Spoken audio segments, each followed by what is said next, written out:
Quinn pulled himself onto the roof of the Hogwarts Express.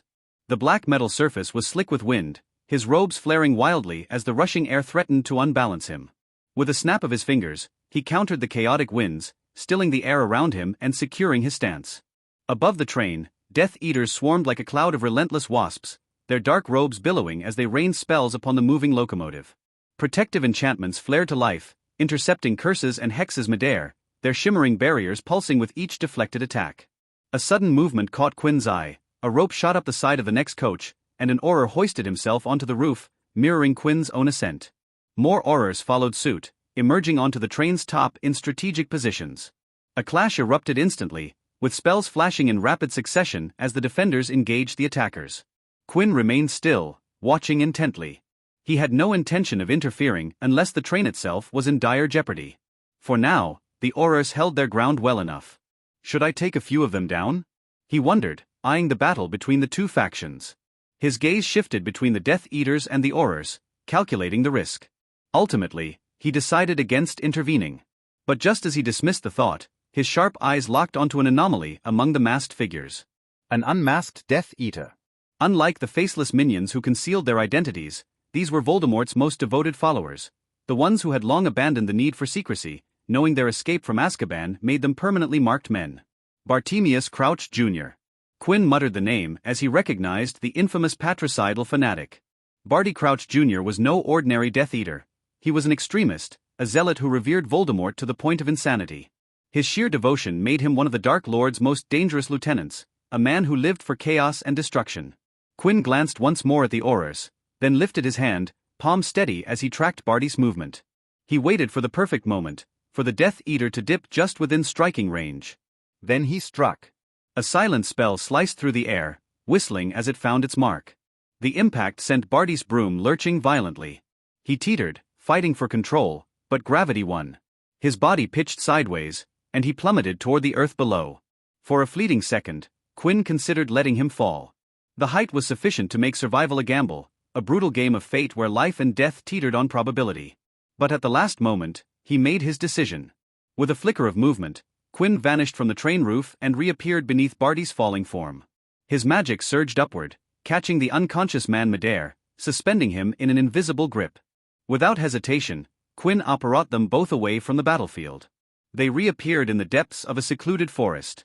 The stillness of the place was in stark contrast to the raging battle they had left behind.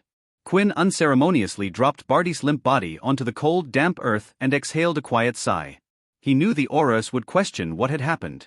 They would scan their ranks and realize none of them had taken the Death Eater down. The professors would deny involvement, and soon suspicion would fall upon the students. If Barty had died, an investigation would be inevitable, and Quinn had no intention of letting young Hogwarts students be subjected to that ordeal. Moreover, Voldemort's retribution would be swift and ruthless, possibly targeting innocent families in revenge. This had to be handled quietly. Quinn's gaze fell upon the unconscious Death Eater. Now, what to do with you? With a wave of his hand, Barty's clothes vanished, leaving him completely bare. Quinn conjured a simple undergarment, not out of courtesy, but because he had no desire to look at a naked man. Then, he cast a space-locking ward around them, ensuring that no magic, apparition, or portkey could be used to escape. He had stripped Barty of his belongings, but one could never be too careful when dealing with a maniacal servant of the Dark Lord. For a while, Quinn simply observed, allowing the tension to stretch. Then, he reached into his pocket and retrieved a small triangular patch of enchanted black fabric. With a tap, it unfurled into his noir mask, accompanied by a set of sleek gloves. He donned them swiftly, his hair shifting in color and texture as his disguise took full effect. "Wake up." A flick of his wrist removed the unconsciousness spell. A second later, an ice-cold wave of water splashed over Barty's face. Barty gasped violently, sputtering as he jerked awake, his disoriented eyes darting wildly. "Stop."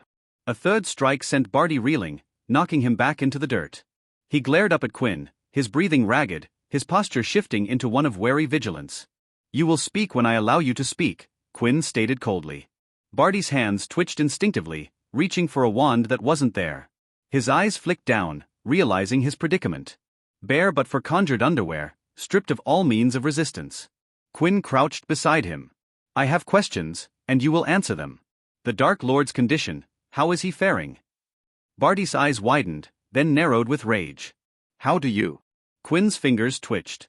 A crackling arc of electricity surged forth, striking Barty's body. His screams split the silence of the forest. I ask the questions, Quinn said smoothly. And you answer them. Now, let's try again. How is the Dark Lord's health? Barty spat at him. You can rot in hell, you filthy blood traitor. No, you're probably some disgusting mudblood. Quinn sighed and raised his hand. More lightning. More screams. I see we need to raise the stakes, Quinn said, tone measured. Continue resisting, and I will take your magic from you. Barty stiffened. Real fear crept into his gaze. He knew Quinn's reputation. The invisible vigilante had already stolen magic from several of Voldemort's followers. Quinn extended his hand, and a dark swirling haze coiled into existence. The black mist slithered toward Barty like a living entity, curling hungrily around his body. No. Barty thrashed, his voice laced with desperation. Stop. Quinn tightened his fingers, and the haze deepened, the suffocating presence overwhelming. Barty's screams became frantic as his body convulsed. Then, suddenly, Quinn withdrew the magic. Barty panted, drenched in cold sweat, trembling uncontrollably. But he still refused to speak. Quinn clicked his tongue. Stubborn, aren't we? With a final decision, he summoned golden ropes from the earth, binding Barty in place. Then, with practiced precision, Quinn placed a hand on his forehead. Barty's body seized. His eyes rolled back. And with an agonizing scream, Quinn tore into his mind, rifling through the chaos of his memories, unraveling the secrets of Voldemort's operations. A vibration in his pocket interrupted him. Quinn frowned, withdrawing his two-way mirror. Ivy. Are you okay? Her worried voice asked. Quinn glanced at his surroundings. With a flick of his wrist, the forest shimmered into an illusion of his room. I'm fine. Just dealing with something. She nodded. The Death Eaters retreated suddenly. Do you know anything about that? Quinn smirked beneath his mask. Maybe. After a brief exchange, he ended the call, turned back to Barty, and sighed. Now, where were we? A single candle flickered in the dimly lit room. The door creaked open, and Peter Pettigrew stepped inside, carefully shutting it behind him. His gaze fell upon the lone figure illuminated by the weak glow. He sighed internally. Since when had he become the Dark Lord's errand boy? Delivering news to Voldemort was a perilous task, especially when the tidings were grim. Pettigrew remained silent, standing near the door waiting. Minutes passed before Voldemort's hoarse voice cut through the quiet. Speak, Wormtail. Barty is missing, my lord, Pettigrew stated flatly. During the attack on the Hogwarts Express, he was struck down. His team reported that he fell from his broom and vanished before they could reach him. The Aurors have no record of his arrest. Voldemort did not immediately respond. The silence stretched until he finally inquired, who brought him down? There's no certainty, my lord. His team believes the spell came from the train's roof, where only Aurors were present. We suspect one of them fired the shot, but then, where did Barty go? Voldemort completed the thought. Yes, my lord. None of the Aurors left the train, yet Barty disappeared. If you could use the Dark Mark to summon him. The Dark Mark, a gift and a leash. It bound the Death Eaters to their master, allowing Voldemort to summon them at will. Few dared to ignore such a call. Give me your arm, Wormtail. Pettigrew hesitated before stepping closer. The candlelight revealed Voldemort's deteriorated form, bandages wrapped tightly around his body, reeking of medicinal pastes. Whatever had transpired at Nurmengard had left him in a state of severe injury. Even now, days later, he had yet to fully recover. Voldemort's hand trembled as he reached for Pettigrew's outstretched arm. The dark mark flared beneath his touch, the ink bubbling and darkening. Pettigrew clenched his teeth as searing pain lanced through his limb. Bartemius is either trapped or dead, Voldemort murmured. Pettigrew schooled his features, though his mind considered another possibility, defection. He knew Barty's fanatical devotion, but absolute loyalty was a myth. Even Bellatrix might abandon ship if Voldemort suddenly turned to the light, though that, of course, was an impossibility. He is still within the country, Voldemort added, his voice eerily calm. Pettigrew raised a brow. So he can track them, at least generally, he mused. He had suspected as much when Voldemort hunted down Igor Karkaroff. Can you tell if he's dead? Pettigrew asked. The mark remains active for a time after death, Voldemort explained. But if he is alive, he is somewhere near. What do you think happened to him? I don't have enough information to make a certain judgment, Pettigrew admitted. Speculate. Pettigrew considered his words carefully. I believe Aurors, or at least a covert faction of them, have taken him. If it were an official arrest, they would have reported it. Instead, I suspect they are interrogating him off the books, possibly using legilimency. Ah, those tedious legalities, Voldemort mused. I had nearly forgotten about them. But would Rufus Scrimgeour allow it? Pettigrew questioned. He adheres to the rules. You misjudge him, Wormtail, Voldemort said. Scrimgeour is a lion, not a bureaucrat. Unlike Amelia Bones, he would not hesitate to break the law if it meant achieving his objectives. He is no Cornelius Fudge. Pettigrew committed the insight to memory. He had a feeling Scrimgeour would become an obstacle in the future. What are your orders, my lord? He asked. I will reveal Barty's general location. Find him. If he is alive, I want answers. If he is dead, retrieve his body. He has earned that much. Pettigrew bowed and left. Quinn removed his gloves, staring at Barty Crouch Jr.'s unconscious form. The after-effects of his brutal legilimency lingered, causing residual spasms in Barty's body. You know, I don't enjoy using legilimency this way, Quinn muttered. True mastery leaves no trace. My teacher would call this crude. But after everything you've done, I found it difficult to hold back. Even before his imprisonment, Barty had been a monster. His crimes against innocents had left a trail of destruction, and upon gaining his freedom, he had wasted no time resuming his atrocities. I'd purge my mind of your memories if I could, Quinn muttered, shaking his head. But at least I learned something valuable. The Dark Lord is injured. Barty twitched, his consciousness flickering back. His bleary eyes locked onto Quinn, filled with defiance. My lord. We'll kill you, he rasped. Quinn tilted his head. And how will he know it was me? He will, know. Blind faith, Quinn remarked. Comforting, isn't it? Barty's breathing steadied. His determination remained unshaken. Quinn narrowed his eyes. He had already extracted everything useful from the man's mind. There was no further reason to prolong this. You've outlived your usefulness, Barty, he said, sliding his gloves back on. A green glow enveloped his palm. Barty tried to speak, but Quinn never let him finish. The killing curse struck true, snuffing out the fanatic's life. Quinn stared at the corpse. I don't feel guilty. Is that a good thing? He let out a breath. You deserve a grave at the very least. Pettigrew surveyed the grave in the forest, reading the simple headstone. The location was too remote to be an Auror facility. No, this wasn't their work. Find anything? He asked. Nothing unusual, a Death Eater replied. This wasn't done by the Aurors, another voice said. Pettigrew turned to Rivers Locke, who examined the grave with a neutral expression. Who then? Pettigrew prompted. Rivers hesitated before answering. The invisible vigilante. Pettigrew frowned. You have no proof. No, just a guess, Rivers admitted. Pettigrew wanted to dismiss the notion, but it lingered in his mind. Whoever had done this had known about Barty's presence at the train attack.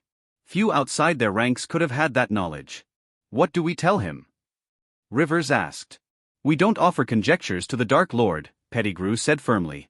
Not until we're certain. Rivers nodded. Pettigrew turned to the others. Dig up the body. If there's anything left. After all, the invisible vigilante wasn't known for mercy. Hey everyone, Quantum Audiobook here.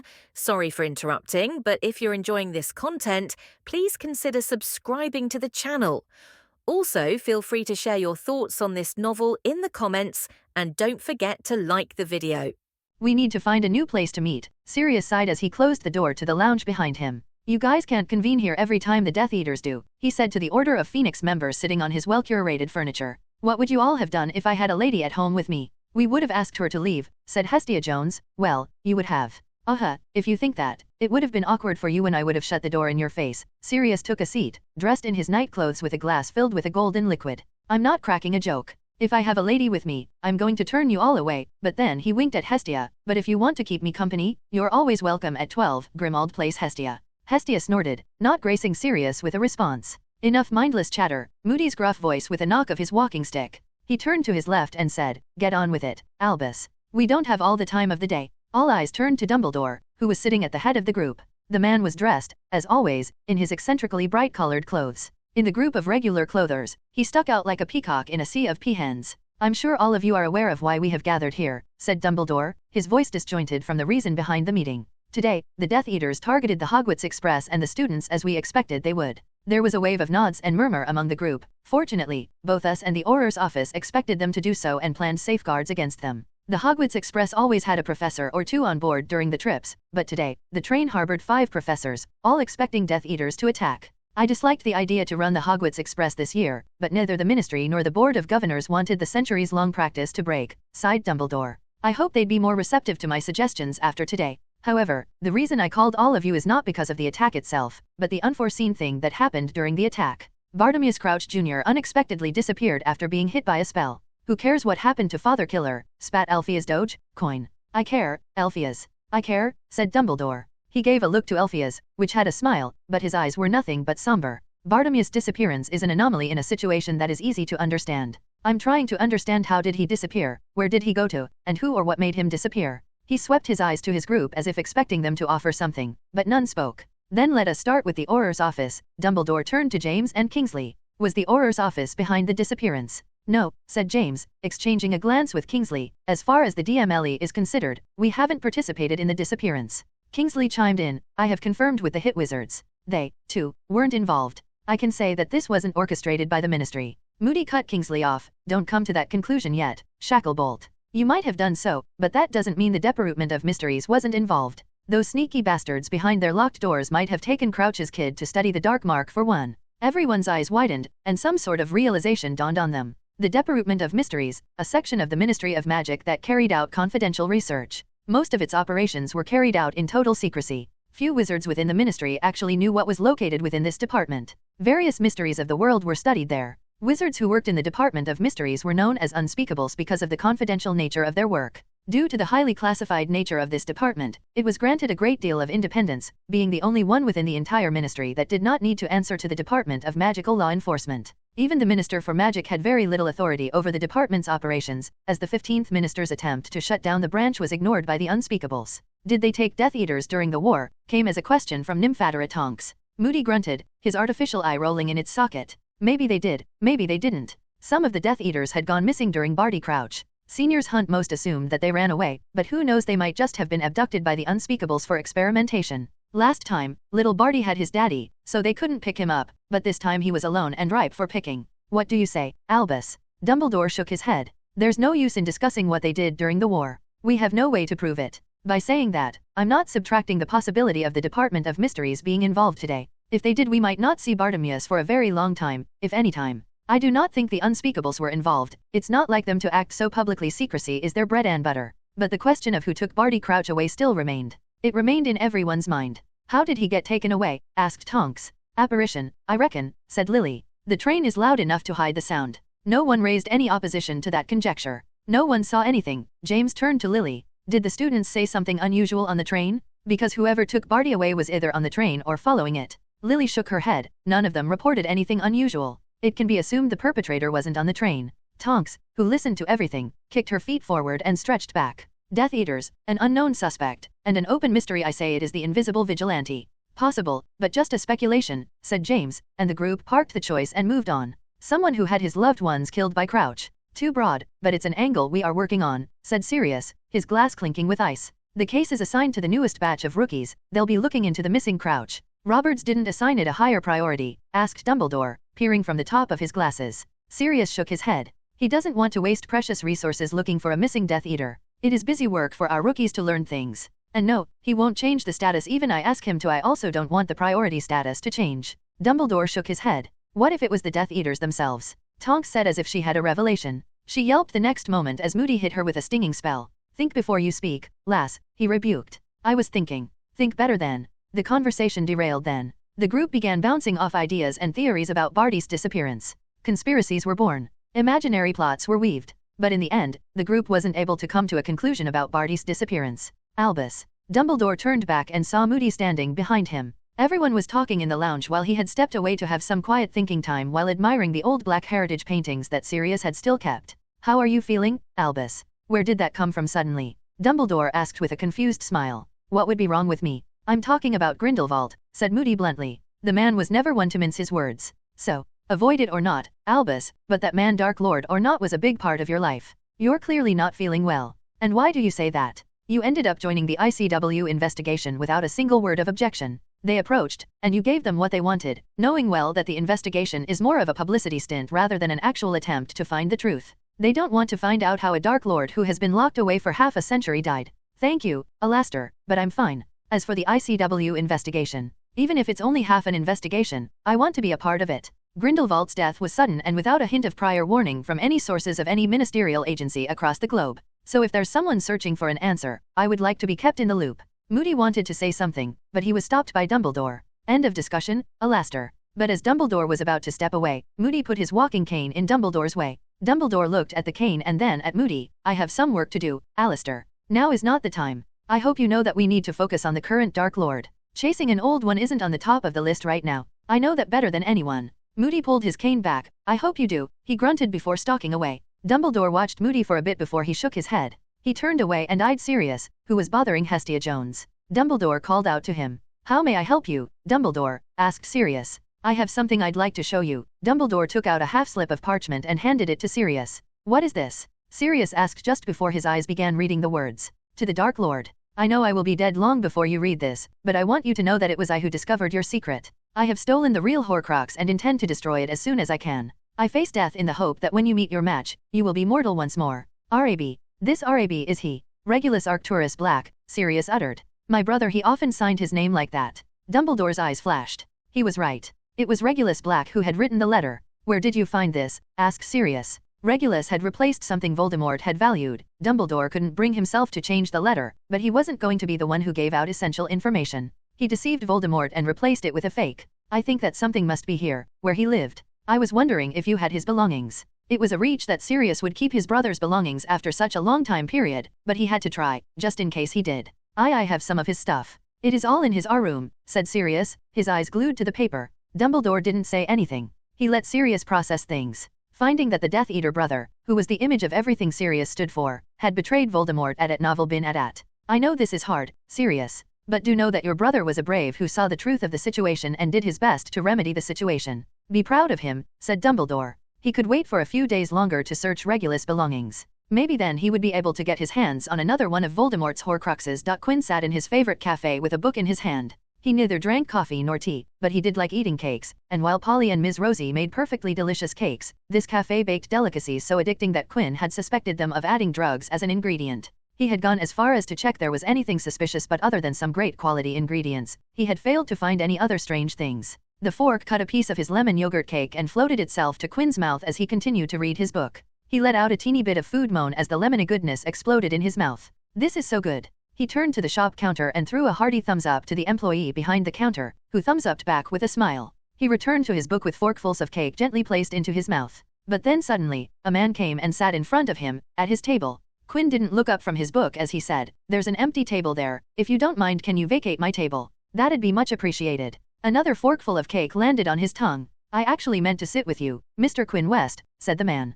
"I've heard a lot about you and wondered if we could have a little chat." Quinn finally looked up at the uninvited man and chanced upon the clean-shaved man dressed in a brown suit with a darker tie and a Panama hat, looking at him with sparkling eyes that stood out as the only defining feature of the man. "And who might you be?" he asked. "Apologies for that. How rude of me to not introduce myself. My name is Croaker. I'm pleased to meet you." Croaker asked Quinn, but he already had an inkling now. He already, for a fact, knew who this man was. "Just Croaker for now." "Well then, Mr. Just Croaker for now, if you want to have a chat with me, please schedule a meeting with me through my secretary." "You don't have a secretary, do you?" "No, I don't have one." "Then there's no way for me to schedule a meeting." "Exactly. Finally, you get it. I thought you were simply slow on the uptake. While I would like to return by saying that it was a pleasure to meet you, it would be a lie if I said so. Now, if you'll please leave me alone to my cake." Quinn returned to his book, but Croaker didn't move from his chair. Instead, the man called for the waitress and ordered himself the same thing that Quinn was having. "Good choice," said Quinn, "but what are you doing? If you want to enjoy your cake, do so at another table.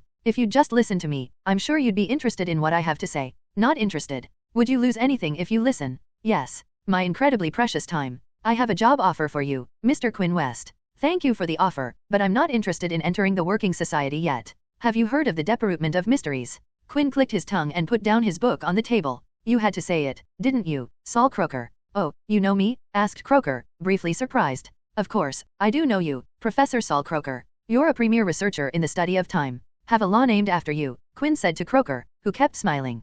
Professor Saul Croker's law. It states that 5 hours was the longest someone could travel back in time without the possibility of serious harm to the traveler or time itself. I have varying thoughts on the matter, but your research was a fascinating read. Why, thank you. But what about your varying thoughts? Where do you disagree with my theory? Asked Croker. There's no mathematical logic behind my thinking, but I believe that a person doesn't need 5 hours to send time and the future events into disarray. One rash decision made under rash emotion or an action taken in the heat of the moment. He snapped his fingers. That is all it takes to plunge everything into chaos. Ah yes, the human factor. Croker nodded. I used a base assumption for my research. Actually, I'm currently trying to study how the spectrum of human behavior and actions affects the stream of time. Interesting. It is, isn't, smiled Croker. Are you interested in the research of time, Quinn? Can't say I'm not. Then would you like to join the Department of Mysteries? No, thank you. Quinn, you realized what this offer represents. A very few people ever get a look from our department, much less an offer to join. Croker reached into his coat and took out a black leather folder/binder.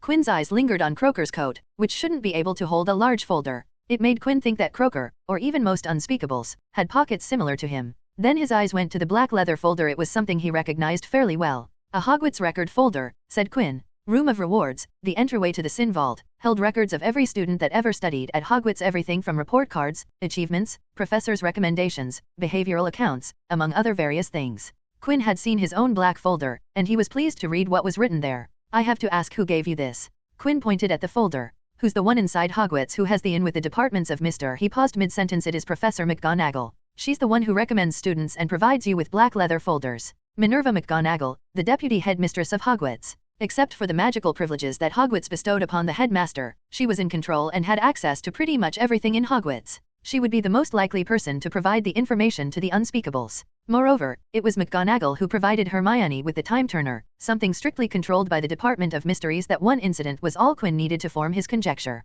Man, who knew McGonagall would be the, he made air quotes, recruiter inside Hogwarts who knew the upright Scottish witch would be the one. Quinn watched Croker, who sat with no change in expressions, which confirmed that he had been correct. Everything from Croker's face to his body language was perfect, too perfect, which itself became a fault. I don't blame her. For a clock to function properly, all the cogs must be placed in their appropriate places. I don't know what you're talking about. Croker denied Quinn's conjecture at once. We don't usually recruit straight out of Hogwarts. Children who come out of school are still too immature and inexperienced to be part of our operation. But, he opened the black folder, I have never seen this from someone just out of Hogwarts. When I first saw it, I thought it was a joke, but after confirming twice and vetting it thrice, I couldn't see it as a joke. Prefect. Headboy. Organized a multi-school Quidditch league.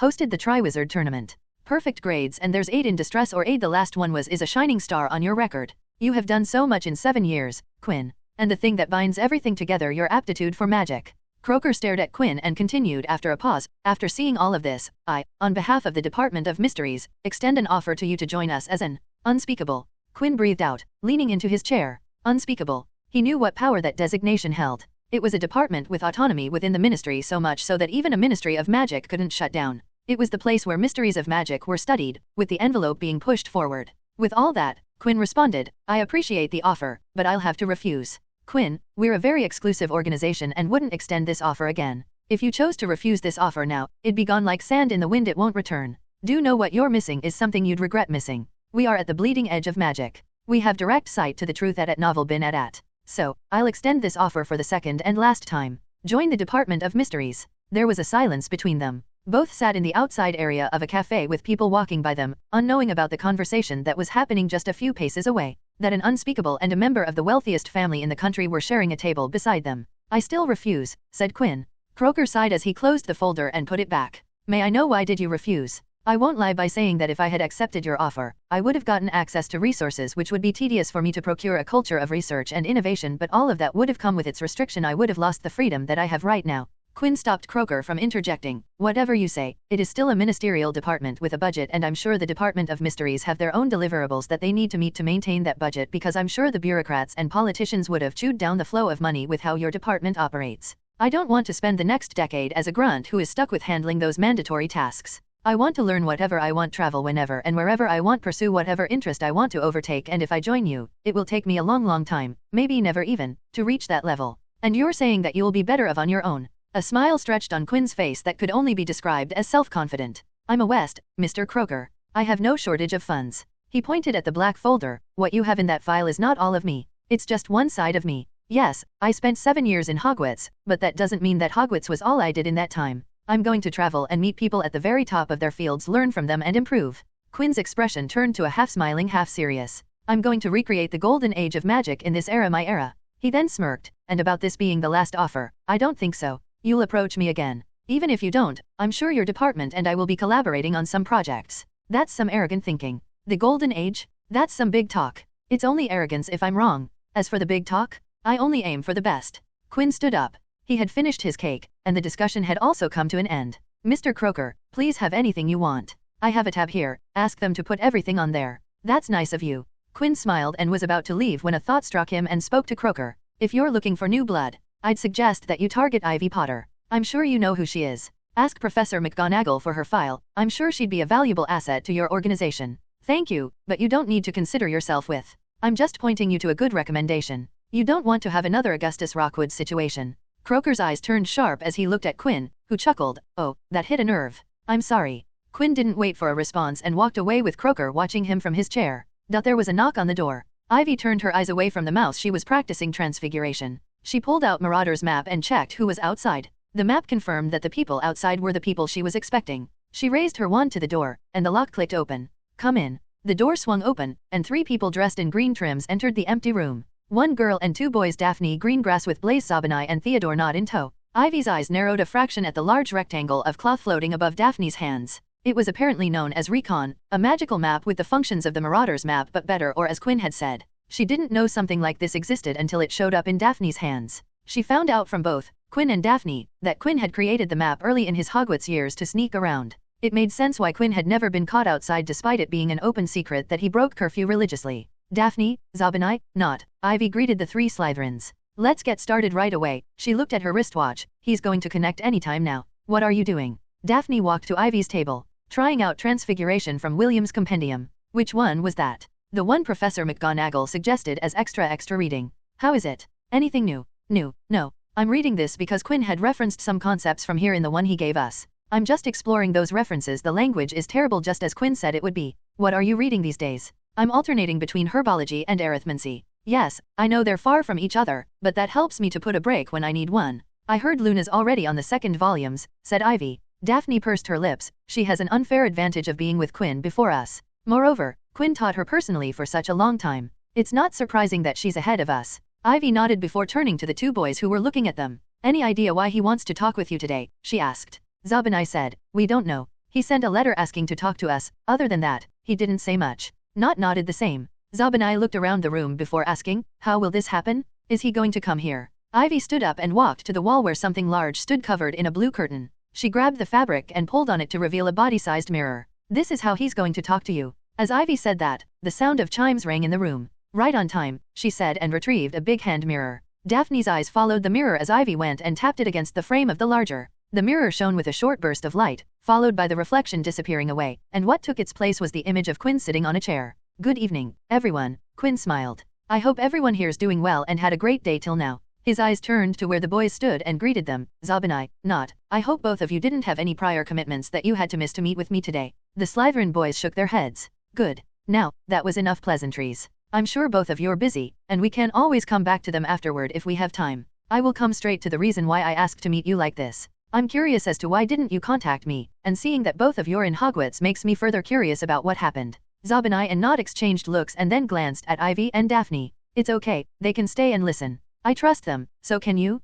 It was all because of Malfoy. Nod took the lead. Malfoy, Draco, both father and son. It seems that Draco was given a task that he failed and the punishment for it was given to his father, said Nod. My father, who was eager to induct me into the ranks of the marked Death Eaters, suddenly changed his mind. It seemed that dear father didn't want a mistake from me to affect him, so he cancelled his plans to make me a Death Eater. Nod snorted. He even went as far as to dress it up as conceding to Mum's request. What a farce. Quinn looked intrigued. Is that so? What happened to Lucius Malfoy? What sort of punishment did the Dark Lord bestow upon him? Father said that he lost an arm and his wand. An arm and a wand, said Quinn with surprise, but unlike Ivy, Daphne, and even Zabinai, Quinn seemed less shocked by the revelation. The Dark Lord must be furious to take away Lucius' wand. I overheard him talking about avoiding meeting with the Dark Lord for some time. It was the worst. He stayed home longer.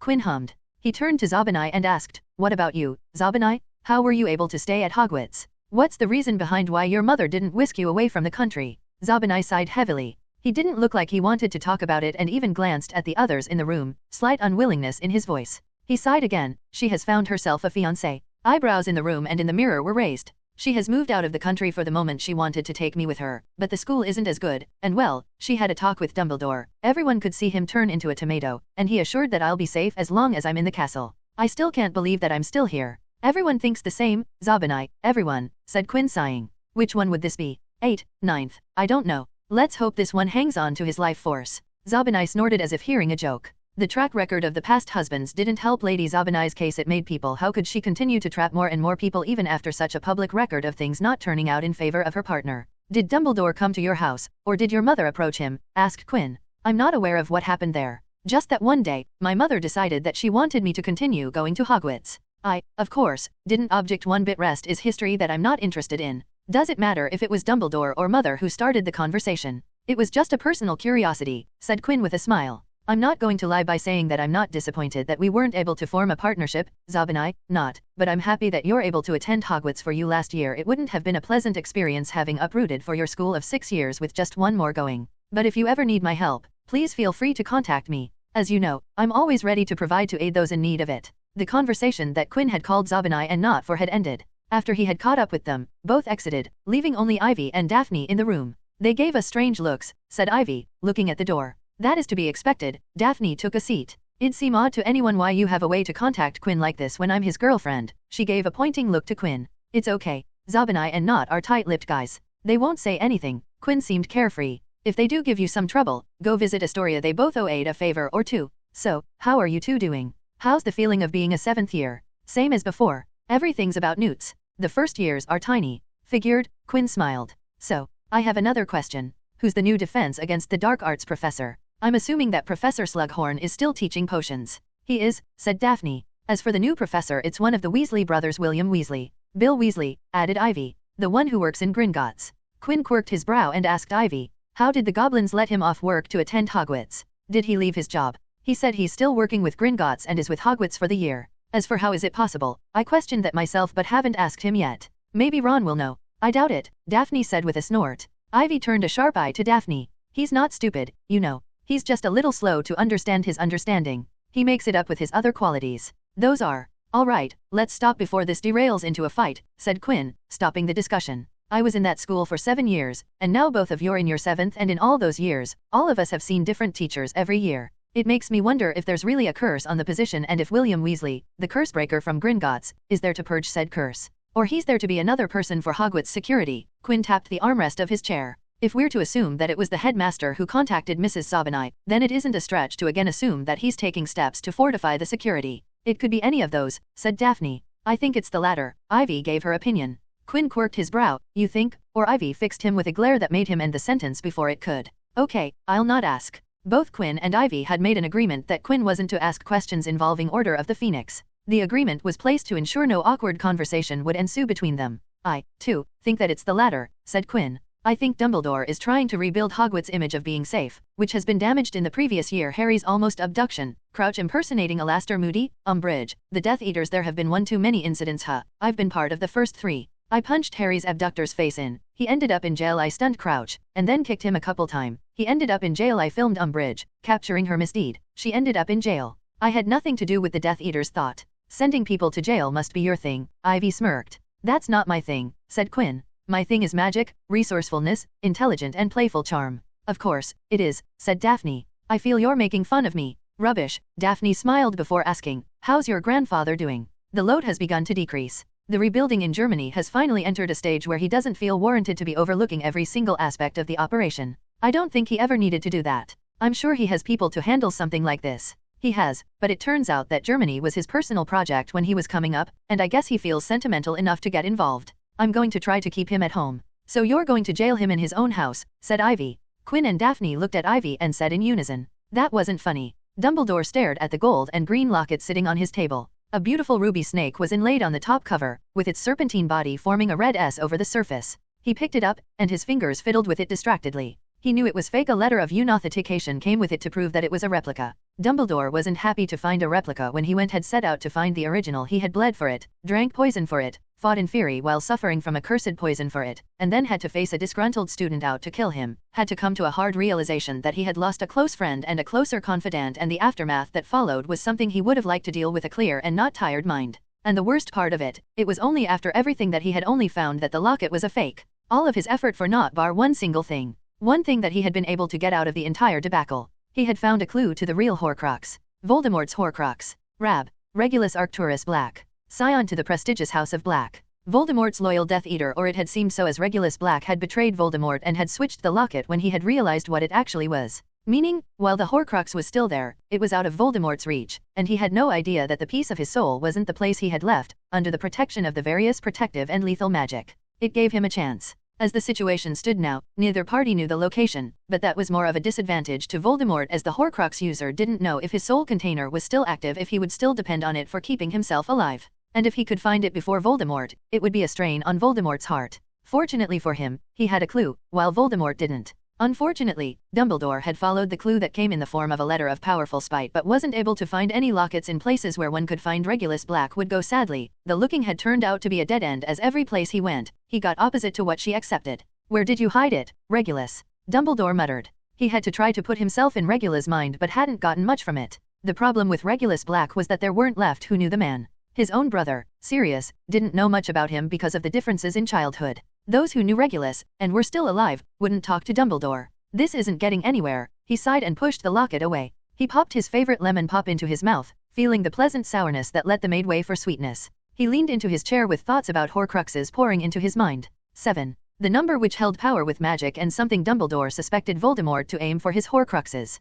He's going to aim for 6 pieces, with the 7th being himself, he thought. But he doesn't know that the number he's going to have 7 horcruxes. He got up and walked to a portrait and pulled for the frame to open up like a door on its hinges. Dumbledore tapped his wand against the wall, and a portion vanished as if it was never there, leaving behind a square cavity in it. He stared at the black diary, half melted, half burned, with a stabbing hole in the middle. He picked it up and brought it to his table. Tom Riddle's diary, what Dumbledore considered to be the first horcrux. It was the only one of the 2 horcruxes he had within his grasp, and as far as he knew, the only horcrux that he knew to be destroyed. He sank into his mindscape and went back to the memory of the Potter twins and Hermione Granger telling him about the Chamber of Secret incident. He recalled them telling him about the basilisk and how a young Tom Riddle had appeared by using the diary as the medium. But as he recalled the memory, a frown appeared between his brow. He remembered how Harry recalled that the diary had been stabbed with the basilisk fang when he woke up. Epsy. A house elf popped up in the office and stared at Dumbledore with her doe eyes. He wrote something on a parchment slip and gave it to Epsy. "Please give this to Professor McGonagall and tell her to bring them now."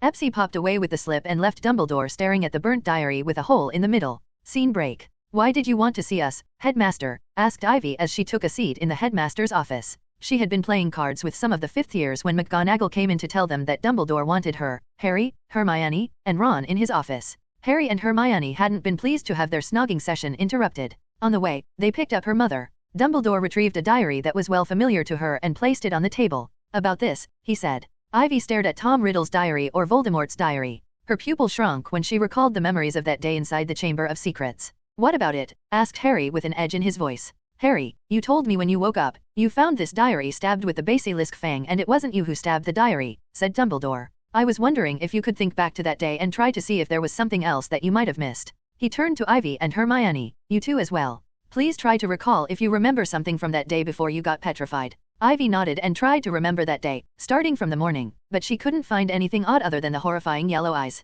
Then her mind wandered to what Harry had told her happened in the Chamber of Secrets. Her body tensed. It wasn't what Harry had told her that tensed her, but what she had done to find the truth. Ivy closed her eyes and pretended to use a clemency as if she was going through her memories. She didn't want to match eyes with Dumbledore, and neither did she want to open her mouth. It was better if she kept her mouth shut. I think I know who stabbed the diary," came a voice from beside her. Ivy's eyes flew open in shock. She turned to Hermione, who had just spoken. Ivy bit the inside of her cheek. It had slipped her mind that Hermione was there with her when she had asked. Hermione glanced at Ivy, who couldn't give her a look to stop. Any attempt to stop Hermione would be caught by Dumbledore, and over that, her mother was in the same room. "That year, Ivy and I were trying to find the identity of the Slytherins monster, but we weren't able to find the identity, so we decided to seek some help." "Help?" said Lily, confused. Not only her but all others than Hermione and Ivy looked confused. "We went to aid to see if we could find an answer there." Dumbledore leaned forward. "Aid, you mean Quinn West?" Hermione nodded. "We asked Quinn if he knew about the Slytherins monster, and he knew who the monster was." "He knew?" McGonagall exclaimed. He pointed out the facts surrounding all the petrifications that had happened throughout the year, and the only magical beast he could equate all of them to was the basilisk. He pointed us to a book in the library and sent us away. Ivy began praying that Hermione would stop, that she wouldn't continue, but it seemed that luck wasn't with Ivy today. But before we could leave, Ivy asked another question. Hermione glanced at Ivy as she continued. She asked Quinn if he knew where the opening to the Chamber of Secrets was. Lily gasped. He knew. Yes, he knew. Or at least, at that time, we thought he had a guess where it was. He told us the entrance was in the Moaning Myrtle's lavatory, but as you know, we both never made it there. Because of Quinn, we weren't dead and only petrified. He had pointed out the presence of reflective surface near every petrification victim. Both of them had been caught by the basilisk's glare through their mirrors, turning their body to stone. The next thing they remembered was waking up in the hospital room with aching and sore bodies. But how does that make Mr. West the one who stabbed the diary? Asked Dumbledore at novel bin at. We asked him if he was the one who did it. He admitted it, asked Dumbledore with surprise. Hermione shook her head. No, he denied it outright. But he had let it slip in his wording that he had been inside the Chamber of Secrets. Hermione then explained how when Quinn had asked them what happened in the Chamber of Secrets, he had used the wording down as if he knew the chamber was somewhere beneath. And in his own wording, Quinn had said that he never saw the opening, only that he knew it existed there. Ms. Granger, just the wording isn't enough to say that Mr. West was the one inside the Chamber of Secrets, said Dumbledore, but his tone and eyes were one of thought and contemplation. But it does make him one of the most likely suspects. If we could only have someone who could have witnessed what had happened. Fawkes, suddenly Harry yelled. Fawkes was there. We should ask him if Fawkes was there. The phoenix had been the main reason why the basilisk was slain with such less effort. The immortal bird has plucked the deadly eyes of the basilisk, ridding him of its most lethal weapon. Unfortunately for us, Harry, we can't ask Fawkes, said Dumbledore. Why? I have communicated with Fawkes about it, and from what I gathered, he didn't know what had happened because of the sudden burning day, which reverted him back to his chick form. Harry's shoulders slumped. Then we don't have anyone who could answer our question. Ivy internally sighed with relief. She was petrified, Harry was knocked out, the basilisk was dead, Teen Voldemort was purged, Hermione wasn't inside, Ron was far away from the actual chamber, making no one who could confirm if Quinn was inside. Even she herself couldn't, as she hadn't had that conversation with Quinn yet. But then, perhaps I could help you all with this problem. All eyes, even the ones on the headmaster/Mr. S portraits, turned to the speaker. Ivy blinked in surprise as she looked at the speaker. At first, she was confused, but then Harry's recollection of events started to ring inside her head. She realized what she and everyone had missed. 2 people, 1 phoenix, 1 basilisk, and 1 ghost. That's who everyone thought was inside the Chamber of Secrets that day, but all were wrong. There had been another. Quinn stared at the letter in his hand with furrowed brows. The paper used was high-grade stationery, even the ink used seemed to be of a specific shade of blue that he hadn't seen yet. But most importantly, the letter had come with a flash of fire while he was shopping for potion herbs, a severe fire hazard. Seeing a phoenix arrive from the fire with the letter clutched in its beak while it stared at him with its molten red eyes, which he was sure were studying him, was the last thing he was expecting to happen. You're cordially invited to visit Hogwarts for an important discussion regarding the security of Hogwarts. Should I call my lawyer? Do I even have a lawyer? But jokes aside, Quinn wondered what this was about. The letter was signed by the Dumbledore himself. The 4th time he had seen this signature. The first time had been on his OWL certificate, then on his Newt certificate, and then on his graduate degree. But this was the first time he had Dumbledore write personally to him. What does he want? Quinn stared at the letter, thinking if he should go. The letter mentioned Hogwarts security. What could that be about? Did Dumbledore want to consult him about all the hidden passageways in and out of Hogwarts? Quinn was under no delusion that Dumbledore had stopped thinking that he wasn't going out of the castle because he had been caught out of the castle. Or maybe this was just a ploy to bring him to Hogwarts, and the real reason was something entirely else, like wanting to convince him into joining the Order of Phoenix. Quinn had no fear about going to Hogwarts. There was no benefit for Dumbledore to harm him, and the headmaster wasn't going to pull a stupid abduction attempt. The only thing that he felt unsure about was the motive of the meeting. As Quinn was thinking about it, a chime rang in his room. He raised his hand, and the two-way mirror flew into his hands. He accepted the connection and smiled as his girlfriend came into the frame. Hey, how or what happened? Scene break. Quinn operated outside the Hogwarts boundary. He rolled his shoulders and pulled on the hems of his tan suit jacket. He gazed up at the castle. After graduating, he had only been in the vicinity a couple of times, primarily visiting Scrivenshaft for the design of his new personal cards. After working with the shop that understood his tastes and preferences for so many years, he wasn't going to change his printing service and stationery provider. He stepped through the castle ground boundary and took a sharp breath when he felt the magic wash over him. It felt different. Hogwarts didn't consider him a student anymore. Now, he was but an outside visitor. Quinn stopped and felt around the wards. They had changed. The ward scheme was more coherent and cohesive now than on his last day at Hogwarts. Is it because of Bill Weasley, or did Dumbledore decide to sort the clutter? The ward scheme around Hogwarts was a curious case study in the field of warding. Every time Hogwarts changed headmasters, the new one would add their own wards to the warding scheme, which was good from an updation point of view. But the problem with Hogwarts was that none of the headmasters ever coordinated with their predecessor. Every time a new headmaster took their seat, they would simply dump new wards on the Hogwarts ward stone, and because the site was the marvel of magic, Hogwarts Castle, the wards would be accepted without any problems on the compatibility and load side of things. No matter how many wards were thrown on the castle, it would supply them with ample power. And because Hogwarts could accommodate, no one bothered to sort the mess. It was natural that as the number of wards increased, the overall integrity of the defense would increase as well. But at the same time, there were too many redundant wards. Quinn himself had once found 4 anti-apparition wards overlaid upon each other in the same place. While that made it nigh impossible to apparate inside Hogwarts, it also created friction between individual wards which in theory could be exploited. Exploited by someone knowledgeable as Voldemort. But now, Quinn could feel that the wards were much more sorted. This still needs work, but it is a start, he thought. It wasn't possible to solve centuries' worth of mess in such a short time. He walked on the path that connected Hogsmeade and the entrance hall's gate. The course was the same as always, and it felt like he hadn't ever left. As he arrived near the castle, he saw the gate open a crack, and 2 professors walked out. Professor Flitwick and McGonagall. Quinn smiled. How nice of you to receive me, but you didn't have to do this. I believe I know my way around the castle. If we didn't come, Mr. West, the castle wouldn't have allowed you entry. Quinn's smile widened in response. McGonagall sighed, and Flitwick chuckled at his expression. You were our head boy last year, Mr. West, said McGonagall. And I have to thank you for that honor. Flitwick again laughed with McGonagall sighing the second time in under a minute. Let's go, Mr. West, the headmaster is waiting for you, said McGonagall, a strange peering expression on her face. Quinn's smile withdrew a fraction as he nodded. He turned to Flitwick and asked, will you also be joining us, Professor Flitwick? No, I won't be. I came to tell you that come to my office after you're done with your meeting. Let's sit down and catch up over some tea, said Flitwick. Of course, I'll be there, so open that secret jar of jam. Today, I'll be lathering my scones with that sweet goodness, said Quinn grinning. I should have never revealed it to you. Too late to regret, Professor. Quinn laughed. Flitwick left, and Quinn followed McGonagall through the hallways, passing by students who would look curiously at Quinn, who would wave back at the one he recognized. Everyone recognized him beside the new first years, so he had passed by one-line conversations with multiple people. But as they approached the headmaster's office, the people thinned out. It was then that Quinn initiated a conversation with McGonagall. Something interesting happened recently, Professor. Would you like to know? McGonagall quirked her thin brow before humming positively. I had an interesting talk with a gentleman named Saul Croaker. McGonagall's impeccable gait and stride faltered as she heard the name. Quinn continued, he was friendly enough, which I would say half surprised me, but then, I had an elitist image of unspeakables but Croaker seemed like a pleasant fellow.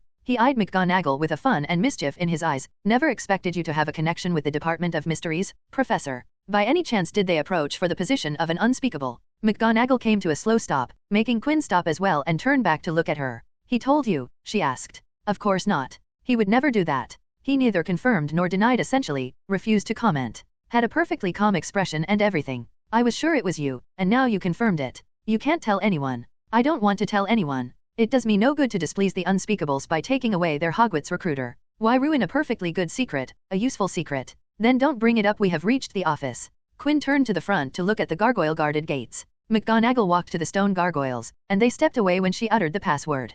Quinn fixed his clothes one last time before entering the headmaster's office. The office hadn't changed much since Quinn had last visited years ago. It was still a disorganized clutter, a neat mess, but still a mess that could only make sense to one who had made the clutter. Mr. West, you're finally here, said Dumbledore, sitting behind his desk with a subtle smile on his face. Quinn didn't greet the headmaster immediately, instead looked at the other people who were present in the room. First, there were the people who belonged at Hogwarts. McGonagall, who had come with him, Lily Potter, who sat alongside her twins, and Hermione Granger. But then some didn't belong at Hogwarts: Alastor Mad-Eye Moody and James Potter.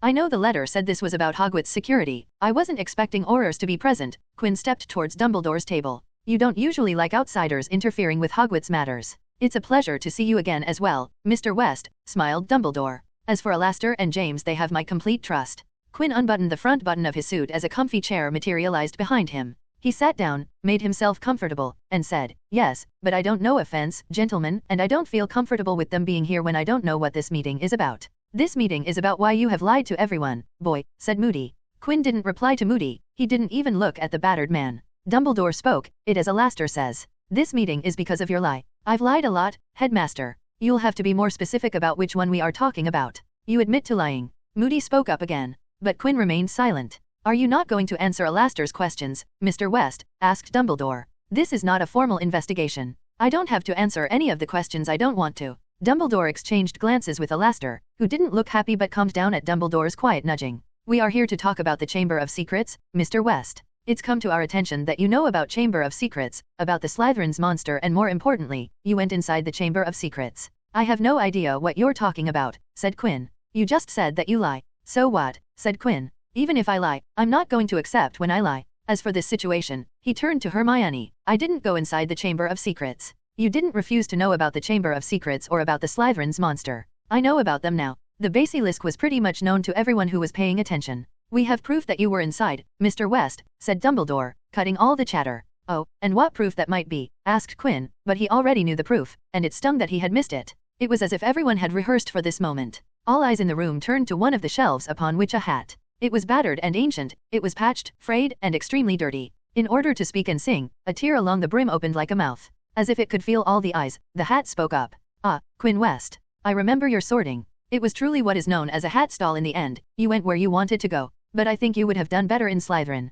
Quinn stared at the sorting hat, his expression turning from clueless to a blank face. He opened his mouth and said to the hat, a true Slytherin would never join Slytherin and declare themselves to be cunning and ambitious. Wouldn't it be better for others to bear the eyes while the one outside roamed free without the attached stigma? He turned towards Dumbledore. All right, I admit, I was there. What's next? All right, I admit, I was there. What's next? Quinn heavily leaned into his chair and crossed his legs with his hands firmly resting on the armrest. If not for his clothes, it looked like he was in his home, getting comfortable for a night of relaxation in front of a fireplace. Why did you hide it? Asked James. Quinn looked at James, contemplating if he should put him in the answerable bucket or dump him with Moody and ignore the Auror. After a second of thought, he decided to answer the man. I hid it because I thought no one knew about it. He gazed at the sorting hat, which again had gone to looking like a dilapidated hat. But it seems I was wrong. I feel ashamed I forgot about the hat which brought in the Gryffindor's sword used to stab and end the basilisk. I was particularly distracted that day. That day he was just at the edge of the first bout of sin curse taking over. He remembered how he had met with Lockhart shortly after, and the greedy, pompous bastard had triggered his emotions enough to let the sin curse take over. Soon after, he had almost tortured 2 girls, and things had come this close to going down terribly wrong. Every pair of eyes, even the one with the artificial eye, stared at Quinn. Their eyes were full of shocked curiosity and various other varying emotions. Why did you stab the diary with the basilisk fang, Mr. West? How did you know that the spirit was attached to the diary? Quinn shrugged. I observed, listened, and applied my brain to deduce that the suspicious leather diary laying on the ground of the previously deserted Chamber of Secrets would probably have something to do with spirits spouting maniacal ambitions would be connected. He stared directly at Dumbledore as he said those words. Not for a second did he break away from eye contact with the blue eyes. When Quinn got a call from Ivy about the situation, he had scoured the memory of the day with a fine-toothed comb. He had increased the immersion on the memory book to the max and could live in the memory as if he was experiencing it firsthand. He noticed all the little things he had not thought about in depth, the actions he had taken, the magic he had cast, and, more importantly, the words he had spoken. According to Ivy, the sorting hat provided them a gist of the situation and his, Quinn, involvement, but the hat hadn't provided the specifics, at least, not to everyone in the room. But the same couldn't be said about Dumbledore. The hat had been in Dumbledore's company ever since. Who knew how much in detail the hat might have retold the incident? Expect and prepare for the worst, Quinn thought. And it's not like it matters, does it? The sorting hat tells me that you took away the basilisk's fangs and its venom. May I know what you did with them, Mr. West? Asked Dumbledore. Quinn could feel the eyes on him. Basilisk fang and venom, 2 priceless commodities that couldn't be procured by usual means, only available through highly illegal means in exotic black markets, but here he was in possession of invaluable materials. It's ironic, said Quinn instead of answering the question. A man produced a feat of magic, created to protect his life at all costs, but then he created a second one, something amazing, fascinating. He had created a new life, but that new life somehow threatened his own. I'm not sure if the man knew, but I do. I have seen it in action after all. Quinn turned his eye to the sword of Gryffindor encased inside a glass showcase, enhancing the aesthetic of the office by displaying the glory of Gryffindor. It was goblin-made metal which had been dipped inside the basilisk venom and magically took on the properties, henceforth becoming a more valuable asset. Ironic, isn't it, Headmaster? Said Quinn. He had spent 7 years walking around on eggshells because Dumbledore had substantial authority over, and it didn't seem wise to be at loggerheads with the person who ran the place where he had to spend 7 years of his life. But now, he had graduated, and he was out of Dumbledore's umbrella, free to do things he couldn't do before, and it felt great to act out so boldly. Dumbledore showed no reaction. He stared at Quinn in silence while others seemed confused about what Quinn was talking about. Quinn enjoyed seeing Dumbledore so restrained. It was clear that he hadn't told anyone about the existence of horcruxes. He was still trying to keep the cards so close to his chest. Everyone, please give Mr. West and me some time alone, it'd be much appreciated, said Dumbledore. Before anyone from Dumbledore's side could even raise a single word of objection, Quinn spoke up. It's okay, they can stay. I'm not going to say that I'd want to hide. So you wouldn't be saying things to you want to hide, Dumbledore sighed before saying. Nevertheless, I would prefer if we could have a talk privately. I would like for everyone to stay. Mr. West. I insist, Headmaster, Quinn said flat out. If he was asked to choose a side between Voldemort and Dumbledore, not the light and dark side, but who he would follow between the two leaders, he would go with Voldemort. From what Quinn perceived, the violent megalomaniac seemed easier to work with than the smiling manipulator. At least with Voldemort, he would know when the man was angry and happy, but with Dumbledore, Quinn wasn't sure what the man was thinking at any point. That wasn't to say that Voldemort didn't use manipulation. The Dark Lord had fooled a society of high-class pure-blood supremacists into following him, and one young Tom Riddle was particularly charming and persuasive, but to Quinn, that couldn't be compared with Dumbledore, who had built a reputation in an entire country's hearts, which only seemed to grow stronger after every adversary and obstacle at novel been at. Quinn looked to the people around the country, especially to the parents of the boy who lived. Lily and James Potter had no idea what Dumbledore was hiding from them. Quinn had tried to put himself in their positions and had imagined what it would feel like if something so big would be hidden from him. That imagination didn't feel pleasant at all. So he decided, if nothing else, he was going to break Dumbledore's grasp on information that the Potter family and even those who fought for Dumbledore deserved to know. I was shocked when I realized what the Dark Lord had done, said Quinn, spinning a small narrative for himself. No, shocked wouldn't be the right word. I was repulsed when I found out. To soil the sanctity of something so pure. A dirty stain on the name of magic. It was fortunate that I did what I did, or who knows what would have happened. It wasn't after some years that I realized what I had destroyed that say when I stabbed the diary. I felt elated I had destroyed the Dark Lord's twisted safeguard, but then Quinn stared at Dumbledore with a face without warmth. After several years, when I had progressed further in my studies of magic, I found myself staring at another one of those twisted things, and never in my life I expected it to see in such a form. Quinn kept his eye on the Dumbledore, but he could that Dumbledore knew precisely what he was talking about. What are you talking about? Asked Lily. Dumbledore will tell you afterward, said Quinn, not looking at her. If he doesn't come to me, and I will tell you, you know what, even if he does come to me, in case he forgets to tell you something, I'll fill those gaps in. Mr. West, why you're doing this? Because I want the Dark Lord gone, and unfortunately, you're the best chance anyone has of doing that, said Quinn. And if you keep things as I'm assuming you are, so hidden, it will come back to bite you and everyone in the ass. There's a reason why I have kept things as they are, Mr. West. Headmaster, believe me when I say that I'm an avid believer of the following: a secret is the strongest when only one person knows about it, but this is not one of those things. This is not something you have the right to keep to yourself. Dumbledore's eyebrows crinkled. You say such things, then why haven't you told them? After all, it seems you've known about it for a considerable amount of time. Quinn laughed inside. Dumbledore was cunning. He had flipped the question away from him towards Quinn. And it wasn't like it was unsightly. Quinn has indeed kept it hidden, but Quinn wasn't born yesterday. Tell me, Headmaster. How long would it take you to destroy the entirety of London? Asked Quinn abruptly. Pardon. Dumbledore seemed stumped. What kind of question is this, boy? Moody grunted. In 1927, the recently dead Dark Lord Gellert Grindelwald unleashed a terrible towards the city of Paris after a rally, and according to those present there, the spell held enough power to raise the entire capital city to the ground. So my question is to the man who defeated Gellert Grindelwald: how long would it take you to destroy London? Dumbledore remained silent, his eyes studying Quinn and his intention. Quinn turned to Hermione and asked her the same question. I couldn't. Hermione fumbled. He couldn't. Oh no, he could definitely, there's no doubt about it. Quinn shook his head. He turned to James and yet again asked him the same question. The Auror didn't fumble like Hermione and actually looked like he thought it through before answering. A month. Gasps sounded across the room. A month. 1 month to destroy an entire city. A shocking value when put into the context they talked about. However, wrong, that isn't close to the real value. He turned to Dumbledore. Come on, Headmaster. Hazard a guess, there's no harm in it. After some silent deliberation, Dumbledore sighed and gave his answer: less than a week. It was as if someone had dropped a silencing spell on everyone in the room as all went silent with surprise and shock overflowing on their faces. Even Moody's both eyes stared at Dumbledore with rare utter shock. London is 6.6% larger than Paris. Gellert Grindelwald and Albus Dumbledore stand on the same level of destructive power, said Quinn with a bitter smile. But it wasn't over yet. You know the best part, continued Quinn. All it would take for him, he pointed at Dumbledore, is 3 meals a day, a good night of sleep after every day of destruction, and great health. That's all it would take to bring a great city to the ground. Unknowingly, Quinn had started tapping his foot on the floor as he stared at Dumbledore. It wasn't a face of triumph or even satisfaction. It was a bitter face of unwillingness through and through. How am I supposed to oppose that? How am I supposed to oppose that? Said Quinn, looking at everyone.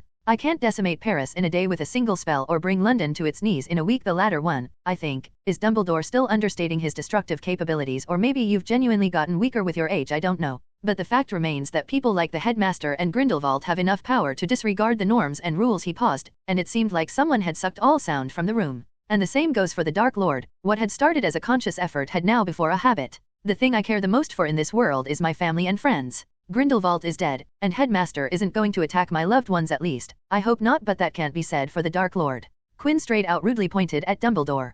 People like him and the Dark Lord can stroll into our homes, rip the ward apart, and do whatever they like without care. I would never do such things, Mr. West, said Dumbledore, his eyes earnest. It doesn't matter if you would or not, but the Dark Lord definitely would. He will come to my house, threaten my family, and if we are not careful, we will be lying dead on the floor, maybe battered beyond recognition or simply perhaps granted a peaceful death by a shot of the killing curse. Even if somehow are able to escape death, I'm sure we're going to end up as puppets. Do you think your family will face such a fate? Asked James, sounding doubtful. The West family was the strongest in the country, they could surely hire security. Quinn shook his head. The normal person doesn't understand what an Auror, or more importantly, what a hit wizard is truly capable of. He jutted his chin to James and Moody. These two are essentially living weapons. They're trained with magic that was solely created to take down people. An Auror can wreak havoc that would seem horrifying to normal folk, but even then, someone like James Potter has this blatant misunderstanding. He turned to Dumbledore and asked, "Tell them, Headmaster, would you be concerned about facing a coordinated team of Aurors? A team of highly coordinated Aurors, launching an operation to take you down, for which they had prepared. Be honest. None of your diplomatic, evasive answers." Dumbledore pursed his lips, making his beard cover his lips. He didn't vocalize his thoughts and simply gave a shake of his head as a response, making some people in the room blink in surprise. What that meant was that if he desired, Headmaster could wipe a couple of Auror teams without breaking a sweat, Quinn said bluntly, which Dumbledore wasn't willing to put into words. Moody and James didn't look. They agreed. Maybe it was their pride, or they genuinely believed that they could take Dumbledore out. As for what I believe, is that even a question? The people who have reached the 2 Dark Lords and Dumbledore levels of magic can be counted on your fingers. And when you take into factor that Headmaster was born in the 80s and the Dark Lord in the 90s puts the rarity of such people into context, said Quinn. Even among those people, not all are battle-oriented. My teacher, Alan D. Baddeley, pit him against the Headmaster and Dark Lord together in a battle of the minds. He'd rip their minds into shreds as if he was tearing bread at the dinner table, then turn these powerful men into doing his bidding, but if you put him in a duel against them, he'd be destroyed.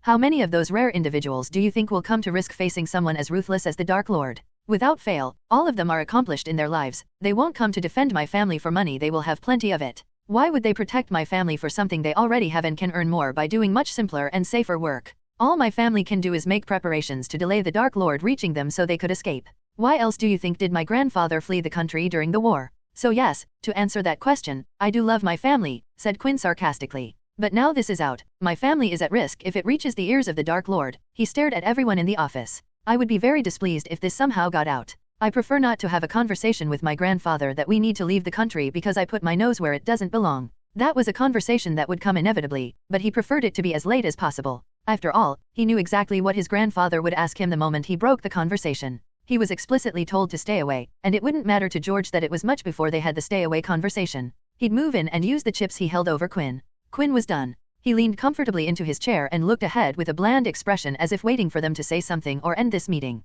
He was done with speaking and answering questions. The way the conversation had went, he had done enough damage that the moment he stepped out, the people would jump Dumbledore with their questions. Nevertheless, you could have said something, spoke Dumbledore. So could have you, Quinn shrugged, to all these people and so many more. It seemed that everyone had become fed up with Quinn and Dumbledore's conversation where they couldn't understand what they were talking about. Would one you tell us what the hell are you talking about? Harry put everyone's thoughts into loud words. Quinn got up from his chair and buttoned up his suit. I'll leave that to the Headmaster. I'm done here for today. As for Hogwarts security, for which I was called here, there's no reason to be concerned about me compromising it. The most I will be doing is visiting Hogsmeade. He faced McGonagall. I'll be sitting down with Professor Flitwick as he asked me to, but I'll be visiting the aid office before that. I hope that's not a problem. McGonagall had no opposition. She was too interested in what Dumbledore was going to tell them. She allowed Quinn to visit aid. He immediately exited the tense place that was the headmaster's office. Scene break. Quinn knocked on the door of the arithmancy classroom. The knock made everyone in the classroom turn towards the door.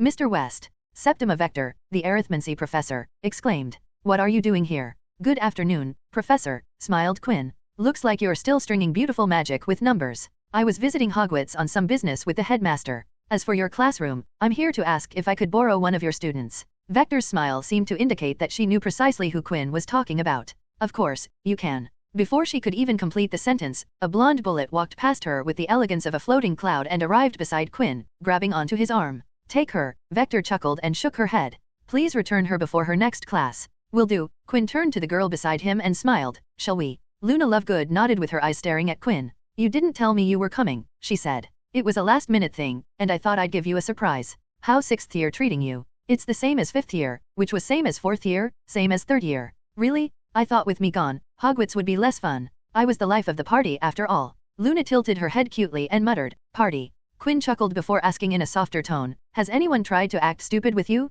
Tell me, and I'll whip up something in the workshop you can throw at them to make the rest of their years absolutely miserable." "It's okay. I can do it on my own." "Yes, you can." Quinn grinned and side-hugged the shorter girl. "How's Aid going? Is Astoria handling the office well? Any clients she had to turn away for any reason?" "We completed the request of every person who came in. Everyone's happy and have their names added into the debt ledger." "Good, good, that's the most important part. Any projects that you two are doing?"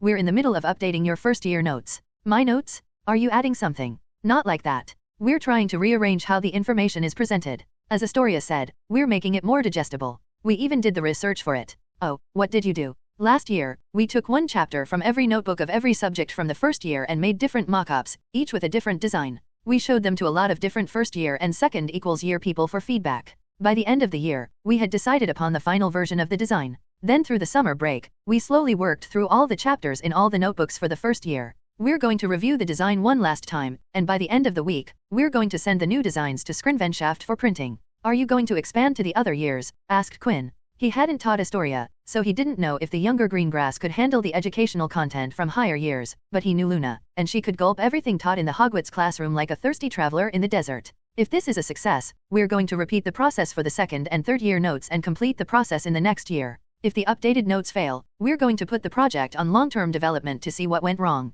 Quinn was impressed. He had told both of them that they needed to do something other than solving the cleanse problems isn't going to get work out as that got boring quickly, and doing personal projects was the best way to utilize Aid, which was also what he had done. "We are trying to do something." Quinn asked what it was. "We're going to start a monthly newspaper. Everything from what happened in Hogwarts to what is happening outside, from magic to history. Everything is going to be in one place. It's going to be both new and familiar. Plus, we have decided to involve the Aid cards. We haven't decided where we're going to use them. Maybe you could use them to access the paper." "Nah, that's too easy. That idea was the one we rejected first." "Ouch, that hurt." "Well, whatever you do, send me one of those newspapers if it is built to be taken out of Hogwarts." Quinn smiled as Luna's eyes shined. He had dropped a little hint, and as he had expected, Luna had taken inspiration from it. "Where are we going?" asked Luna. "To bust Astoria out of her class, wherever that is," Quinn sighed. "Why do these halls feel so foreign without recon? How am I going to find where she is?" "You can ask me," she said. "I know. You're smart." "I know. You're smart too."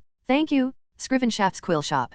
Providing meeting rooms for the West family and associated since 1991. And today as well, the shop was hosting another meeting. However, today, if the tense atmosphere inside the room on the first floor above the store was believed, the meeting didn't look to be a happy one. Two people sat in the room, opposite each other, staring at each other from across the table. "You knew?" said Ivy, her voice dripping with hurt and accusation. Quinn pursed his lips into a thin white line. He couldn't even look Ivy in the eye even though he knew this conversation was coming the moment he had decided to accept Dumbledore's invitation. His knowledge wasn't a complete boon, it could also be a curse, as it was right at the moment. "You knew what was inside Harry's scar," she said. Her cheeks were flushed as she spoke with emotion. "You knew but you didn't say anything."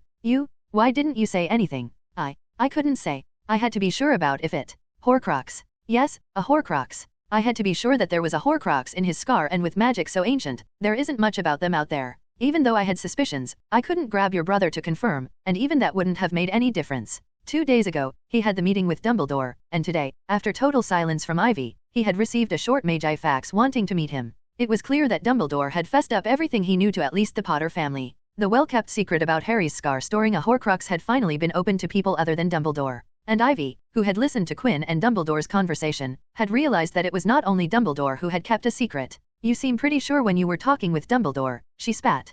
Quinn reacted to Ivy speaking Dumbledore's name instead of his title. Ivy, like him, preferred to use the faculty's correct title except for Snape. She would call everyone with the professor attached to their name both in front of them and behind their back. Seeing her use Dumbledore's name showed that Ivy and maybe even the Potter weren't happy with Dumbledore. "I was putting a firm front. I had to speak as if I was sure." Dumbledore's response confirmed that I was unfortunately right. He didn't want to lie, but for his past knowledge, he would continue to spin a web of lies until the day he died. Another curse that he had to keep with himself. "So you're saying you did nothing wrong?" "Not at all. I am as bad as Dumbledore, if not worse. I accused him of hiding things, but didn't I do the same? You don't feel regret about it, do you?" Quinn shook his head without a single moment of thought. His relationship with Ivy was one of blunt truth. She had clearly told him she'd prefer hard honesty rather than comforting lies. And he tried to follow that as much as he could. "Did you also know about the other thing?" she asked. "The other thing?" he asked. "What other thing?" Ivy narrowed her eyes, searching his expression. "Can't tell you," she said bluntly. "Fair enough."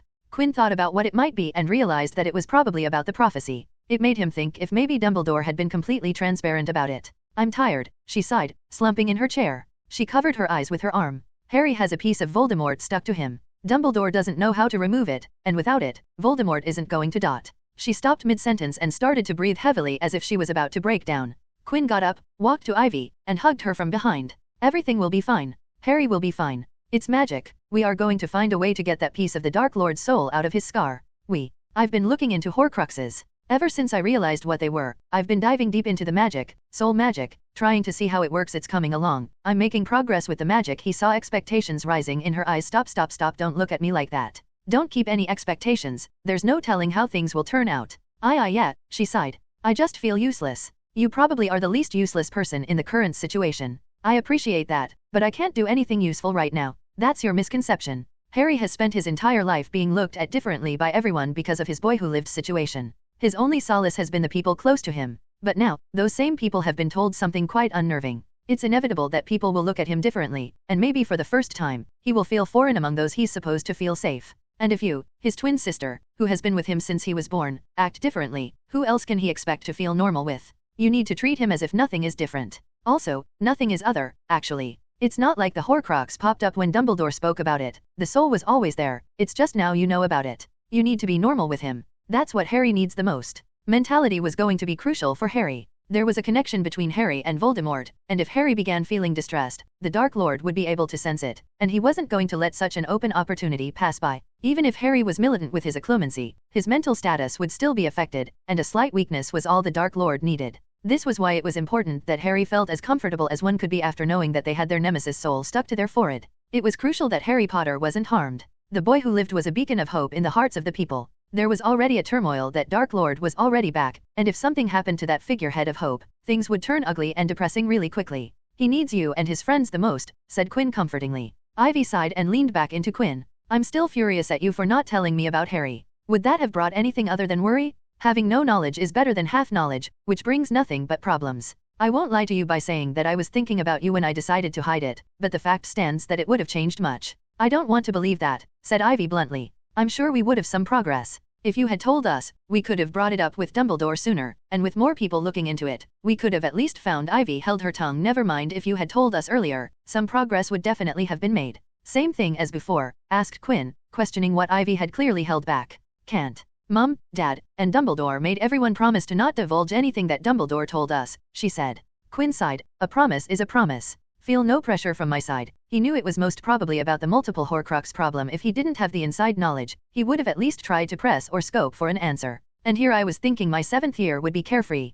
Quinn chuckled. It's not a laughing matter. I know, but I don't associate Hogwarts with carefree, he said. Right from his 2nd year, Quinn had never been carefree inside Hogwarts. Every year had been a race against time with strict deadlines and deliverable pressures. The vaults kept him busy that he had to meticulously plan his days and the hours within them. I feel like I have gotten lazier since I have left Hogwarts. I need some external pressure, said Quinn, switching the topic of conversation. He sat back down, placing his cheek on his knuckles. I didn't even release a project this summer after so many years. It was an utter disappointment. Project? What do you mean? Quinn tapped his fingers on the table for a bit before starting. Time to reveal a secret about myself. Ivy leaned forward, her eyes showing expectations. Starting from Magi Facts to Aegis, a number of West products launched in the past few years are my brainchildren. I created them, perfected them, still develop them to this day, and of course, I own them, said Quinn. While the products/services he had released were only a small portion of the entire West business, they had been without a doubt the most profitable. They had grown so quick that every new subsidiary created had gone from loss-generating to profit-racking companies.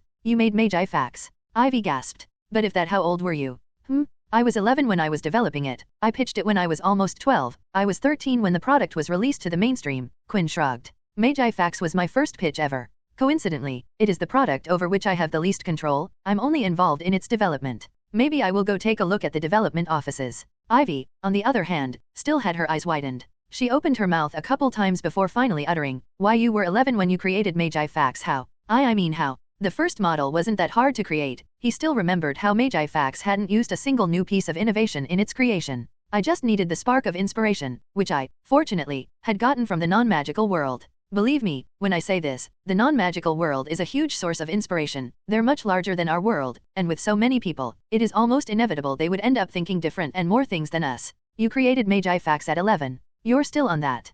Quinn smiled. It shouldn't be that surprising. Mozart composed his first piece when he was 5, you know. It's no different from that if you think about it. I think mine is a little less impressive. 5 years old are really dumb. Aegis is from you as well. Ivy was gaping. I have lost you, haven't I? Aegis itself had become a big deal in a short amount of time. The product had been launched at an opportunistic moment. Anytime news about Death Eaters would pop up in the media, the sales for the cheaper, alternative option to the Goblin wardings would jump up like crazy. Aegis was spreading so fast that Quinn's personal net worth inflated like a balloon. I wonder how would she react if I told her I was behind Labyrinth, thought Quinn. Like Aegis, Labyrinth also grew at an accelerated rate, and while it didn't sell as much as the wards, the door network had been growing at a rate higher than the predictions. Quinn, himself, had created so many Labyrinth doors that some parts of the country had begun looking as if they were the Abate network in Italy. But he could feel that chaos was about to break into the country. It was sudden. The day had started as normal with the morning rush of people going on with their lives. Adults rushed to their work, and children made noise on their way to school with many shops and stores already up and running for the day.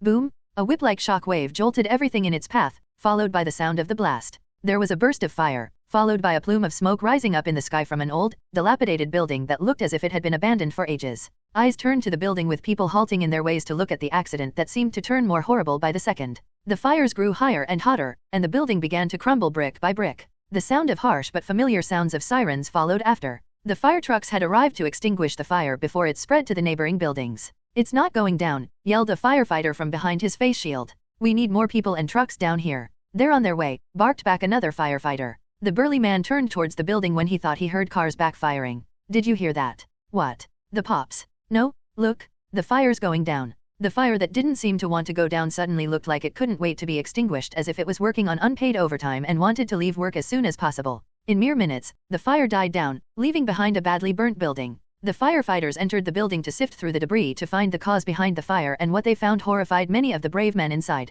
Slumped against a wall sat a burned to the crisp body. The body had sustained so much burnt damage that, except for the humanoid shape, one couldn't tell that the figure was once a person. Squatter or an arson for murder. That would be revealed through the postmortem, but if this is a murder. The firefighters' eyes blurred and out of focus. Everyone in the room stared blankly, unmoving. 2 Aurors people suddenly became visible in the room. They exchanged looks briefly and immediately got to work. One of them carefully laid the burnt body into a body bag that stiffened after a wand wave. The other Auror waved his wand on the wall that the body was leaning against, and the part had remained relatively unharmed because of the body acting as the cover burned to match the rest of the surroundings. The Aurors then wiped the memories of the firefighters and modified them so that they won't remember seeing the body. I am done, an Auror said. The other Auror looked around the burnt room, then at the body, before nodding. Everything's here is done as well. Let's leave. Both turned invisible at the exact moment, and after a clapping sound, the firefighters awakened as if a paused video had been resumed, with the 2 men going around the room, sifting through debris to find clues behind the fire. Scene break. So, what is the decision? Asked Shacklebolt as he entered the cold morgue below the Auror's office. Who is our dear fellow, and how did he die? A medi-healer with sunken cheeks turned away from the burnt body and turned toward Kingsley and the 2 more Aurors who came with him. Kingsley, who had met more than his share of medi-healer who worked in the morgue, furrowed his brows. Most of them were pale and looked as if they hadn't seen a single ray of light and seemed as if they were made from slabs of stones, but this one somehow seemed like a dead body had come to life. You won't like this, said the mortician. I was fixing the body to answer the first question but ended up finding out the second one as well. He stepped aside and motioned for the Aurors to step closer. Kingsley looked down at the body, which was lying on its back. He sucked in a cold breath when he realized what he was looking at. Etched on the man's back, which had been fixed, was a large dark mark in the darkest of the blood reds. Oscar Willow's the name, said the mortician. Willow. Kingsley gasped. Wasn't he a part of the improper use of magic office? I heard he was up and coming in the ministry. At novel bin at. One of the Aurors behind Kingsley spoke. He was about to become the next head of his department. How do you know that? Asked Shacklebolt. My wife works there. Oh yeah, I forgot about that. The mortician cleared his throat to gain the Auror's straying attention. Before he was burned to death, the victim had gone through various physical and magical injuries. Burnt to death? Asked Kingsley. He was alive when he was burnt. Yes, the cause of death was immolation. Poor man. Those bloody Death Eaters, Kingsley sighed. Anything else? Nothing for now. I'll have to do some more investigation to find additional clues. But there's something. The mortician couldn't complete his sentence. The dark mark on the corpse's back began to glow in an ominous red, and a red liquid that looked like blood began to leak out of the corpse onto the cold slab. What is this? Kingsley's eyes darted around the body with his hand on his wand. I don't know, said the mortician. Suddenly, a hiss sounded out from the body with the blood pooling around the body platform, and with the rate at which it dripped, it looked like it would flood the morgue. Evacuate and seal the morgue, Kingsley issued an order. Looking at the scene, none complained. They backed away and had just turned to run away when the dark mark flooded the morgue with a blood-red light, and then with a blast. Boom! An explosion burst in the heart of the ministry. Moreover, it was below the Auror's office, the place with security only next to the Department of Mysteries. The entire Auror's office block walls were thickened and reinforced for protection, but even the explosion ripped through those thick walls and spread through the basement like water out of a dam. The structural walls were cracked, and the tremors that originated in the base traveled up to the central ministry building and even up to the above-ground non-magical Whitehall buildings. When the dust settled, the basement was decimated with destruction everywhere, and in the middle of that chaos, a glowing orb of blue became visible. Shacklebolt dropped the shield and immediately whipped his head around while calling out, "Rory, Bryn, Tegan." He jerkily stepped around, almost stumbling to the ripped-up ground. In the moment's action, he had pulled up a shield, but in that rush, he hadn't had the time to cover the others. Rory and Bryn would be all right, but Tegan. But then Kingsley's foot caught in something, and he fell forward onto the ground. Wah! Kingsley felt his stomach come up. He had tripped on a body, and when he saw the torn and muddy Auror robes, he knew who it was, at least one of the two who it was. Then it hit him that he hadn't heard anyone call out to him or even a single groan of pain. He crawled to the body and shortly waved his wand, only for the spell to give no response. There was no life in it.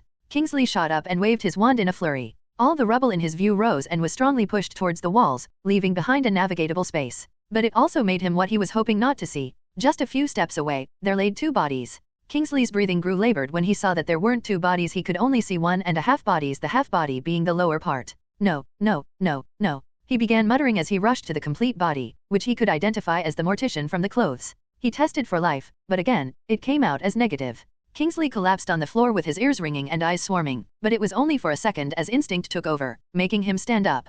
His Auror ways etched into the bones commanded his body as he moved towards where the exit was when the steel gate that had become mangled and twisted was knocked open before Kingsley could get to it. Aurors came running in and almost invaded like an army. Shacklebolt! Roberts shouted when he saw his haggard subordinate and friend. Rory and Bryn came out of Kingsley's mouth. Bryn's body wasn't even.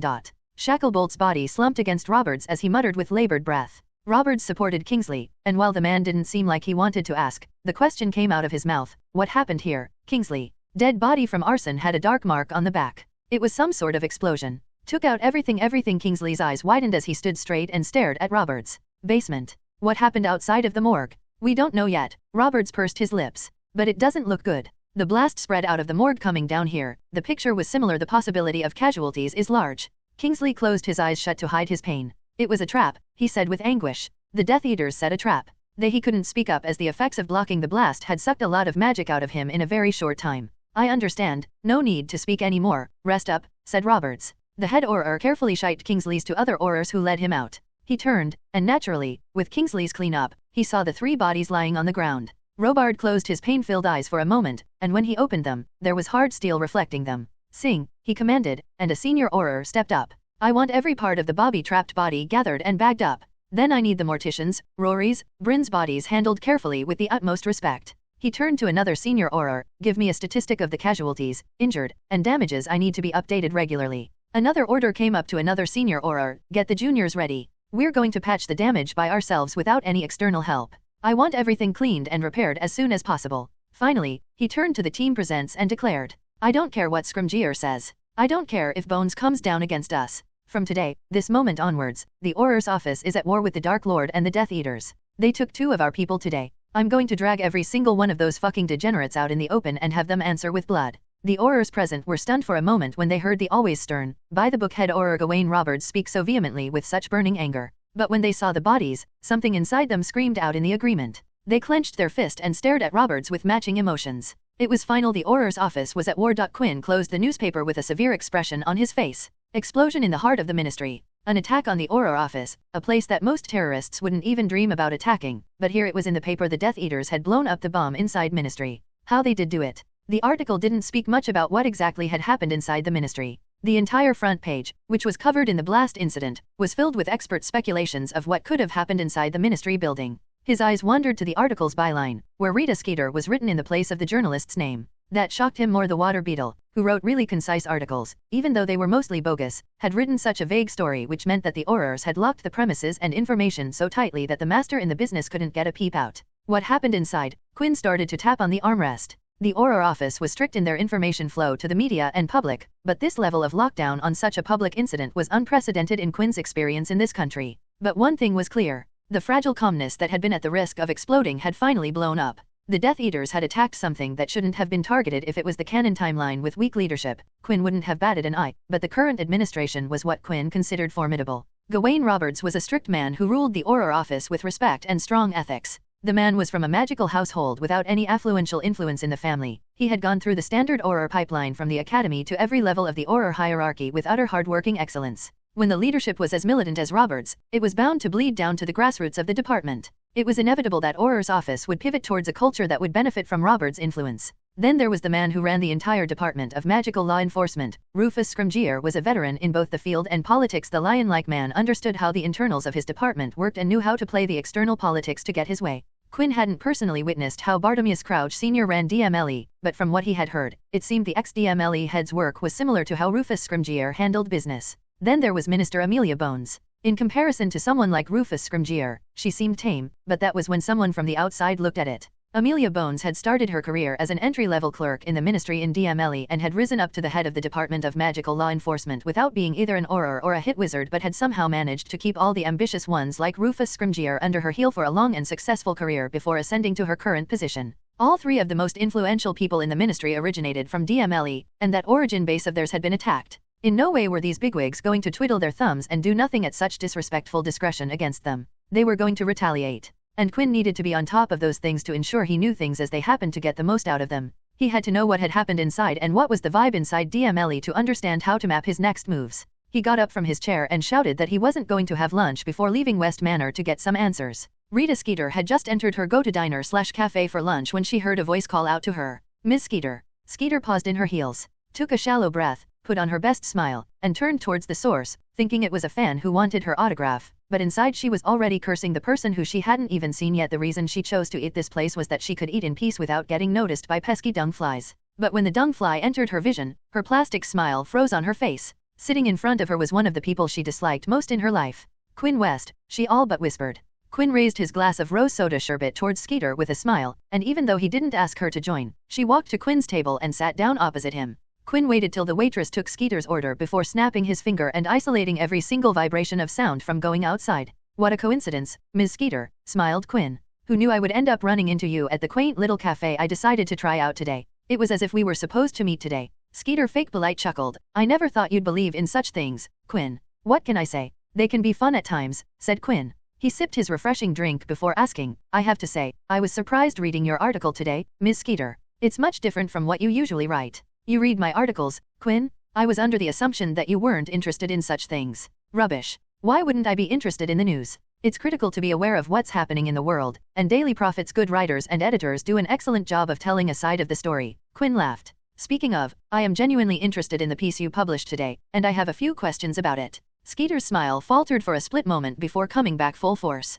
She ho-ho-ho laughed with her hand covering her lips. "I'm glad you liked my work, but unfortunately, because of the sensitivity of the situation, I can't talk about it outside of work. Moreover, everything I know is already in the article. There's no need for you to talk to me." "Surely you must be jesting, Ms. Skeeter. The written word is my favorite, and I don't believe that you don't have something other than what was written on it." "Come on, Ms. Skeeter, there must be something in there that you couldn't fit inside the packaged article that you posted. The other things that were left on the planning board tell me things you couldn't put out for everyone to read." Skeeter narrowed her eyes a fraction as she stared at Quinn. She knew this was coming. There was no way this was a coincidence. She would retire and put her pen down for good if someone could prove it wasn't planned. That she ended up meeting Quinn during lunch. His asking about the article so bluntly made everything clear behind the question of why Quinn had interjected her here today. Additionally, she noticed how Quinn hadn't said a single word of compliment in the form of a please. He wanted her to answer the questions, and from what Skeeter knew, he wasn't the type to take a refusal, especially with their particular past. "It all started with a fire in the Muggle world," she said. "There must have been some news about there being magic involved because the Aurors were sent out to the scene. They must have brought something back from the arson because something exploded down there, and I suspect it was something that they had brought in." Quinn leaned forward. "It wasn't an infiltration?" he asked. "Doesn't seem like it. The Auror office would have said something if there had been an arrest. They would have tried to push the faulty security measures to another department. But the entire DMLE has been abnormally quieter, as if everything knows something others don't and no one wants to open their mouth." Quinn leaned back, and his thoughts began churning. The Death Eaters had sneaked a bomb into the building, right under everyone's nose, sneaked in an object. If it wasn't a Death Eater suicide bomber, then how did it happen? "Who might know this, Ms. Skeeter?" he asked. "Someone high enough in the hierarchy, but none of those people I tried to talk to would even meet me. And you couldn't use your usual methods. Why? They're persistent," Skeeter spat. The entire department doesn't look like they have the key to the fountain of youth. I see, Quinn hummed before asking, what's about the minister's reaction on this, anything on that front? Skeeter shook her head at novel bin at. Quinn sighed and settled down. The information was truly short. Even Skeeter only knew so little, but he had found something new, and it was time to take that small lead and try to find more. Quinn got up from his chair and spoke, that'd be all for now, Ms. Skeeter. It was intriguing to talk to you about this, but now I must leave. He unceremoniously got up with no words of warning. Skeeter knew what would happen if she tried to use their meeting to spin another story, and was about to step away when he stopped and faced Skeeter. I'll be keeping in touch, Ms. Skeeter. Who knows when someone might find some interesting facts, and who better but you to write about them. Scene break. Sirius Black exited a flue and stepped onto the vertic alley. It was already evening, and his workday was over, and with the blast, everything had been a heavy rush of things stampeding over him, and that beating made him want to have a drink. So after a hectic day, he ventured towards his favorite bar in the country. He walked in the empty street without fear. It looked like the perfect place to get mugged, but Sirius walked confidently without care. Would some petty mugger dare to even breathe in front of him? As he was thinking about his day and all the heaviness that was floating above the office, a distorted voice called, Sirius Black. He looked back, and if yesterday had been a surprise, this was another version of it. It was not because of the distorted voice, sure, it played a bit part, but what shocked every other thought from his mind was the figure covering him from head to toe, staring at him with deep violet eyes. It was the invisible vigilante. Sirius stood staring at the figure donned in black for a moment. His wand was already in his hand by instinct, ready for action, but it took him a beat to register what was in front of him. Are you mad? Sirius pointed his glowing wand towards Quinn. Or are you looking to surrender? If it is the latter, then I'll gladly take you in right here, right now. What do you say? Want to come in? We're renovating right now, so it'll be a little rough, but I assure you, I'll put you in the best one we have.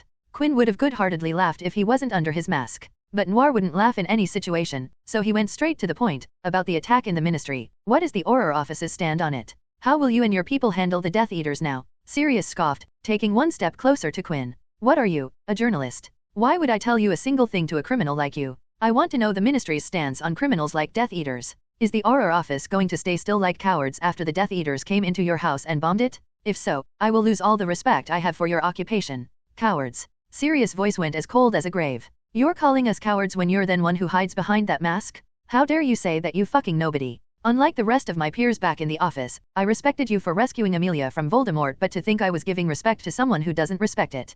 Quinn narrowed his eye behind his mask. I could not care less what you think of me, Sirius Black, said Quinn. Get to the point. What is the Auror's stance on the Death Eaters? If you do not want to tell me, then say so, and I will leave. Do you think I'll let you walk away just like this? Sirius, his wand taking on an angry glow. Quinn didn't believe words were an appropriate response, so he turned to what he considered an appropriate response and flared up his market. The doors and windows of Solitary Street rattled, and even the dust on the ground floated to rise up. I am not a pushover, said Quinn. I did not want this conversation to go this way, but if you want to go down this path, I will very willingly follow through with it. You didn't want to go this way? What did you expect would happen between an Auror and a wanted murderer? Said Sirius. A cultured conversation. Cultured conversation with a bloke who has taken body parts out of people? Yeah, right. Have some self-consciousness. Quinn could tell this conversation was going nowhere. He wanted to get some information, but it didn't look like Sirius was going to give it to him willingly. He could take it out of the senior Auror's mind against his consent, but that was something he was looking to avoid because of how messy it could get and become a rolling snowball. Right now, he was more willing to take a risk on a junior Auror, who might or might not have the crucial information he was looking for. This was a waste of time, said Quinn, and started to back away while keeping an eye on Sirius. A wise decision, as Sirius immediately shot a spell towards Quinn, who blocked it with a shield and returned with a magic-heavy spell. Sirius moved to block it with his shield and was sent back flying as the spell made contact with a shield. Oof. A blue glow appeared around Sirius, and all the momentum was killed, bringing him to a halt. The senior Auror landed on the ground skillfully as if he had practiced 100 times. But as Sirius regained his footing, another spell appeared in his peripheral. He raised his wand, and a hasty shield spell blocked the attack, but Sirius was sent flying once again. The same blue glow of Arresto momentum cut Sirius' momentum and brought him to a halt, with Sirius physically maneuvering himself to land on the ground. Pop! Sirius looked up just to see the sole of a black combat boot smash into his shoulder and slam him to the ground, rattling his entire body. Gah! Even in this situation, Sirius' mind worked with perfect calmness and awareness of his situation. He channeled his magic through his wand, a dome manifested above him. Crack! But the next second, the dome was broken by a heavy blunt attack. Then Sirius saw the black soul come down, and this time instead of landing on his shoulder, it squarely pressed into his chest and rammed into the ground. Think about it before calling me a good-for-nothing, Sirius Black, said Quinn. He extended his gloved hand, and Sirius' wand went flying to the side of the street, in a shady corner, making it difficult to be seen. I do not wish harm upon those who do not deserve it. You do not deserve to face the harm I inflict upon the deserve. I still respect the Aurors, and the country cannot lose any more Auros, so I'm going to leave you, so make sure you lie here like a good boy. Quinn passed a light vibration spell through Sirius' body which did not hurt him, but it didn't hurt but did heavily disorient him. When Sirius recovered from the spell that shook every part of his body, Quinn turned away and was already turning the corner of the street. War. Quinn stopped and turned towards Sirius. The Aurors are at war with the Death Eaters. War. Now that is something, thought Quinn. He didn't know what war meant in the context of the Aurors. They could be simply starting an arrest hunt for the Death Eaters, or maybe it was more along the lines of avenging their fallen ones. But whatever it was, Quinn knew that this was the advent of what was called in the canon as the Second Wizarding War. Take care of yourself, Sirius Black, said Quinn. Wars do nothing but damage to everything involved. Stay alive, the world needs more people like you in it. After throwing some pleasant words, he turned the corner and operated out, leaving behind a relatively unharmed Sirius Black. Quinn dropped the noir patch on his bed and plopped down beside it flat on his back. War, he says, muttered Quinn. He was expecting some big news today, and what he heard was right up the alley he was expecting. And it did bring him some nervousness and a little bit of anxiety. As he had said to Sirius, wars brought good to no one involved. There was destruction, loss of life, and distress on the entire spectrum of emotions. War, Quinn muttered again. It was already here. Quinn knew that it would come sooner or later, but now that it was here, it seemed that there wasn't enough time to prepare. There had been things he had been preparing for a very long time, and they still weren't complete at novel been at. Especially, the main part on which everything depends upon. His hand went to the chain around his neck where the resurrection stone lay. He hadn't had enough time to work on it and desperately wished he had gotten his hands on it sooner. But there was no use complaining. All he could do was move his plans faster and hope that they had progressed enough to work. Quinn stood up from his bed, picked up the noir patch and walked down the stairs of his suitcase. If he wanted to make his plans move faster, he needed to put in the work to make that happen. Scene break. The door opened, and Sirius entered the room as silently as possible. You're late, Auror Black. Sirius looked a bit embarrassed as he looked at the table of important people sitting at the same table: the Minister of Magic, Amelia Bones. Head of DMLE, Rufus Scrimgeour. Head Auror, Gawain Roberts. Head Hit Wizard, Killian Perry, among many other important personnel from the DMLE. And Sirius was late to that meeting. I'm sorry, Sirius said to Scrimgeour. I encountered two drunken parties fighting each other in the street about Quidditch, creating problems for everyone. There was no junior in the area, so I had to take care of it. He sat down in a seat near the walls of the room. Welcome to the meeting, James Potter whispered as he leaned toward Sirius. Don't start, Sirius sighed. Did you really find people on the street? No, I met the invisible vigilante, said Sirius. He beat me to the ground. I got late because of that. James tried to hold back his laugh, but it leaked out, gathering eyes from everywhere in the room. Is there something you find funny, Auror Potter? Asked Amelia. No, nothing, Minister, James said hurriedly with a serious face. After he was sure no one was looking at him, he whispered to Sirius, seriously, what happened? I met the invisible vigilante. Did you meet a girl and lose track of time? I met the invisible vigilante. He asked me what had happened. We got into a fight. He barely beat me to the ground, barely. We agreed that I could have won if he didn't get a drop of me and then parted ways like civil gentlemen. James wanted to scoff, but it died in his throat when he looked at Sirius. The smile drained from his face, and he grabbed Sirius' arm. Did you really? How did that happen? What happened? Sirius nodded. You are fine, right? Asked James. Yeah, I'm fine, sighed Sirius. There was a silence before he said, he was strong. What? He was strong. I made sure to charge up my shield plenty, but I was still blown away. And you know what? He blew me away twice at that. I couldn't adapt the second time as well. It was like there was a gulf of power that I couldn't cover. What did you say to him? Nothing much, but then he didn't kill me, so I just said that we were going at war. You did what? That's not supposed to go out. What happens if Scrimgeour and Bones shut down Robert's proposal? Like that's going to stop him. I know it won't, and that's why we have to keep it under wraps. You shouldn't have told him even if this goes through. The two stopped talking when Amelia got up along with the other bigwigs. I have listened to what DMLE head Scrimgeour and head Auror Roberts had to say, and given the circumstances, I have come to a decision. Amelia looked around the room and spoke after a pause. We are going at war with the Death Eaters. This is going to be a covert operation, so whatever we discuss here moving forward is not to be talked about outside. Sirius looked at James. Well, there you have it. It's not as bad as before, is it? James opened and closed his mouth before shutting it and looked ahead, his expression covered in shock. If there was one thing that brought joy to the magical community of the British Isles, it would be the magical sport of Quidditch. If someone went out looking, they would find a Quidditch fan before they exited their home street. The singular sport had grown the level of religion in the lives of people who loved to play, talk, and watch the sport with more passion than any other thing in their lives. The sport was almost like a drug. People couldn't get enough of high-speed flying, high chances of collisions, and the guaranteed promise of thrill and excitement. International matches with national teams were events that the people were extremely attached to and felt a lot about, but they weren't enough. People wanted more Quidditch. To remedy that almost insatiable demand, regional Quidditch leagues were started, not only giving the people a chance to enjoy more Quidditch but also allowing more players a chance to play and make a living out of it. And such a pressing need was met. It was bound to make money, and when things made money, people who owned them wanted to make money. So, the business of regional leagues and sports teams grew to the point that they became household names. People would gather up in the stadium every game to support their teams and have an evening of Quidditch fun full of screaming, shouting, booze, and stadium food. Even in Hogwarts, people would follow the game through commentary on the magical radio every game night. People would gather in the common room to tune in and have a jolly communal time.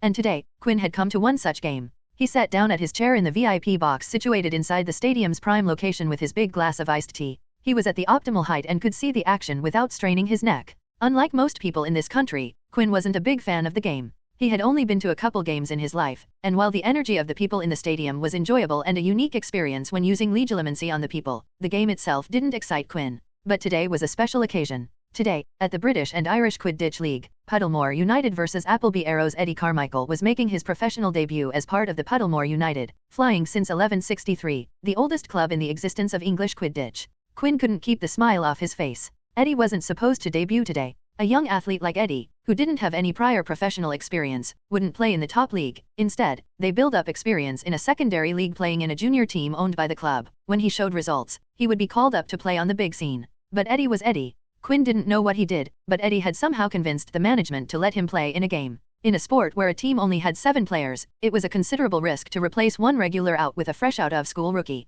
But Eddie had done it. Puddlemore must be really desperate to have a kid play. They've been falling the past years today, they're going to be wiped out by the fucking arrows, said someone sitting beside Quinn in the VIP booth at Novel Bin at. Puddlemore United had been a successful franchise for centuries. Even now, it was standing at number 2 in the season rankings. Unfortunately, the team failed to show results where it mattered the most. The club had entered a long championship drought that didn't look like it wanted to end. The oldest team had already dropped down to number 3 on the rankings of the most championships won by a club. Because the team was still strong and successful, the loyal longtime fans supported it wholeheartedly, but it had seen a slight dip in attracting a younger, newer fresh blood who supported the team. Quinn stared at the old man and raised his index finger, lying flat against the armrest, and silently and sneakily cast a spell. The old man would feel thirsty no matter how much he drank for the next 24 hours. A loud horn marked the entrance of the players.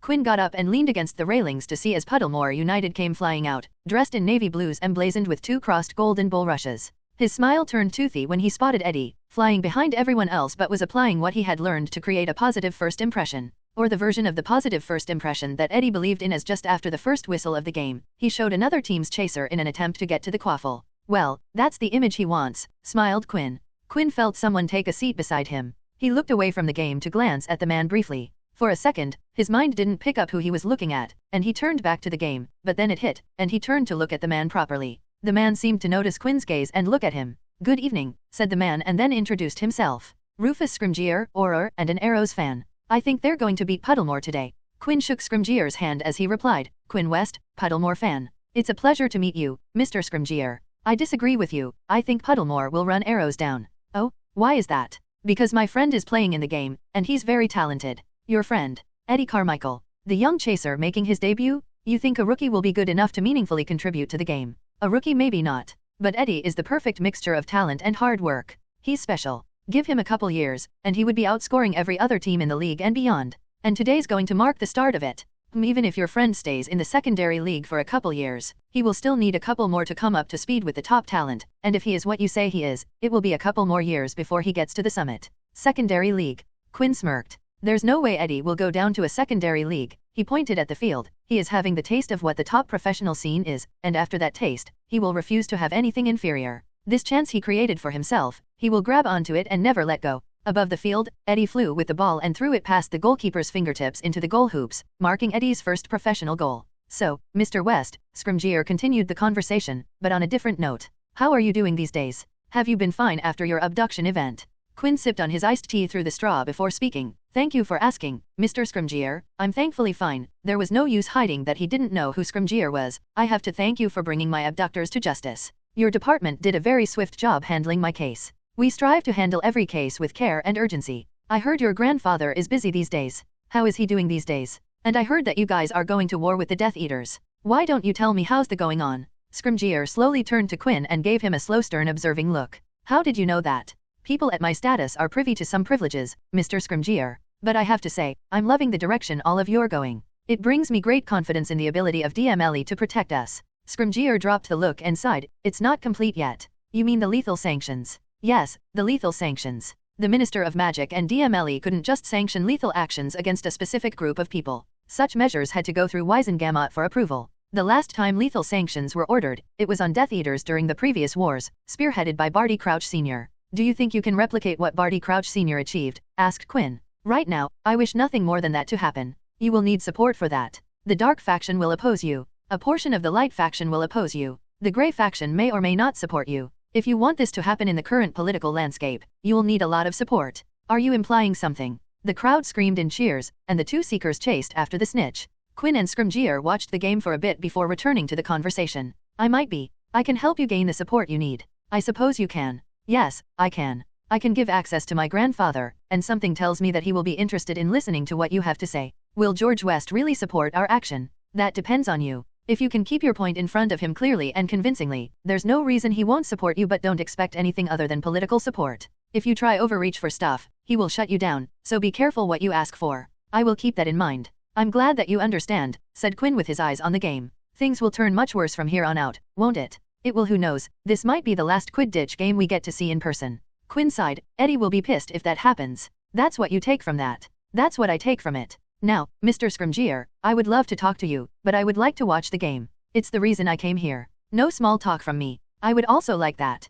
Puddlemore is going to win. I bet arrows are going to win. 10 galleons. Just 10, asked the head of DMLE with a very lucrative pay package. I was thinking more like 100. It's not the money that makes the betting fun. Money will make a difference if the amount makes a difference for us. It's the bragging rights and the satisfaction of living that makes it fun. If you want to bet money, how about we bet a half a year of your salary? That'd be appropriate. Bragging rights and satisfaction it will be. And 10 galleons. It was Puddlemore who won at the end of the game by the capture of the snitch and by the points scored by the chasers, including Eddie, who put on impressive numbers for a rookie. After a week, it was announced that Eddie won't be going to the secondary league and would be placed as a reserve for the Puddlemore United to be brought off the bench in the later parts of the game.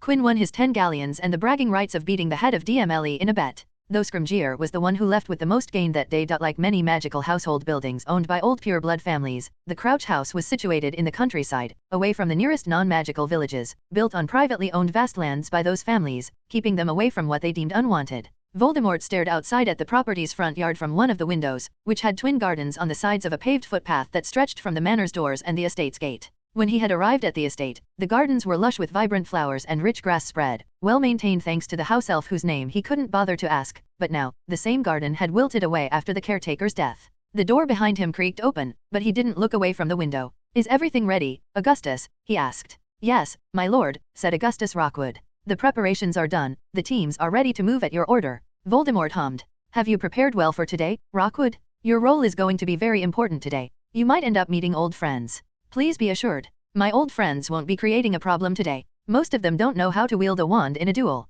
The ones who do know, I'm ready to handle them. Unspeakables in the Department of Mysteries, to be put crudely, were researchers who spent most of their time in labs, hunched over their research. While the Unspeakables were making substantial discoveries in magic, many of them weren't proficient in dueling. However, there was a section of Unspeakables that researched dueling arts, and those Unspeakables were one of the real dangers inside the Ministry. After all, Augustus Rockwood was one of the Unspeakables who studied the dueling domain focused on weaponizing magic. Did you know I was asked to join the Department of Mysteries when I was young? Said Voldemort. Rockwood wasn't surprised, given he knew how Unspeakables recruited, but he was highly intrigued by the image of the Dark Lord being asked to join the Unspeakables or even possibly working in the gallows of the Department of Mysteries. Voldemort continued, I refused them that day. I wanted to travel and learn magic instead of being stuck in a cubicle doing mundane tasks so that my supposed superiors could focus on their research, or worse, waste their and, especially my time, doing nothing. Rookwood knew what Voldemort was talking about. He had done his share of grunt work before being able to focus on his choice of research, and he couldn't even imagine Voldemort doing the same grunt work. When does the Wisengamot session start? Asked Voldemort. In about an hour, my lord, replied Rookwood. The bill for the usage of lethal action against my Death Eaters, said Voldemort, quoting the topic of the Wisengamot discussion. I still remember you telling how many problems it had caused our tropes the last time around. I should have killed Bartolomeu Sr. before he caused those pesky problems. I made the mistake of not doing so last time. But this time let us make them aware of what they are about to face. If I may speak something, my lord. Voldemort hummed, which Rookwood took as a signal to continue. If we proceed with this, then wouldn't that sway the vote in favor of the implementation of lethal action that would create problems, especially with Roberts and Scrimgeour leading the current DMLE? Even Bones has her origin in the DMLE, she would be more perceptible to suggestions against us. How do you think the vote would go if we don't proceed today? Asked Voldemort. According to what Rivers have gathered, the bill is going to pass today, Rockwood said. Rivers Locke, the resident spymaster, had felt around the ministry using his network of Novellus Oxyonites and had concluded that today was going to be passed. He also said there are rumors of George West endorsing the bill.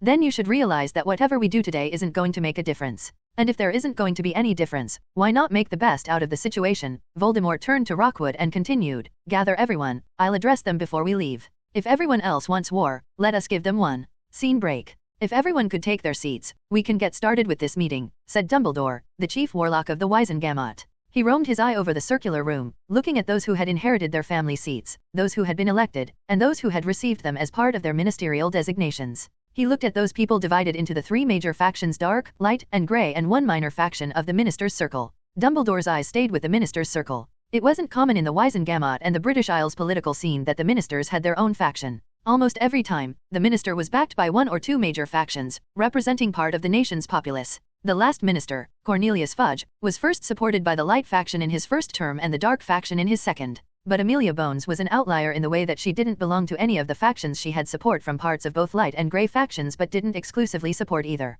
Her true influence came from her work and tenure in the DMLE. She had been so competent and done such good work during a period when DMLE was having trouble finding applicants who passed the Auror and Hit Wizard standards, keeping the reputations of her department so clean and successful that her approval ratings had been off the roof with the populace even without the explicit support of any political factions. Ahem, Dumbledore cleared her throat. Members of Wizengamot, today we have gathered here to discuss a bill proposed by Minister Bones in conjunction with the Department of Magical Law Enforcement. I'm sure all the concerned individuals already have a copy of the draft and have had the time to go through them to gain an understanding of what it entails. Now, I would give the floor to head of DMLE Rufus Scrimgeour to place the bill in front of the Wizengamot. Amidst the buzzing chatter, footsteps echoed as Scrimgeour walked to the room's well. All eyes followed the man who looked poised. One look at the man, one could tell that this was what an Auror was supposed to be. Scrimgeour walked to the table in the center and placed some documents in the middle, and the man took his time to set up as if the other didn't exist. Members of Wizengamot, he started, today we have gathered here to discuss a solution to the problem that ails our country and every person that lives within it. He turned to the Dark faction as he said the last part. It's not a secret that the Dark Lord, he said, and the people straightened up, and his Death Eaters have risen again. They have gotten back to their terrorizing ways of the war days. In the past few months, DMLE has apprehended many Death Eaters, who have been sentenced to Azkaban, but not a single time have the Death Eaters not tried to rescue their compatriots, going as far as to attack Auror guards escorting the prisoners. There have been many more incidents in which the DMLE suspects were caused by the Death Eaters. And, just recently, the Death Eaters directly attacked the ministry itself by sending an explosive to the ministry that everyone knows caused much damage. In that one incident, they not only threatened everyone's lives in the headquarters and so many important documents but also risked breaking the international statute of wizarding secrecy, which would have not only endangered the lives of wizardkind in our country but worldwide. When the population of one country found out about the magical population, then it was just a matter of time before the other countries would find out about it. It would spread like a pandemic, and the lives of so many people would be risked without them anything. It would bring judgment upon the magicals of the British Isles, and in those times of turmoil, no one would be willing to help them. So, on behalf of the Minister's Office and the Department of Magical Law Enforcement, I propose that lethal action be allowed against the Death Eaters. Like the last war, I propose that the Unforgivables be allowed to be used against the Death Eaters, and if in a situation of concern, Aurors and Hit Wizards be allowed to execute the Death Eaters. There was a heaviness in the air. A lot of chatter rose up within the room, making people. Dumbledore raised his wand to the air and shot harmless explosions, making people quiet up. If anyone wants to question Department Head Scrimgeour, please raise your hand, he said. It seemed that a lot of people had questions as hands were raised from all the questions that Novel been at. There was a reason why Dumbledore had stuck to the Chief Warlock position for such a long time without letting anyone have the chance to replace him. Chief Warlock was responsible for facilitating any discussion that happened in Wizengamot, and it was completely up to Dumbledore who he chose to give a chance to speak and in what order. For a big part, he got to decide how the discussion could go. Right now, if he allowed someone from the Dark faction first, the tone of the conversation would turn to one of an offensive questioning, trying to undermine the bill with the aim of scrapping the entire thing. But at the same time, if he handed it to the Grey faction, Dumbledore was sure they would engage in a conversation supporting the bill, as discord at this scale was terrible for business. And if he was to give a chance to the Light faction, Dumbledore glanced towards where the Light faction sat with complicated looks in his eyes. Ever since he had revealed the truth about Harry's situation, he had lost the trust of some influential members of the faction, and with it, a lot of people who didn't know the truth but were followers of said influential people. He wasn't sure what would happen if he gave a chance by the light faction. As he contemplated who to give a chance, a sudden tremor went through the room. It was so violent that many people shifted off their seats, and entire rows of chairs moved by several inches. Even Dumbledore had to grab onto his chair to not fall off because of the violent shaking. Dumbledore even heard someone, presumably an Auror, shout, again. Dumbledore's eyes went straight to the dark faction members, and he started to scour the people looking for people who were acting strange. He noticed people who were acting strangely calm in this current situation, especially when there had been a similar incident very recently. He clutched his wand and let the magic flow as the legilimency mind magic shot through like an arrow from a taut bow, piercing through the embarrassingly weak defense of the people who acted strangely. Dumbledore started to rife through their memories, and that's when he found the reason behind the sudden shock. He immediately stood up in shock and at once rushed towards the door out of the Wizengamot room. Before he exited, he spoke in a commanding voice. With me? And even those who were at odds with Dumbledore knew he was serious and not to doubt his orders. Dumbledore rushed out of Wizengamot amidst people calling for him, some angry, others concerned, but he ignored those voices and hurried towards where he could hear explosions and shouting.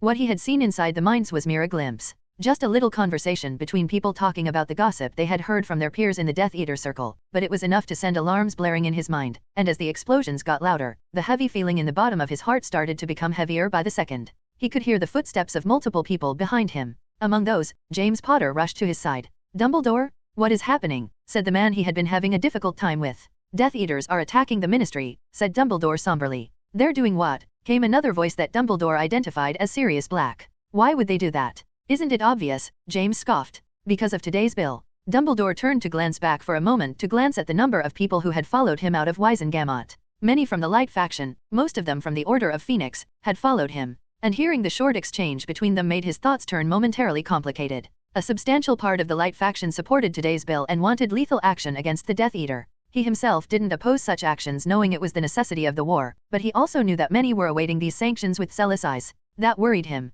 He could foresee a near future where Aurors and Hitwizard would actively start searching for encounters with Death Eaters to put them down, and it was inevitable that some people would get injured and, worse, lose their lives in such pursuits. He was hesitant to let the bill pass in its current stage, which lacked some crucial, much-needed restrictions. He could see the Roberts and Scrimgeour tagging along at the back with an ensemble of Aurors following them. That itself worried him. If before, he could influence some restrictions, after this, there would be no chance he could make any suggestions that would protect unnecessary blood from being spilled. Good blood from being spilled. Dumbledore. He turned back and saw Scrimgeour had made his way to the front. If you would be so kind as to share something with this lowly head of DMLE, I would be eternally grateful to your greater personage. There's no need to be like that, Scrimgeour, said Dumbledore. As you might have already expected, Death Eaters have attacked the Ministry. Like before. Dumbledore shook his head. No, not like before. They have come in person this time. While he couldn't see it, Dumbledore knew that Scrimgeour was glaring daggers at him. He wasn't supposed to know anything about the Death Eater bomb incident. I hope you've already alerted all the Aurors and the Hitwizards.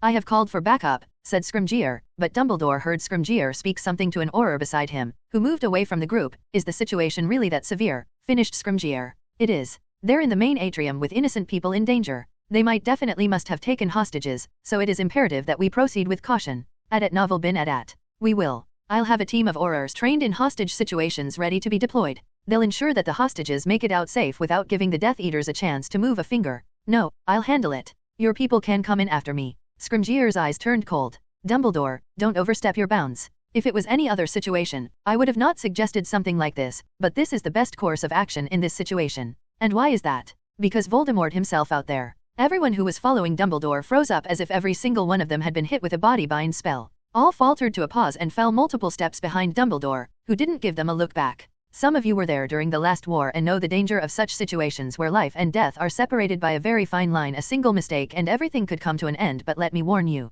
Voldemort had never shown his true powers in the last war, so whatever imaginations you have in your mind about his power, throw them out and be ready for anything you think is possible with magic and then go beyond that. He didn't want to place a fear inside their hearts, but it was necessary. They knew what they were going against. It was better if they were cautious, even cowardly, than reckless. Let me handle Voldemort, but keep an eye open for stray attacks, warned Dumbledore as they reached the atrium. Now, ladies and gentlemen, arm for your wands and prepare your magic. It's time to show that justice always prevails. Dumbledore stepped into the atrium with the Elder Wand laying comfortably in his hand as if he was a part of his arm. He sucked in a short breath and felt thick foreign magic wash over him as if he had been dunked into a deep pool with viscous water. Dumbledore knew what exactly it was. He had been feeling it over ever since he had come into throwing distance of the source. He looked towards the said source and found the familiar figure standing in black flowing robes. The pale skin, serpentine features, and red eyes were just like the last time he had seen them in the very atrium they stood. Their eyes met, and two waves of magic erupted, one from each, and crashed into each other, sending tingles down the people's spines as their bodies sensed the dense presence of magic. Dumbledore wasted no time and scoured the Ministry atrium. As he had expected, there were plenty of hostages within the Death Eater's grasp. Dumbledore, however, was expecting and had thus prepared. A large group of people were on the ground, huddled in groups with terror in their eyes. They had Death Eaters standing around with wands pointed over their heads. He could see men, women, children, and even the elderly in the crowd of frightened people. Dumbledore raised his wand like an orchestra conductor and released a wide wave of magic that reached every single corner of the atrium. The magic spread fast and affected tens of Death Eaters, making them feel a shiver immediately followed by an intense heat that tortured every cell of their bodies. Now, Dumbledore shouted an order to the people behind him, who had also seemingly frozen stunned for a second by the showcase of power from Dumbledore. The Aurors and Order of Phoenix members moved under Dumbledore's command and launched an attack on the lagging Death Eaters. "Play nice, Dumbledore." The inherently cold voice echoed in the atrium. "Why would you ignore me to play with others when I'm here?" Voldemort waved his wand, and the Death Eaters felt the harsh magic drain from their bodies. With nothing holding them back, they started their counterattack on the Aurors they outnumbered. Dumbledore didn't speak to Voldemort and again weaved magic. The Elder One's tip glowed golden as multiple threads of magic flew out towards the groups of people and poured over protective domes to shield them away from becoming a victim of crossfire between the Death Eaters and the Aurors. Protecting more than 100 people on his own quickly and effectively was only achievable by another person than Dumbledore, and that person was present in the room and didn't have a single intention to ever raise his wand for the cause of good help. Voldemort raised his wand towards the hostages nearest to him and shot a charged dark spell towards them with no mercy and did it without a hint of emotion on his face as if this was a norm in life, without a single shred of remorse on his face. Dumbledore made his move and pumped a burst of magic into the dome that Voldemort targeted. "Fool," Voldemort scoffed as he suddenly raised his wand towards Dumbledore and chanted, "Avada Kedavra." The eerie green zap bolted toward Dumbledore with the only intention of taking away a life. Dumbledore immediately dropped the other magic. Instead, he raised a block of marble from the floor and protected himself against the sure-killing curse. Voldemort didn't seem bothered as he lowered his wand and again pointed it at another group of people. Dumbledore again charged the protective dome, and again Voldemort shot a spell when he saw that, and this time, Dumbledore was only able to react at the last second. "These people here are your weakness, Dumbledore," Voldemort laughed. "And because they're your weakness, they're my strength." "Don't be so overconfident, Tom," Dumbledore bit back. "Because from the last time we met, you were forced to leave in a not-soon-good condition. So be rest assured, it won't be changing from the last time." Voldemort laughed coldly, and his voice reached everywhere, even above the loud exchange of spells. "Is that so then? Let's test if that's true." A dozen muddy dark spheres manifested over in the air, all strategically placed above the hostage groups. Dumbledore's eyes shrunk when he felt the power behind Voldemort's magic. That was enough to pierce his shield and kill everyone in the vicinity, including Voldemort's own Death Eaters. Dumbledore immediately poured his magic into the protective domes as Voldemort dropped the spheres with a cruel smile on his face. Dumbledore's entire focus shifted to protection. He could still survive this, but it was clear that if he didn't protect the hostage, there would be no blood spillage as everything would have vaporized. Boom! There was a loud explosion. Everyone stopped and turned as the spheres vanished into nothingness. Their eyes were staring at Voldemort, who had his head bowed. The spheres didn't cause the explosion, but whatever did cause it had left behind a trail of smoke from Voldemort's defense. Voldemort slowly turned his head towards his assailant and saw a familiar figure standing in total black from head to toe and had two threatening spells hovering in his eyes. The invisible vigilante had arrived at the scene. "I will be going to America for a few days," said Quinn as he sat opposite George in the latter's study. "Why?" asked George, not looking up a letter he was reading.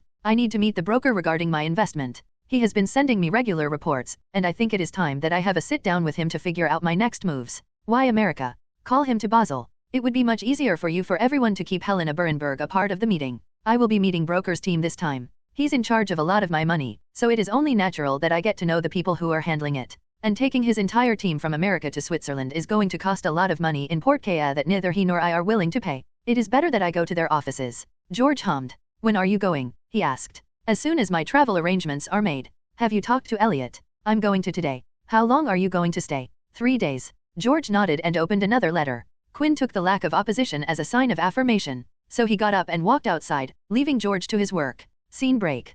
Quinn exited the fabric of space and left behind the strobing rainbow lights to land on his feet, feeling a tad bit dizzy that cleared up almost instantly. He looked around and found himself in a posh, well-decorated room with high-class interiors. "Welcome, Mr. West," he heard a melodious voice. Quinn turned to face a gorgeous blonde standing by the room's door. "Welcome to the United States of America," she said. On the first day of his stay in America, Quinn immediately went to Abraham's restaurant and had lunch with Leah, who was in the country. "Why are you here?" asked Leah. "For work," said Quinn, eating a strange seafood dish. I have to take care of my non-magical investments. Meet the broker and his team. He pointed at the roof. I also need to catch up with the building manager about the state of the building, the tenants, and their leases. Then there's the warehouse that I bought last time I was here. I need to visit there to take measurements so that I can start planning the development I had in mind. Oh my, you're busy, said Leah, enjoying her meal. Let's go out somewhere today before you get all busy with your work. No, you're here to spend time with Abraham. I'm sure you have your own plans. I don't want to ruin them. Moreover, the meeting with the building manager is today, so I have to attend that.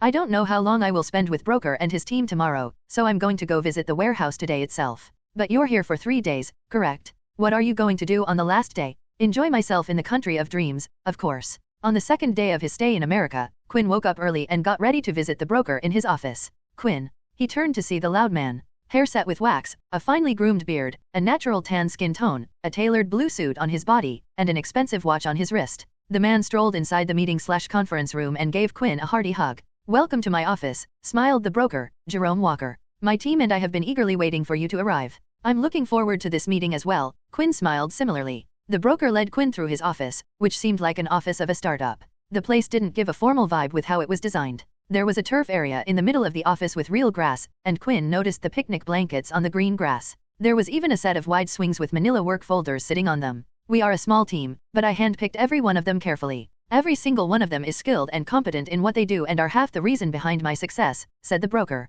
You'll like them. I hope so, Quinn chuckled. Who knows, maybe I will poach a couple of them from you. The broker laughed. You can surely try. But I pay them very handsomely for they make me money. The more they make me, the more they get paid. It's a continuous cycle. They were delighted when I got you as our client. If they learn from you, I'm sure they'll understand what I can bring them. The broker laughed again, seemingly not worried. We will see about that, he said as they arrived at the meeting room. He took the handle in his hand and smiled at Quinn. For now, let's make everyone some money. On the night of the second day of his stay, Quinn packed his suitcase and made his way to a small hill on the city's edge. He looked around the woods and noticed the absence of any sort of magic in the surroundings. Be it back home or in the States, the cities always had some kind of magical net that encompassed the entire city. The magical net had functions like facilitating the trace used to detect underage magic, and in America, the magical citywide net had another function of detecting port keys, which was a problem for Quinn. He pulled out a tiny steel pyramid from his pocket and felt the weight in his hand. The palm-sized pyramid exuded a gentle wave of magic that tugged on the spatial threads in the surroundings. It was a portkaya. A very personal and very illegal portkaya. Would have loved to try out intercontinental apparition, Quinn muttered as he picked up his suitcase from the ground. Ever since the last year, when he had picked up spatial magic, his prowess with apparition had jumped up exponentially. He could apparate cross-country without a hitch, and even cross-continental was possible at benchmarked distances. But Quinn hadn't tested intercontinental apparition yet, but he was confident that he could do it if he tried. But right now wasn't the time to test that out. He needed to have all his bodily organs intact for what was to come. Maybe on the return trip.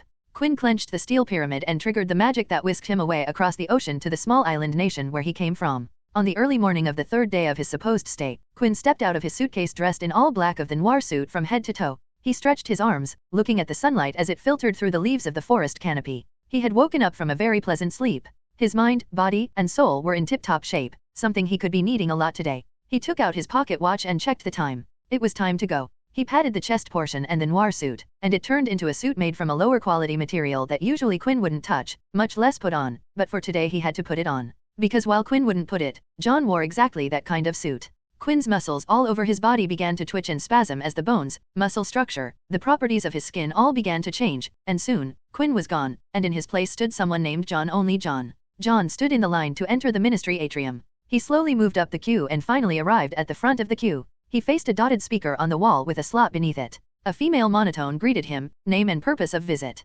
John. Inquiry with the flue department regarding faulty flue fireplace. There was a static silence for a moment before the voice responded. Mr. John visiting the flue department. There were multiple clicking noises before a badge fell into the lip of the slot beneath the speaker. John picked up the visitor badge, put it on his lapel, and finally moved inside the ministry atrium, where he once again had to go through the security desk, who checked his badge and asked for his wand at novel bin at. I don't have a wand, said John. Didn't bring it today. Forgot it. Forgot it. The security guard narrowed his eyes. Step aside, we would like to check. John shrugged and submitted to a pat-down and a magical search that came out to be, no wand. You can go, said the security guard. John finally stepped into the main atrium, but instead of going to the flue department where he was supposed to go, he moved towards the part of the atrium that led to the Wisengamot but didn't leave the atrium. He grabbed a corner, and slowly magic turned him invisible to the naked eye. John closed his eyes and began the waiting game of patience. After waiting for a good amount of time, John opened his eyes when he felt a swarm of magic that flooded the atrium. The foreign magic flowed, and John could tell what was coming, so he braced himself.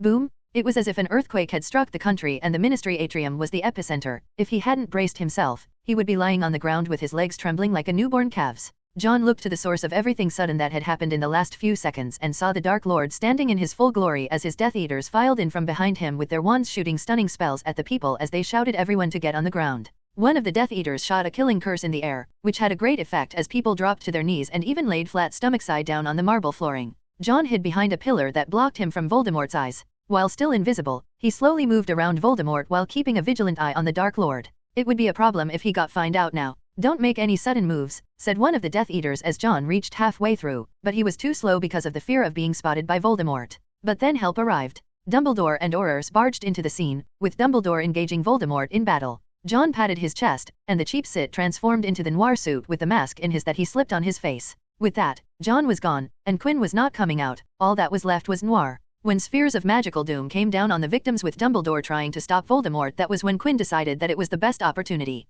He charged a strong magic, most vile, and the most damaging spell and shot it towards Voldemort's back. Just when Quinn thought that the spell would hit, a shield sprung up and blocked his magic. Quinn stared at Voldemort's back and the protective shield sizzling because of his backstabbing spell. That didn't work very well, now did it, he thought. The look that Voldemort gave him was not something anyone would be happy about. He had been face to face with the Dark Lord before, but this was the first time he had seen him so cold and furious, and all of that was directed at him. Oh boy, having the Dark Lord coldly stare him down after 2 days of painstaking alibi construction in the States, which involved breaking multiple American Port-KL laws and appearing in front of Aurors inside the ministry who were out to get him for murder charges, wasn't great. It was like the return of all his returns was underwhelming, to say the least. You have been an annoyance for some time now. Voldemort's voice seemed colder than his. Quinn's ice magic. Stay within your limits. No, you have done enough. It's time for you to go. Quinn shifted his feet and sent body magic to every part of his body, ready to move at a moment's notice. He could feel a pressure emanating from Voldemort that was quite nerve-wracking. Not once in his life had he faced an opponent of this caliber. Even his previous encounter with Voldemort couldn't be counted because of the suddenness of the situation.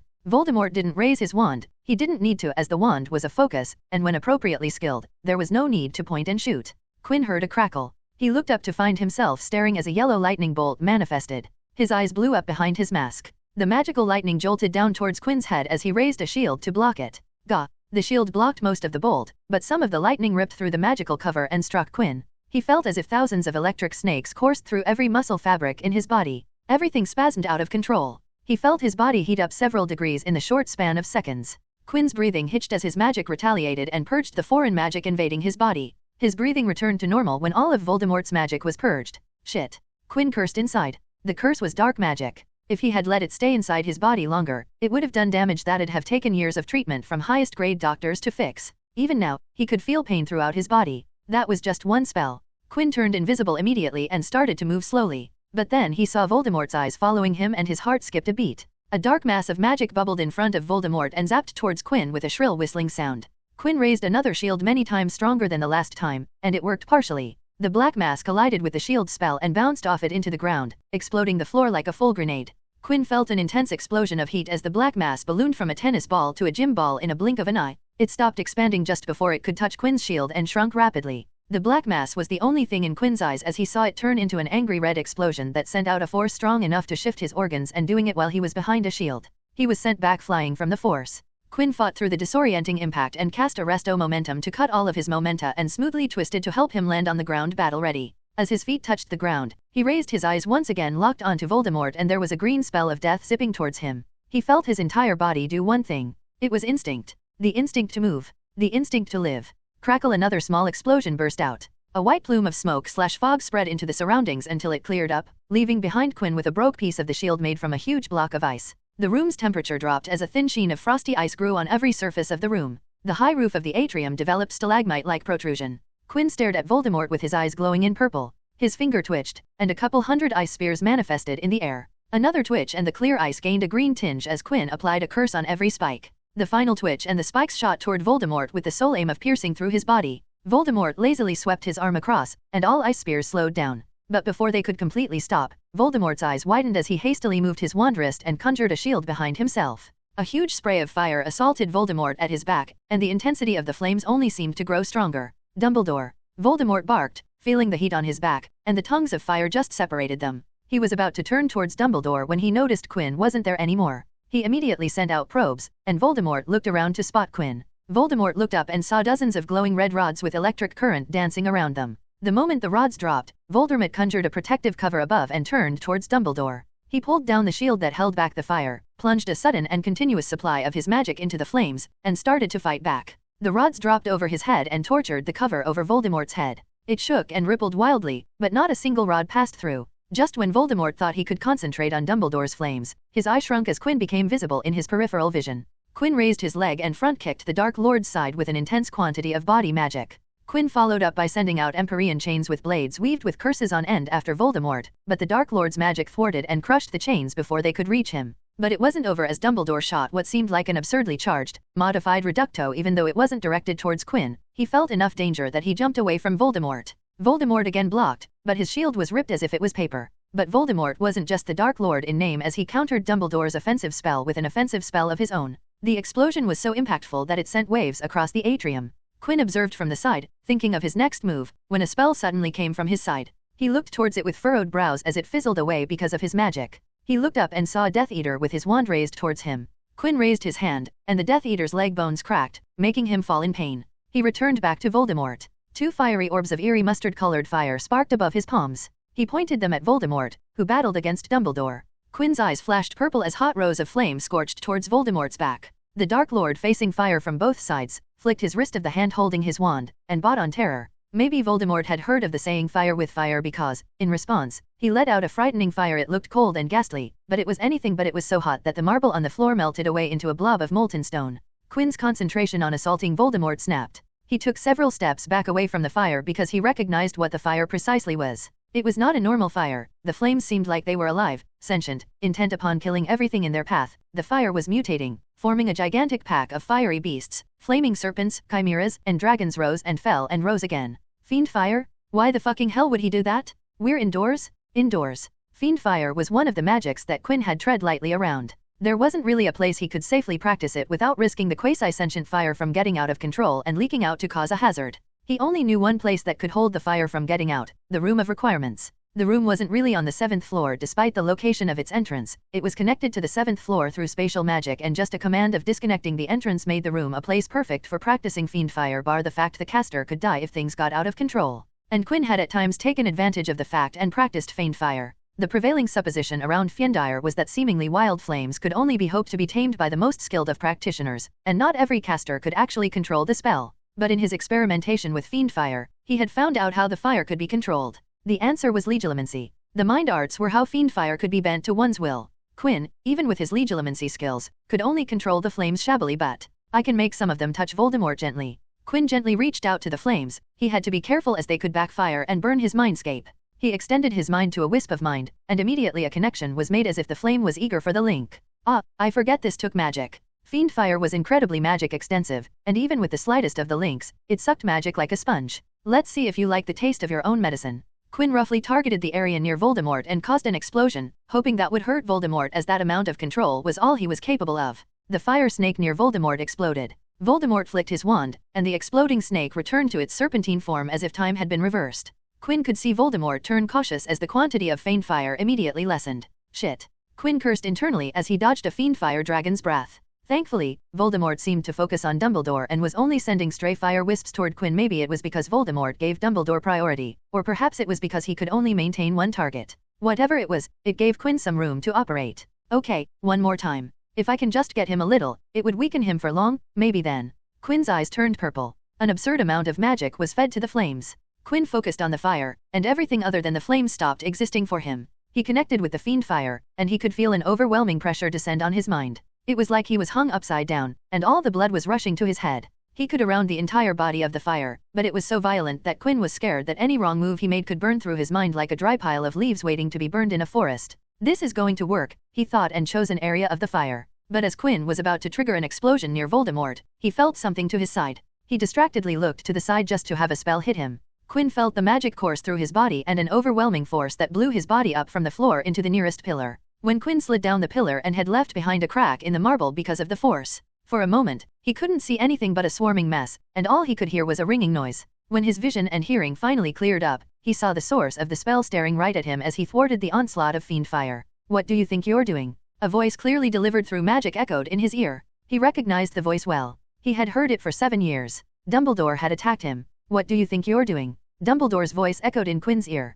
Quinn pulled up a shield that blocked a fiend fire wolf. The flame apparition tried to claw and bite through the shield, causing burning lacerations with every attack. Quinn's brows wrinkled at the sheer weakness of his shield. Fiend fire was as tricky as it could get. He grunted in his dull pain as he stood up. He glared at the fire and sent out a burst of legilimency to the wolf and made it blow up away from him and kept it there. Any flame that came near him would wither away into middling heat. Quinn turned towards Dumbledore, who faced much more fire than him, and spoke to him in his noir voice, sending it directly to his ear, which was difficult as fiend fire burned through magic itself. "Is this the right time to try taking me in, Albus Dumbledore? There is clearly a greater evil present, someone all are trying to get rid of. So why in the name of magic would you attack me?" Dumbledore swung the Elder Wand, and with the one swing, half of Voldemort's fiend fire extinguished as if the horrifying fire never existed. A glaring white light shone on Dumbledore's wand as he swung his wand once more to launch a blinding jet of light that cut through fiend fire and toward Voldemort. "Keep those thoughts of yours to yourself," Dumbledore's voice echoed again as he continued to launch spell after spell toward Voldemort. "I do not care about apprehending you, and I can't Voldemort catch here without risking the lives of everyone in this room, the lives that you just put at risk and came close to killing everyone." "What nonsense are talk? Do you know where you are?" Dumbledore interjected. "Look around and tell me where we are." The damn Socratic questioning. Why is he doing that now? In the years Quinn had spent near Dumbledore, while he hadn't interacted much with the headmaster, he had seen enough to understand Dumbledore's educational method, the Socratic questioning, the technique that focused on discovering answers by asking questions from his students. Whenever Dumbledore wanted to teach something, he would never offer an answer to the problem directly, instead posed a question that would lead the person to the answer in the form of a realization which would stick in a person's mind. It infuriated Quinn that Dumbledore stuck to his practices in the current situation. He was of the mind to ignore Dumbledore but decided to go with it. What the hell is he talking? Quinn froze for a second as he came to the realization that Dumbledore wanted him to arrive at. He had forgotten where he was in the heat of the moment and under the pressure of facing Voldemort. But the sight of shivering people crouching, laying down, and huddled together under golden protective domes kicked him down to the truth of the harsh reality. If fiend fire was dangerous enough for him that he needed to be on a constant lookout, then for the helpless people who didn't have anywhere near sufficient means to protect themselves, the current situation was nothing less than hell. Maybe Quinn's body language had given it away, but Dumbledore spoke on cue. "I don't know about you, but I am not here to defeat Voldemort. Right now, all I want is to get him out of here so the people don't lose their lives. If you plan to make difficulties, then I severely suggest that you leave, or I will make you treat you the same as Voldemort." Dumbledore's magic soared, and the room somehow turned hotter, but the fiend fire seemed to retreat towards Voldemort as if the invisible heat was consuming the fiend fire as a fuel. Quinn gritted his teeth. Voldemort wasn't directing as much harm toward his way, and Dumbledore treated him as if he was nothing but a nuisance. He didn't like that at all. Everyone with enough skill and prowess felt it. A disgustingly monstrous amount of magic flooded into the room, and for a moment, the chaos of Dumbledore versus Voldemort, along with the side scene of Aurors versus Death Eaters, settled into an unstable calm. The water in the fountain situated in the middle of the atrium rippled. The gravity around the fountain seemed to flip as the water rose like a reverse fountain. The fountain seemed to have an endless amount of water because soon, the water bubble in the air was big enough to drench and soak everyone in the atrium. Dumbledore stared at the floating water with confused eyes. Quinn's eyes turned purple as the water started to glow in shimmering silver light. He thrust his hand, and the water turned into a prehistoric dinosaur bird that flapped its wings, making it drizzle before charging into the bush of fiend fire. A sharp hissing sound echoed in the atrium as the dinosaur and the multitudes of fire creatures went at it against each other, trying to destroy each other. And finally, after such a long period, Voldemort's fiend fire looked like it was going to struggle. Quinn looked away from the water versus fire spectacle and directly focused on what to do next. A lot of water had rained down on the floor, and there was a lot of it on the floor. He took a step forward, and the puddles of water on the floor rose up and froze into ice spikes. Hundreds of ice spikes formed near the ground and shot up towards Voldemort at frightening speeds. Voldemort, who was trying to fight back the spelled water with fiend fire, at once dropped the spell when he sensed the ice spikes coming to skewer him. He swept his wand, and the ice spikes all, at once, changed their trajectory just enough to miss him altogether. Quinn wasn't disheartened. He had much bigger ammunition to exploit. All the water in the air that was contending with the fiend fry was now free, so Quinn put it to work. Under the command of his magic, all the water turned into a fine mist invisible to the naked eye, and to many, it would have seemed like a move to clear up the battlefield for ease of movement, but to those who could sense magic, it was a completely different feeling. Some could feel a tingle on their skin, to others, it felt as if they had been dunked inside a pot of stick-hot honey. Whatever they felt, they could tell that it was something big as the sheer amount of magic that was present inside the atrium was unprecedented to most people. Voldemort and Dumbledore both stared at Quinn, who stood absolutely still, not giving away a single clue what he was going to do next. "Never let them guess your move." But when he made his move, everyone in the atrium knew it as there was a massive shift and thrum in Quinn's magic. Shing! Voldemort's eyes widened when he saw an ice spear appear right in front of his chest. The soul ice spear melted off before it could reach Voldemort, but Quinn wasn't disappointed. That was one, but what are you going to do with the rest of them? Quinn snapped his fingers, and 10 ice spears chilled the air in Voldemort's immediate vicinity. They came from everywhere and targeted every part of his body, from his feet to his neck and head. Again, the Dark Lord didn't have a problem dissolving every single one of them. But all that did was to make Quinn remember the Architect's Vault. It only got worse. Voldemort felt a little chilly on his bald head. He looked up to find himself staring at a colossal ice pillar hovering up his head. Then it dropped down on his head. He raised his wand and launched an explosive spell straight into the base. The ice exploded brutally, but just when it did, the ice puffed into a mist and turned invisible. Quinn smirked. The icy vault snowflake was incredibly annoying at times. Now, let's get real. Suddenly, Voldemort found himself facing hundreds of ice spears launched at him. He destroyed them, but those he targeted would disappear at the last movement, and more ice weapons like rods, chuckrams, and cannonballs would appear. It was an endless barrage of weaponry. It was as if he facing an army instead of one Quinn. Annoying. Voldemort spelled a wave of heat that burst out, melting all the ice, and as it disappeared into mist, he pointed his wand at Quinn, and it glowed green. He wanted to get rid of the problem at its root. Quinn adapted and responded by collecting the water vapor suspended in the air to form a shield around him to get some protection from the clearly obvious killing curse. As Voldemort was about to shoot to kill, his eyes shrunk, and he had dropped the killing curse and replaced it with a shielding screen for the most horrifying scene explosion launched by Dumbledore. Injure him, Dumbledore's voice echoed in Quinn's ears. I will hold him back and cover for you. Quinn didn't need a second prompt as he began his assault of ice and water and started to mix in spells and charms learned to injure Voldemort at novel bin at.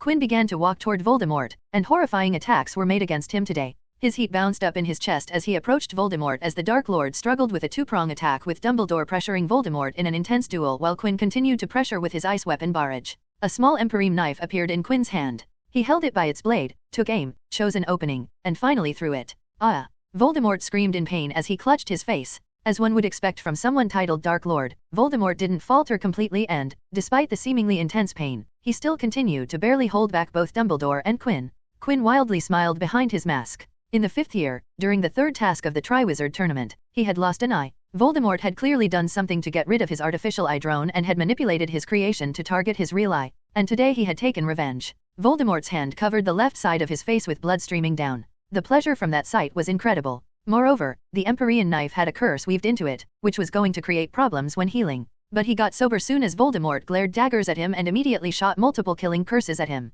Quinn immediately brought on the ice from the floating mist and blocked every one of them. But he could feel the force of anger behind every cast. Just as Quinn's magic had flooded the atrium before, Voldemort's magic rampaged out, tainted with fury. It made both Quinn and Dumbledore cautious as it was an indication that Voldemort was about to cast something big. But then the Ministry building shook once again like it had been doing so many times in the past some time. But unlike the other ones, this one seemed special as Voldemort's magic retreated and the Dark Lord disappeared with his Death Eaters following suit. Quinn was shocked but pulled himself together quick as he knew that soon all the attention would be upon him. He turned invisible, and as he was about to leave, he looked at Dumbledore, who was staring back at him but the headmaster didn't make any moves as Quinn went away from the Ministry. Ah, shit. Damn those monsters. Quinn stumbled into his hotel room. He dropped the John disguise as the door shut behind him. He groaned his way to the bed, his body hurt inside and out. Voldemort's cursed lightning made his insides feel all types of wrong while Dumbledore's exploding push into the pillar had rattled his bones. Moreover, his back was killing. The old liar was aiming to kill me. Quinn groaned as he dropped onto his bed.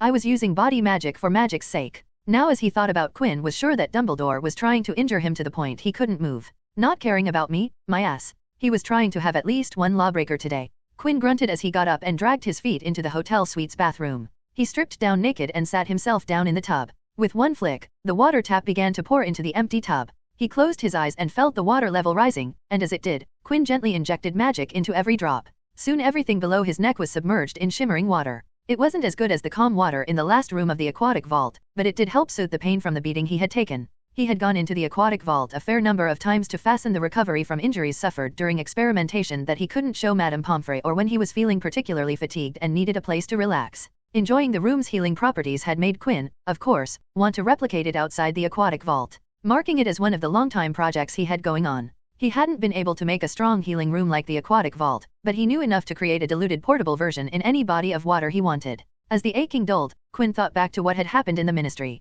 All in all, he thought everything had gone well today. Voldemort and his Death Eater had arrived at the Ministry. They had taken innocent people hostage but no one had gotten killed despite the more than ample use of fiend fire. And most importantly, he had stabbed Voldemort in the eyes. Should have thrown it harder. It would have been better if I had gotten his brain along with his eye. Quinn spat in frustration, but he was nevertheless elated about taking Voldemort's eye. He just hoped that the curse weaved into the Empyrean throwing knife had enough time to spread. Quinn closed his eyes and slipped underneath the water completely. Inside the water, he shut off his mind, pulled down his occlumency, and simply let the thoughts that came naturally, and right now, nothing came to his mind, and he was fine with the emptiness. He opened his eyes and got himself out of the water with a splash. He exited the bathroom, dried himself, and went to change into a lower grade suit. After packing up, he checked out of his room, walked out of the hotel and into a narrow alley while in the disguise of the John persona. Standing in that desolate alley, Quinn stared down at the floor with drooping eyes. He sighed deeply, took out a palm-sized metallic cube, triggered the portkaya charmed into it, and whisked himself across the ocean back to America, with his old plan of trying intercontinent apparition discarded.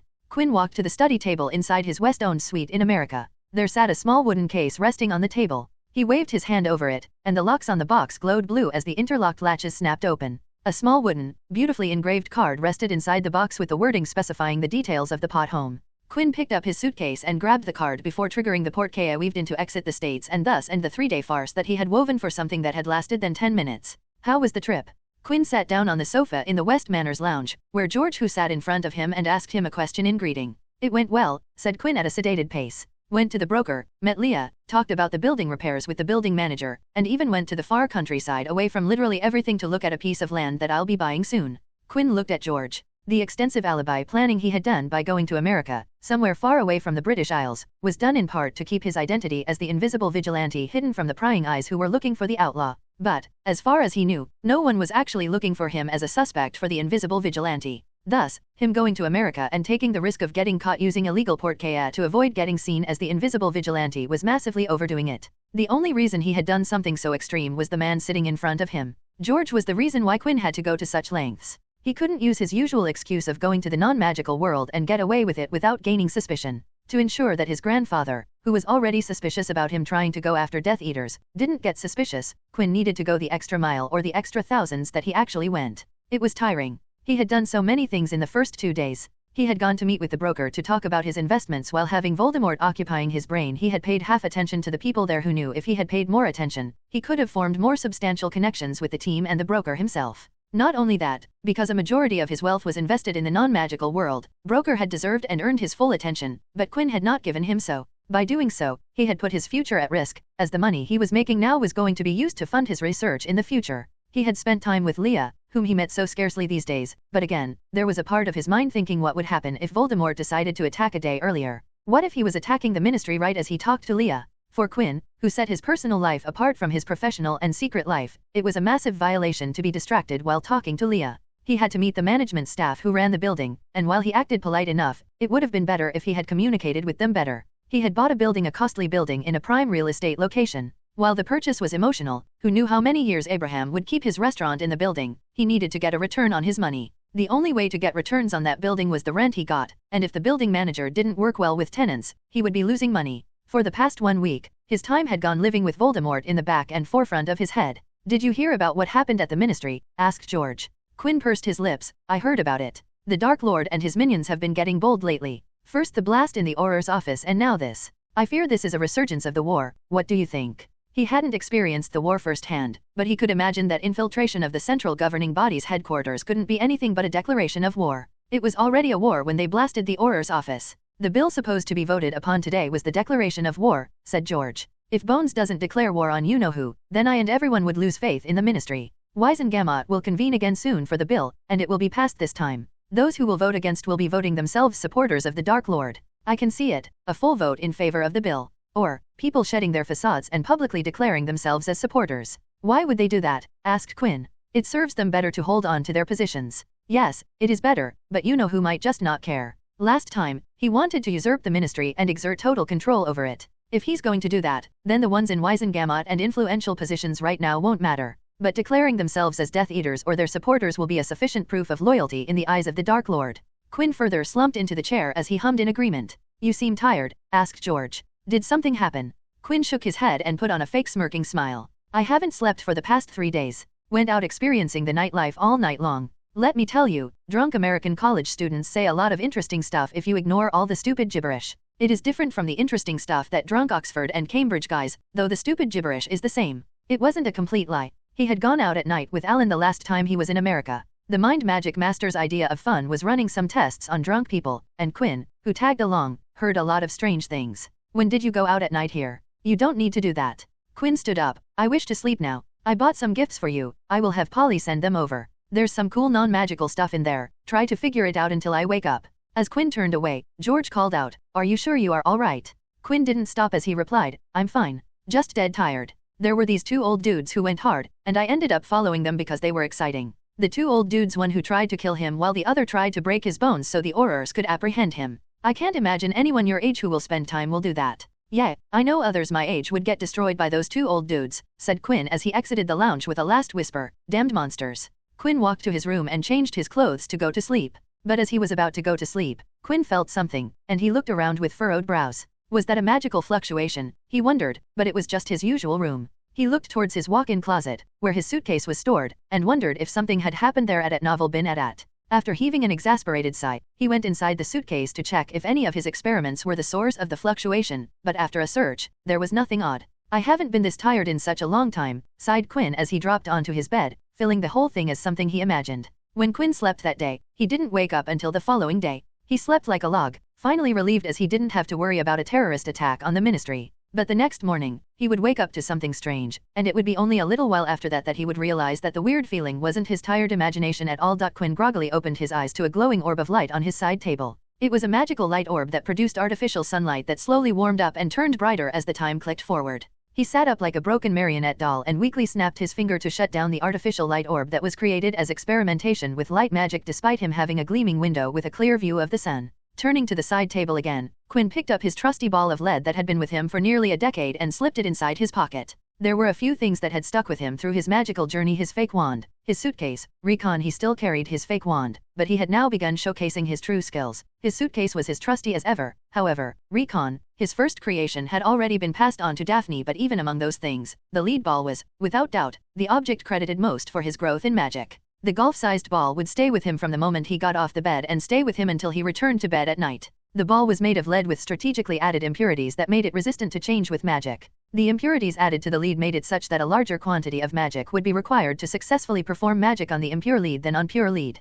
Quinn had spent more than a decade exhausting his magic every night he was healthy to increase his magical reserves. But there was no quiet way to expend his huge magic reserves every day, and that's where the lead ball came, with Quinn operating magic on it, using it to chip away at the reserves. Quinn walked to his bathroom, and on his way, his magic reached to the lead ball, turning it into a mercury-like consistency. It had become a habit when his groggy senses would start to clear up as his magic touched the lead ball. And this morning, when Quinn's senses, both physical and magical, began clearing up, they brought to him a feeling that wasn't present yesterday. Quinn stopped with his hand on the bathroom doorknob. He stared at his hand, and then around the room there was something strange in the air, but he couldn't put his finger on it. He went into the bathroom, but when he came out, his demeanor had changed. The moment the door opened, a restless Quinn entered the room with his swarming all around. What the hell? He exclaimed to no one. What the hell? Quinn rubbed his arms, riddled with goosebumps that refused to go down. It was as if something was covering every inch of his body, and no matter what he did, it refused to come off. He couldn't tell what it was, but it was seriously wrong, whatever it was. Okay,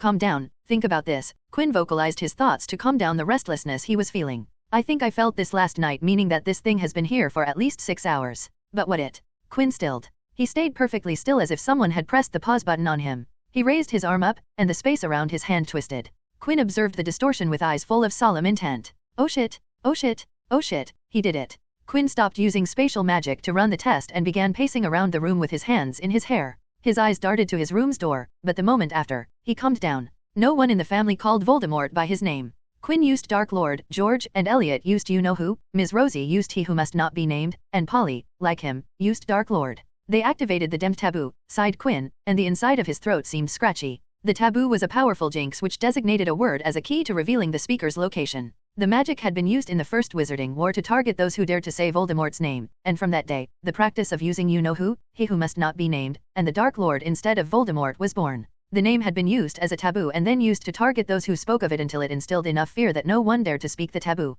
After the war, when the taboo spell was pulled down, Albus Dumbledore encouraged people to use the proper name Voldemort to not fear the name. But it made little impact as the community continued to use the alternatives. Soon, the youngest generation began calling the Dark Lord by the alternates without knowing why they did so. And now the second coming of the same magic had returned. All right, time to follow the protocols for the situation. Quinn got up and entered the walk-in closet before coming out to head for the door. I should have breakfast first. Scene break. Quinn stood in the middle of a forest with his noir gear on and kicked some fallen leaves near his black boots. He looked around to ensure that he was alone, something he had taken into consideration while picking up the place. He placed his suitcase on the floor. He snapped his fingers and the suitcase opened with stairs going down, but instead of Quinn going down, something came up. It happened? Asked Portrait Merlin from his frame as he looked around the forest. It happened, sighed Quinn. You did say it would happen. I know it would happen, that's why I talked about it with you. Quinn knew that the taboo magic would be making a return, but he didn't know how it would return as that piece of knowledge wasn't in the source material in his head. So instead of making plans to stop it, he decided to make the best of it.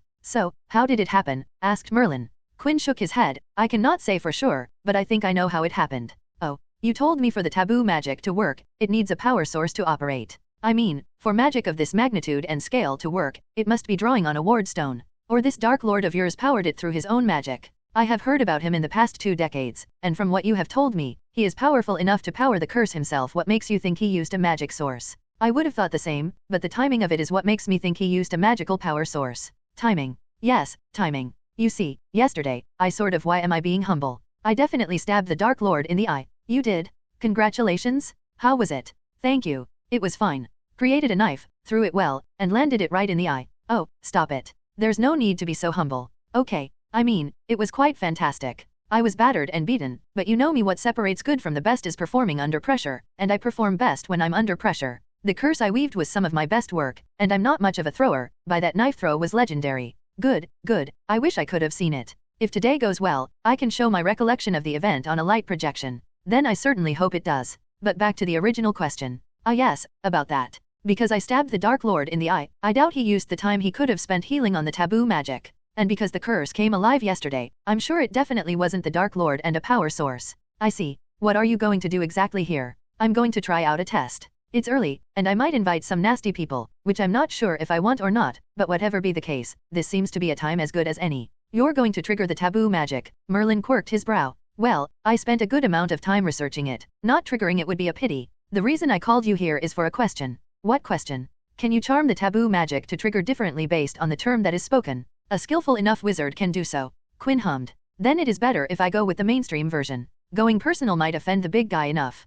Quinn was sure that speaking Tom Morvillo Riddle instead of Voldemort won't bring the Dark Lord here because of the injury, but he was sure it would alert him if someone could communicate back to their headquarters was something Quinn didn't want. All right, that was all I wanted to ask, said Quinn. I'll meet you later. Can't I stay? Asked Merlin with his best puppy dog eye impression. Nope, I don't know how things will turn.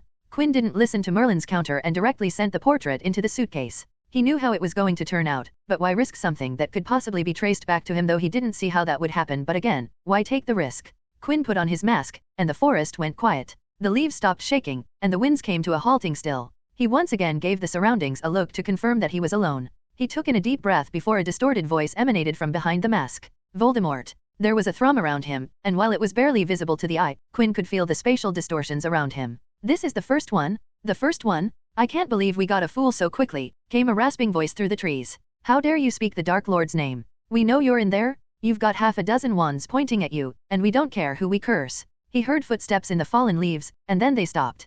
Quinn turned towards them and counted the ragtag group of people, not one with a mask bar one. Quinn tilted his head at the 7 people that had heeded his call, 6 people who were definitely not Death Eaters but only mere associates, while here was only one of them who was garbed in proper Death Eater attire. "I invisible vigilante," exclaimed one of the Death Eater associates at novel bin at. "This is what I get," said Quinn, looking the over. 6 ruffians and 1 Death Eater, and the Death Eater I get only has 1 arm. I do not even get out of bed for less than a dozen whole Death Eaters. It seemed that his appearance and voice had their effect on the Snatchers began to back up. "Now that all of you are here, please do not think of leaving," said Quinn. They didn't seem to stay as every single one of them triggered apparition, but Quinn smirked and snapped his finger, and the spatial ward trapped every single one of them, sending them all straight to the ground. "Let's get started." Quinn brushed the yellow grass off his jacket and leather gloves. The 5 Snatchers and the 1 Death Eater lay on the forest ground. The 5 Snatchers had their arms tied up while their leg bones turned to a liquid jelly as they shivered in the aftershock of the magic. The Soul Death Eaters, however, laid unharmed other than the light bruising that Death Eaters usually suffered when they came across Quinn in his invisible vigilante persona. "I knew there was a chance that violating the taboo this early would attract someone higher up the ladder, but never knew it would be someone so high up the ladder." Lucius Malfoy stared up at Quinn with one of his eyes beaten black and blue. The man who was once proud as a peacock shivered on the dirty ground with his hand raised in a desperate appeal to make Quinn stop.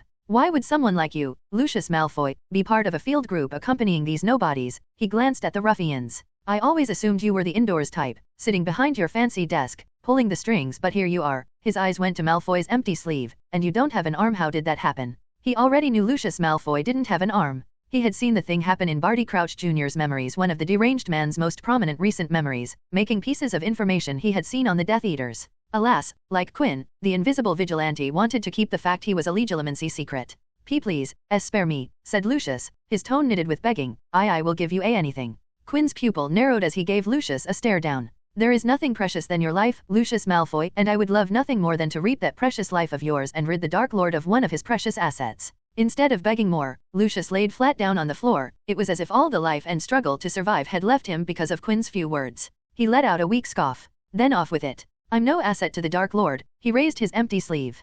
Killing me won't make any difference, so do it and do it quickly. Quinn narrowed his eyes and readily reached out to Lucius' mind with legilimency, and he didn't have to go deep to run into a rush of emotions of longing, regret, acceptance, and a myriad of very depressing emotions that even made Quinn's mood drop. He went a little deeper and found the reason behind all the complicated emotions. I heard that your son abandoned the glorious cause you and your wife left you. That must hurt, Quinn quipped where it hurt. How did it feel to have your family betray everything you stood for? Lucius didn't vocalize his answer, but Quinn didn't need vocalization as he was inside Lucius' mind. The emotions and inner thoughts told him the presence of great initial anger followed by regret and doubt, which preceded a great sense of belief-shattering turmoil with pain and a resurgence of pain, hatred, and abhorrence. Is that how you lost your arm? Punishment for your Malfoy family's betrayal. I guess it was in the Malfoy blood to bite the hand of the one who fed you when the usefulness ends. Lucius flared up. Don't you dare. My family is not traitors. I have always supported the just and right cause of the Dark Lord. One person does not equate to the entire family, Quinn interrupted. Oh, wait, you are the only one remaining, so it is the entire family. Quinn's mocking invigorated Lucius by setting a fire of anger inside him. Quinn internally smiled. He had heated up the iron, and now it was time to strike it with his strongest hammer. Just kill me. Lucius wailed. Would you like to meet your family, Lucius? Asked Quinn, not paying attention to the angry appeal. I can make that happen. Lucius sprung up to his knees like a man who had found water in a desert and crawled towards Quinn with his hands tied behind his back. Why you can do that? I know where they are, so it is not a stretch to say that I can make it happen. Please, please, my family, I want to meet my family. Let me meet them. Quinn's eyes shined behind his mask. He pushed Lucius away with his leg, making the bruised man fall to the ground. I can arrange a meeting with your family, but for that to happen, I will need something in return because taking away your life is still a luxury that I would love to indulge in. A shine of hope returned to Lucius's eyes as he rapidly nodded. I will do anything my family, just my family. Quinn nodded. Coming to the forest to trigger the taboo, he hadn't planned for the current situation. He had never thought that he would chance upon a Lucius Malfoy who was angry with Voldemort and his Death Eaters, a man that no longer cared about trying to assert absolute dominance of pure blood over everyone else, a father and husband who longed and cared for his family's well-being. It was a little too easy to turn Lucius, and in any other circumstance, he would doubt the effectiveness of his words, but in this case, he had confirmed that Lucius Malfoy was going to dance to any tune Quinn decided to play. Could he deliver on his promise? Could he let Lucius meet Draco and Narcissa Malfoy? He could do it after all. He knew precisely where the both Malfoys were living in peace with fear always buzzing with worry. It wasn't that difficult when you knew where you were looking at. You are going to work in the Death Eater organization as my spy. As you said, even if you have fallen out of favor, the information you have access to is still useful to me, so anything major that happens with the Death Eaters, I want to hear about it. Go it. I understand. Good, said Quinn, but he noticed that Lucius wanted to say something, so he asked him to speak up. What will happen if the Dark Lord knows about it? Asked Lucius. Quinn's lips rose up slightly behind his mask. If the Dark Lord knows about this, you die. Lucius Malfoy, you die. Lucius froze like a block of ice. The already pale man looked like he had been converted to a vampire. No matter what anyone said, the thought of death scared all men, and it seemed that Lucius Malfoy, who had been the dealer of death, was now feeling the fear of being on the side of the wand. You're the one to lose the most, Lucius, but at the same time, the one to gain the most. If you chose to refuse, I could kill you now, and everything would be over, but if you comply with this little deal of mine, you can meet your family and take the chance against Voldemort. A piece of advice, Lucius Malfoy, believe it or not, the Dark Lord will be much more lenient to his Death Eaters than I am to them. There was a turn of silence as Quinn stared at Lucius, who stared down at the ground. If you can guarantee that I can meet my family, you will be able to meet your family. But don't be mistaken, you won't be able to live them. It'll be a meeting for the amount of time I decide, and in case they refuse to meet you, it'll be your bad luck. The last line seemed to strike Lucius like a sledgehammer. It was evident that the man hadn't thought of the possibility of his son and wife refusing to meet him. So, I ask you again and for the last time, make your decision because your life will depend on it, and make it now. At novel bin at. Quinn had said his piece. Make the most of the situation. He had gotten Lucius Malfoy, so he was going to make a man who was once the second in command into a spy that would feed him all the stuff he ever needed. He has no confidence. He had studied people and their minds for such a long time that he knew what confidence looked like. He had seen Lucius Malfoy at his best, and now he had seen the same man at his current worst. Quinn had seen the potential. Now, I just need to bring it back. If Lucius Malfoy had become an asset for Voldemort, why couldn't he become one for him? Lucius looked up towards Quinn, and with a strong tone that had been lacking before, he spoke, I will do it. I will become your spy. Well then, Lucius Malfoy, look forward to meeting your family because, after that, we have a lot of work to do. Quinn turned to the Snatchers and finished, now, let's change some memories and call it a day. It was time to start picking the big snake scales out. Quinn operated on the edge of what looked like a normal residential street located in the suburbs outside London in the southeast part of England. It was one of those areas with identical houses for streets and blocks built by a single construction firm. Except for the cars in the driveways, the gardens, and occasional houses painted in different colors, the houses looked as if they had been copy and pasted from the same mold. It was as Quinn had imagined, an image of normalcy, but at the same time, it surprised him that this was the place the Order of Phoenix had chosen such a place. I guess it is fitting, muttered Quinn. Quinn snapped his fingers, and his appearance shimmered and twisted until his face had been replaced by someone else. Gone were his black hair had been replaced with brown hair perfectly parted 70-30 along, and his stone gray had been dyed to a hazel color. His height increased by a few inches, and his entire body lost muscle tone until he seemed on the verge of being lanky.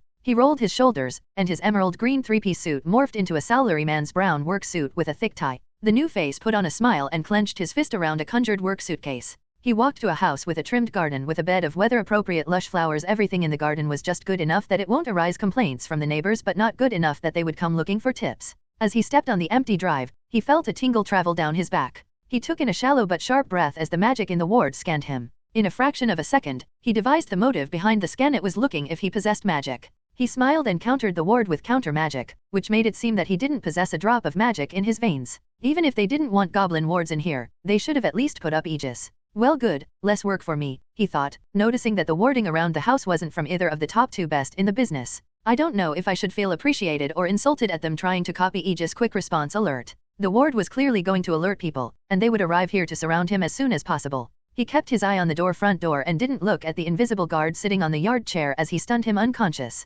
Idiot sleeping on the job in the middle of the day. He knocked on the door and enhanced his hearing, focusing it on hearing what was going on inside the house. He heard two sets of footsteps moving, with one of them moving towards the door. Yes. The door creaked open, and Draco Malfoy peeked out from inside with suspicion and caution clear in his eyes. Good morning, dear sir. My name is John, and it must be a lucky day because I'm here with a revolution. Sorry, not interested. Draco cut him short and began. The door closed. Shut the door, but Quinn put his shoe in between to stop it from closing. What are you doing? Draco exclaimed. Sir, respectfully speaking, you are missing a great opportunity right now. Quinn grabbed the door and forcefully pulled it open as he stepped inside. What do you think you are doing? Yelled Draco. Nothing, sir, this is for your own good. Quinn closed the door behind him, and the latches clicked into their places. Hearing all the commotion, the second resident, Narcissa Malfoy, came out running. She had a worried look on her face and a wand in her as if she was expecting something wrong. Who are you? She yelled, pointing her wand at the unwanted guest. John's smile dimmed. He raised his hand, and the brown suitcase turned into a black mask that he put on his face.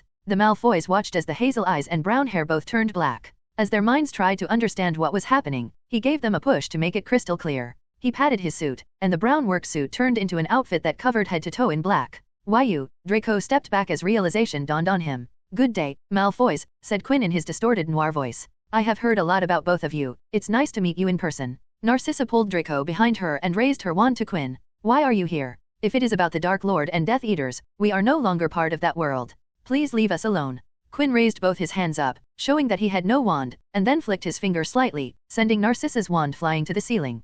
Quinn lowered his hand and put his right palm side up to have the wand glide to it. Now that we have the dangerous out of the way, we can have a civilized talk. Quinn slipped Narcissa's wand into his pocket. As for you not being part of the world, I'm sorry, Madame Malfoy, as long as you have that last name, you'll always be part of that world. He looked to Draco, especially with what your son did recently. That is why both of you are here, am I wrong? He stepped forward and walked into the house. Behind him, the mother and son tried to open the door to escape, but the door wouldn't budge. Inside, Quinn looked at the decor that was clearly non-magical, but there had been changes made to make it feel like home to a magical person with the extensive use of transfiguration, which told Quinn that the neighbors weren't visiting and that the residents were feeling out of place but comfortable enough or pretending to be comfortable enough to make changes to the house. Quinn sat down on the sofa and crossed his feet to make himself comfortable. Boom! Quinn raised his brow and curled his finger in the beckoning gesture. There were 2 screams as Draco and Narcissa came flying into the lounge, forced to sit down on the sofa in front of him. Even though this is not your home, it is not nice to destroy your place of living. Quinn disarmed Draco and confiscated his wand as well. Now that we are seated, let's discuss what I came here to talk about. Please leave us alone, Narcissa pleaded. We were brought here by the Order of Phoenix. You know who they are, Dumbledore's group? They wouldn't bring us here if we were with the Dark Lord. As Narcissa tried to get Quinn, invisible vigilante, to leave, he observed the silent Draco, who sat by her side. Quinn noticed how Draco sat close to his mother, leaning forward toward Quinn, trying to put Narcissa behind him as she had done at the door, trying to shield her from the vigilante with the reputation of ripping up bodies.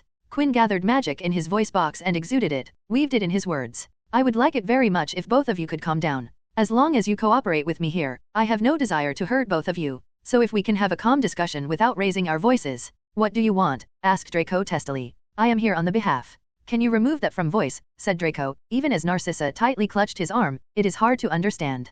Quinn tilted his head as he silently stared at Draco for a second before opening his mouth, and the voice that came out of it made the blood drain from the Malfoy's face. Would you prefer if I sounded like this? Voldemort's voice wasn't something both of them had pleasant memories of. I guessed not. His voice returned to as it was before. Now, as I was saying, I'm here to talk. I'm here to talk to you regarding Lucius Malfoy. What about him? This time, it was Narcissa who interrupted. He would like to meet both of you. What? Draco narrowed his eyes. You are working with Death Eaters now. No, but I am looking to form a working relationship with him. But for that to happen, he has put up a condition that he wants to meet you. We don't want to meet him, Draco said without a thought. Quinn turned to Narcissa, indicating that he was waiting for her response. What are you going to do with Lucius? She asked. From what I have heard, you don't spare Death Eaters when you get a hand on them. Because of you, one of my friend's husband is still in St. Mungo's to this day. I'm not sorry at all. Your husband was going to end up the same as your friend's husband, but when the man is Lucius Malfoy, even I have to give it a second thought. As for what I'm going to do with him, he's to be my inside informant. And he wants to meet us to do it. From what it seems, he hasn't been enjoying the home without both of you there. He misses you too, wants to meet you. Oh yeah? He should have thought of that before he recruited his son into being a Death Eater, spat Draco, his breathing labored. Narcissa put her hand on Draco's shoulder. She asked Quinn, what if this turns out to be a ploy to drag us to the Dark Lord for our betrayal? He will turn our lives into hells if he gets his hand on us. As I said, I have no desire to harm you, said Quinn. If the meeting is to be a ploy, then I'll kill everyone who's there to capture you and leave the curse that I have placed in Lucius' body to run its course and make his life, as you put it, a living hell until he dies and goes to hell. Quinn had decided to strike a deal with Lucius because he knew that the silver-tongued Malfoy wouldn't truly cooperate if he forced the man to work for him. The only way to have a working relationship was if Lucius Malfoy worked with him willingly. But that didn't mean that Quinn trusted Lucius, and thus, he had put in a curse that would eventually kill Lucius if Quinn didn't remove it. Plus, if Lucius Malfoy wasn't going to work with him, what was the use of him living? At said meeting, I'll be present to ensure your safety, he finished. The Malfoy pair looked confused and stunned at the masked individual sitting in front of them. They probably thought that their image of the invisible vigilante didn't match what they were seeing now. Why are you telling all of this? Asked Narcissa. Because it does me no harm. If you accept, I shall take you to meet Lucius. If you refuse, I shall erase your memory and the memory of the guard outside. Malfoys looked aghast, but Quinn continued, if you accept, just to get me out of the house right now and inform the Order of Phoenix later so that they can change your location, it doesn't matter to me as you have nothing on me that can put me in a disadvantageous situation, but I can always find you again later. It was a bit difficult to find both this time, but it won't be so much the next time around. We saw your face, said Draco. Do you really think that was my real face? Quinn said without the chuckle he would have usually put in. There is a reason why I have been able to evade the authorities and the Dark Lord's Death Eaters. It wasn't difficult to find them at all. They had a labyrinth door installed in this house, and he had a tendency to go through the purchase details of every door along with the backdoor magic he placed in the doors that told him the location of where the doors had been installed. And now, he didn't even need that to find them. Quinn crossed his legs. Take your time and make a decision. The right decision on your part can be a big blow to the Dark Lord and his Death Eaters. It took them long to arrive at a decision, but it did put a smile on Quinn's face behind his mask. What are you doing? Quinn, in his John persona, pressed his hand over the same guard's forehead he had knocked out a few days back during his first visit to the Malfoy safe house. Preparing him for the time we will be outside. You said they check up on you twice a day, asked Quinn. Once in the morning and once before going to bed. That's why. Can't keep him unconscious for long. If someone comes to relieve him of his duties and finds him knocked out, it will raise suspicion. And because they don't check on you, nothing will raise the alarms until we return. Why do you care if it raises the alarm? Asked Draco. Quinn glanced at the younger man and wondered where all the intelligence he had shown just the last year had gone, all that planning in Hogwarts, and now he asked questions like this. Did Quinn answer those questions? No. He was the invisible vigilante. It is done. He will awake in a couple of minutes. Quinn removed his hand when the guard stirred. He walked to the Malfoy pair and extended a hand each to them. Give me your hands. Why? Asked Draco. The wards around this property are monitoring your presence. The moment you step out of the boundary, Order of Phoenix members will be operating here with their wands blazing. I'm going to make it so that when you step out, no such thing will happen. The mother and son exchanged looks, communicating with each other through their eyes. Hurry up. I would have delivered you to the Dark Lord or killed you last time I was here. I do not want Lucius Malfoy to flee in doubt because you two got me late. Though annoyed, both Malfoys hesitantly gave their hands to Quinn. They felt a soft current course through their body, causing them to jump and shiver. I don't feel any different, said Draco. Quinn left their hands and walked out of the boundary. He turned to them and asked them to cross the boundary. What if your magic doesn't work? Asked Narcissa. I know you are worried. What if my magic does not work and the Order of Phoenix arrives here, and seeing that you tried to go out for an outing, they might rescind their offer of protection. Am I right? He asked, and Narcissa's silence was the affirmation. This is your risk to take. You have half a minute to decide if you are in or out. A second late, I will listen to any last words you have for Lucius and be off. They didn't need any more motivation as they readily stepped outside the boundary while holding their breath. Their worried eyes darted around the house and the street. The lack of operating people put them to ease with their shoulders sagging in relief. Quinn extended his hands again and said, We are leaving. You don't want to check for an ambush. Quinn rolled his eyes. How many questions were they going to ask? He stepped forward, grabbed their shoulders amidst protest, and forcefully operated them away along with himself, leaving behind the guard who groggily cracked his eyes before snapping straight up and pretending to be active as if he had never gone to sleep. Quinn operated into the forest and dropped the lady and the brat on the ground, leaving them rolling in the leaves. And just when he was about to get some peace and quiet with the family reunion. Stop. Whoever you are, stop. Quinn held back a groan. Just a little more, he thought as he turned to face a cautious Lucius Malfoy. He gathered magic in his voice. It is me, Malfoy. Put that wand down before I break it. You wouldn't care, would you? It is not yours anyway. The look on Lucius' face was small happiness for Quinn, but before the man could say something, Quinn moved on. He patted his chest, and he was back in his noir gear, and with a mask, he was invisible vigilante. Let's get this over with, said Quinn. Have the family reunion. But beware, make any wrong moves, and you won't be leaving here the same way you came here, that is if you will be leaving at all. Quinn snapped his fingers, and a ward was erected around the Malfoy family and him. He leaned against a tree and observed from the side as Lucius Malfoy all but leaped his way to his estranged family, who showed no such similar enthusiasm. They remained jaded as Lucius awkwardly yet passionately put forward his account full of apologies and regret. There was a lot of back and forth, shouting and yelling at both sides, accusations and blame were thrown, and old skeletons were dug out. Quinn stayed away from the family, standing still to make himself invisible, but his ears remained sharp and recorded every word that came out from a Malfoy mouth. As the family dispute continued, the tired son broke away from the argument and unknowingly stumbled toward Quinn. What are you looking to accomplish doing this? Asked Draco, glaring at Quinn, who quietly ignored him. Hey, listen to me, I'm talking to you. I can hear you, said Quinn. I'm just ignoring you. I have no interest in talking to you, Draco Malfoy. You are interfering with my family, you have to talk to me. No one asked you to be here. You came to us. You and your mother are not a package deal. You could have not come if you didn't want to. And let mother come here alone with someone like you. You underestimate the woman named Narcissa Malfoy. That woman is much stronger than you are. A woman who could lie to Voldemort to his face in a situation where if her life failed, it could mean instant death to her, and her family had to have nerves of steel. If she was in your place in the plan to kill Dumbledore, the old white beard would be dead right now. You're putting her in danger, spat Draco, his voice full of spite. Quinn opened his eyes and gave Draco a lazy stare. How long do you think Dumbledore can keep you hidden? What? How long do you think before the Dark Lord finds your little hideout? Who except Dumbledore will put their lives on the line for the Malfoys when the Dark Lord is actually in front of them, and they're the only thing that stands between him and you? Quinn pushed himself off the trunk and stepped towards Draco.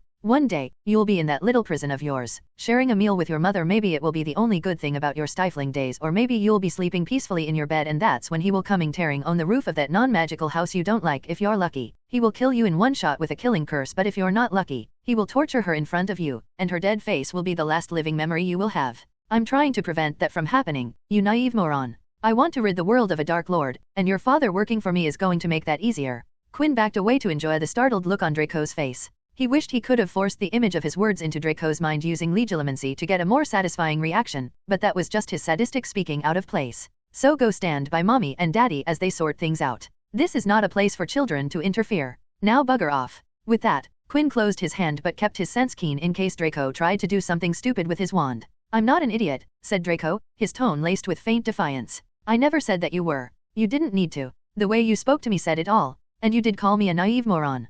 Quinn leaned against the tree. If he wasn't under the mask, he would have pulled on the empathy card, sympathized with everything Draco was going on, built a rapport, offered some advice, and cemented an image of friendliness in Draco's mind to gain his confidence. Even under his current persona, the cold vigilante could have gotten close to Draco and formed a connection, but right now, the Malfoy son was of no real use. Right now, he couldn't even see the worth of building ties with Draco in case he got helpful in the future. Well, at least I personally have some positive ties with Draco. Listen well, Draco Malfoy, said Quinn. This country is going through a war right now. The sooner it ends, the better it will be for everyone. The truth is that by trying to kill Dumbledore, you are to partly blame for this war. A guilty look emerged on Draco's face. Quinn took a nod of it and continued. I myself am also to blame, and so is everyone who is in a situation of power. My sole aim is to take the head of the Dark Lord and bring everything to an end. I am playing my part. You are to play your part as well. My part. Everyone has a part to play. You might have already played it out or might have something in the future, but that only time will time. Quinn thought about what would Draco's part be, and all he could think of was that when the war passed,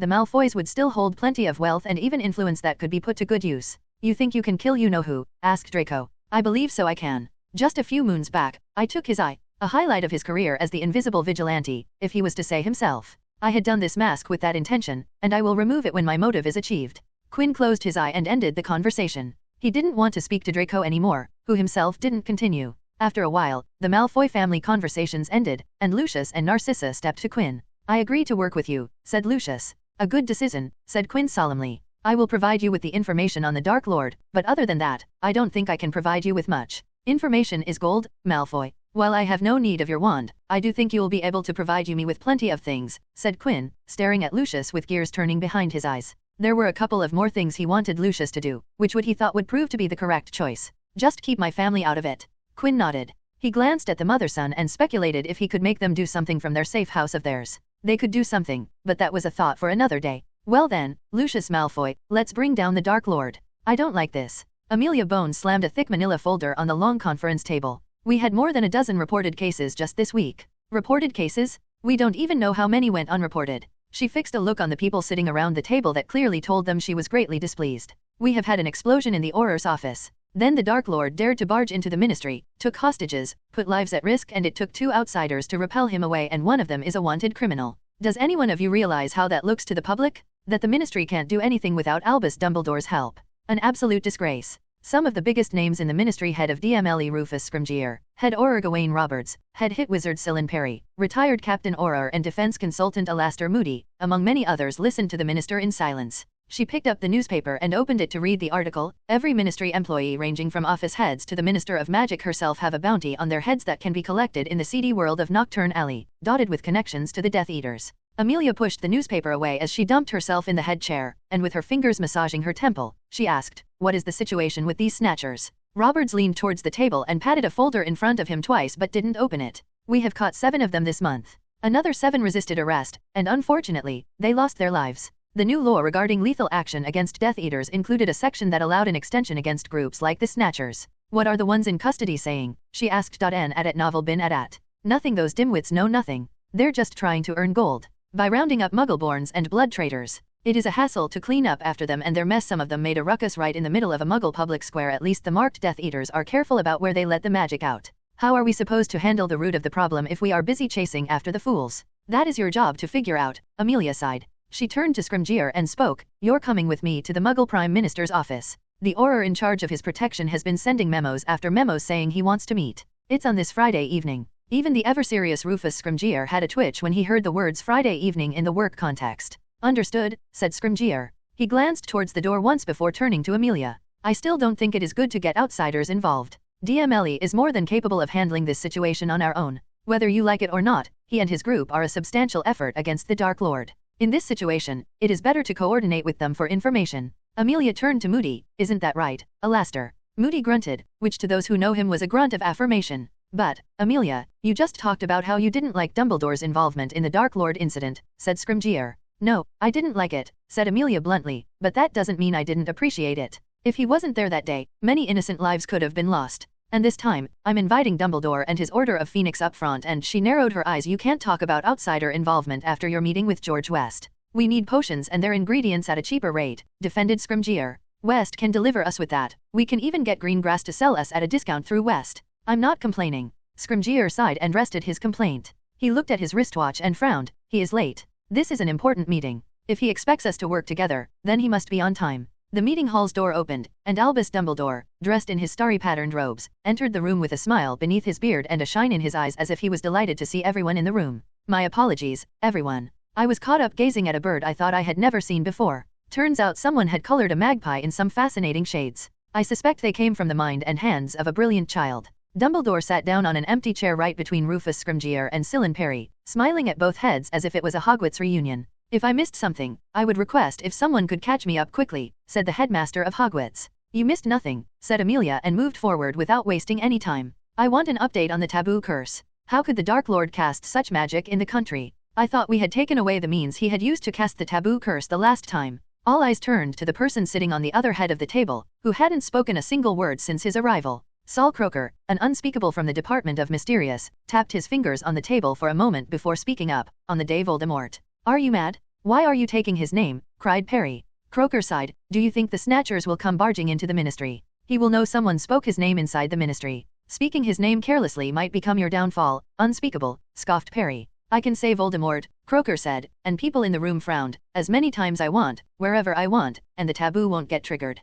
Unspeakables have a way to evade the taboo, asked Amelia. Croaker nodded. But it is not something that anyone can use, Amelia threw a guess. Croaker nodded again, causing Amelia to sigh. Continue. On the day Voldemort and his Death Eater came barging in, there was another party that secretly entered the Ministry, taking advantage of the commotion, and made their way to level 9 to get something that enabled the Dark Lord to cast a taboo over the lands of the country. What is this something? Asked Dumbledore. That is confidential information, not to be shared outside of the Department of Mysteries. Croaker spoke the words as if he had rehearsed them until his throat was raw. I, with my authority, as the Minister of Magic, order you to disclose that information. Unspeakable Croaker. Amelia spoke with her tone daring him to defy it. Croaker shrugged. You're privy to that information, Madam Minister, but, he pointed to the rest of the people in the room, they can't know about it. What? According to Section 44 DOM of the Unnamed Code drafted in the unspecified year by unknown parties, the Minister of Magic has access to a certain level of classified information in the Department of Mysteries, but they're not allowed to discuss those facts with anyone outside the Department of Mysteries.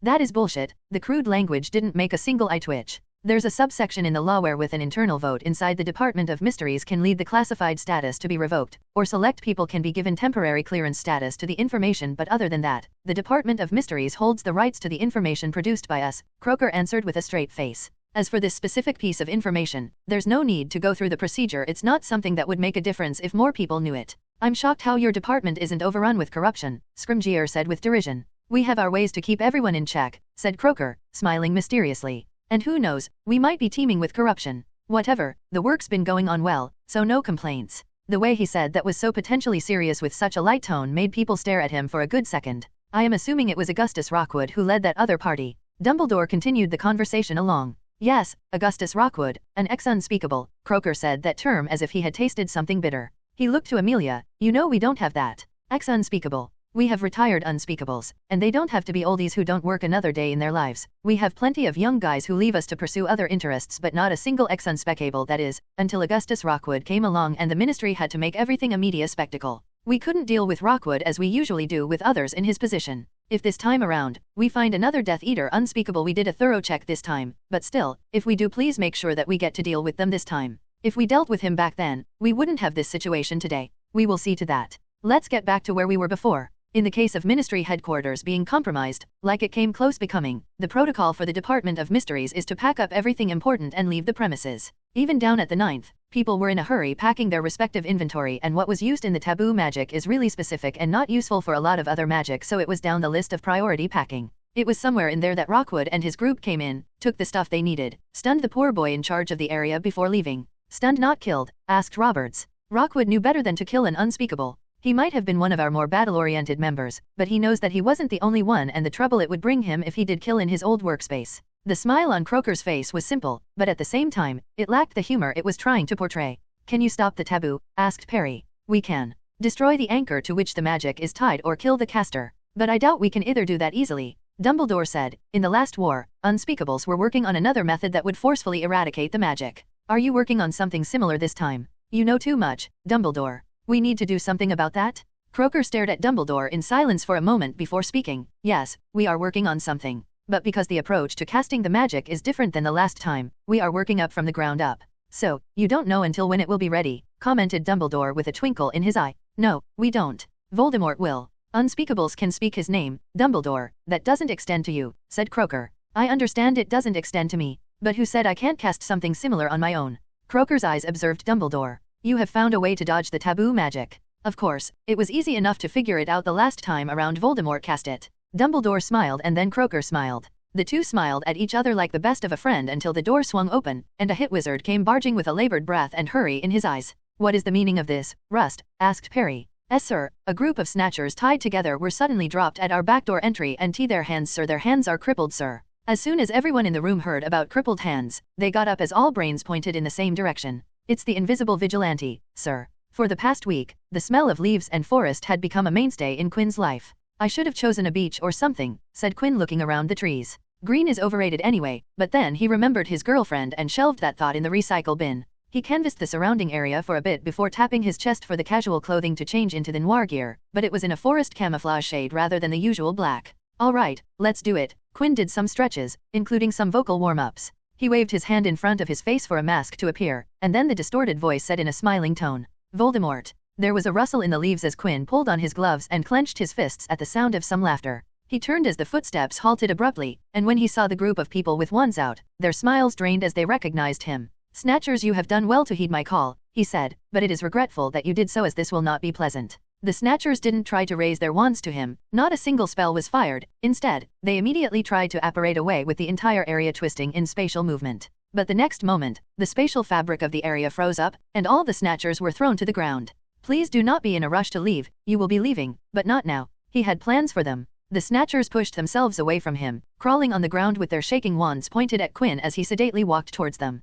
Stay away, you monster. Please, let us leave. Sorry, I'll never do it again. I am sorry. Quinn stared down at the begging and hobbling Snatchers and said, too late, let us get started, all of us have a long day ahead of us. He raised his hands, and smoke leaked out of his palms. Time to say farewell to the gift that you never appreciated. After he was done, Quinn bound up the guys with real ropes boosted with Empyrean jacket covering every individual as a precaution. He dove into their minds and did a cursory read on their activity on what they had done in their time as Snatchers. I have a wife at home, eked out one of the Snatchers. You should have thought that before you joined hands with the Death Eater and raised your wands in the name of the Dark Lord, said Quinn, eyeing the binds one last time. He turned and operated away, leaving behind a groaning and begging mess. In another part of the forest, Quinn greeted another group of Snatchers and watched their excitement and joy drain from their bodies, only to be replaced with a growing sense of despair and panic. Welcome, Snatchers. Today is a glorious day in your lives, for you're finally going to be part of something great and meaningful, he said. He raised his arms, and smoke rushed out from beneath the bed of leaves around their feet.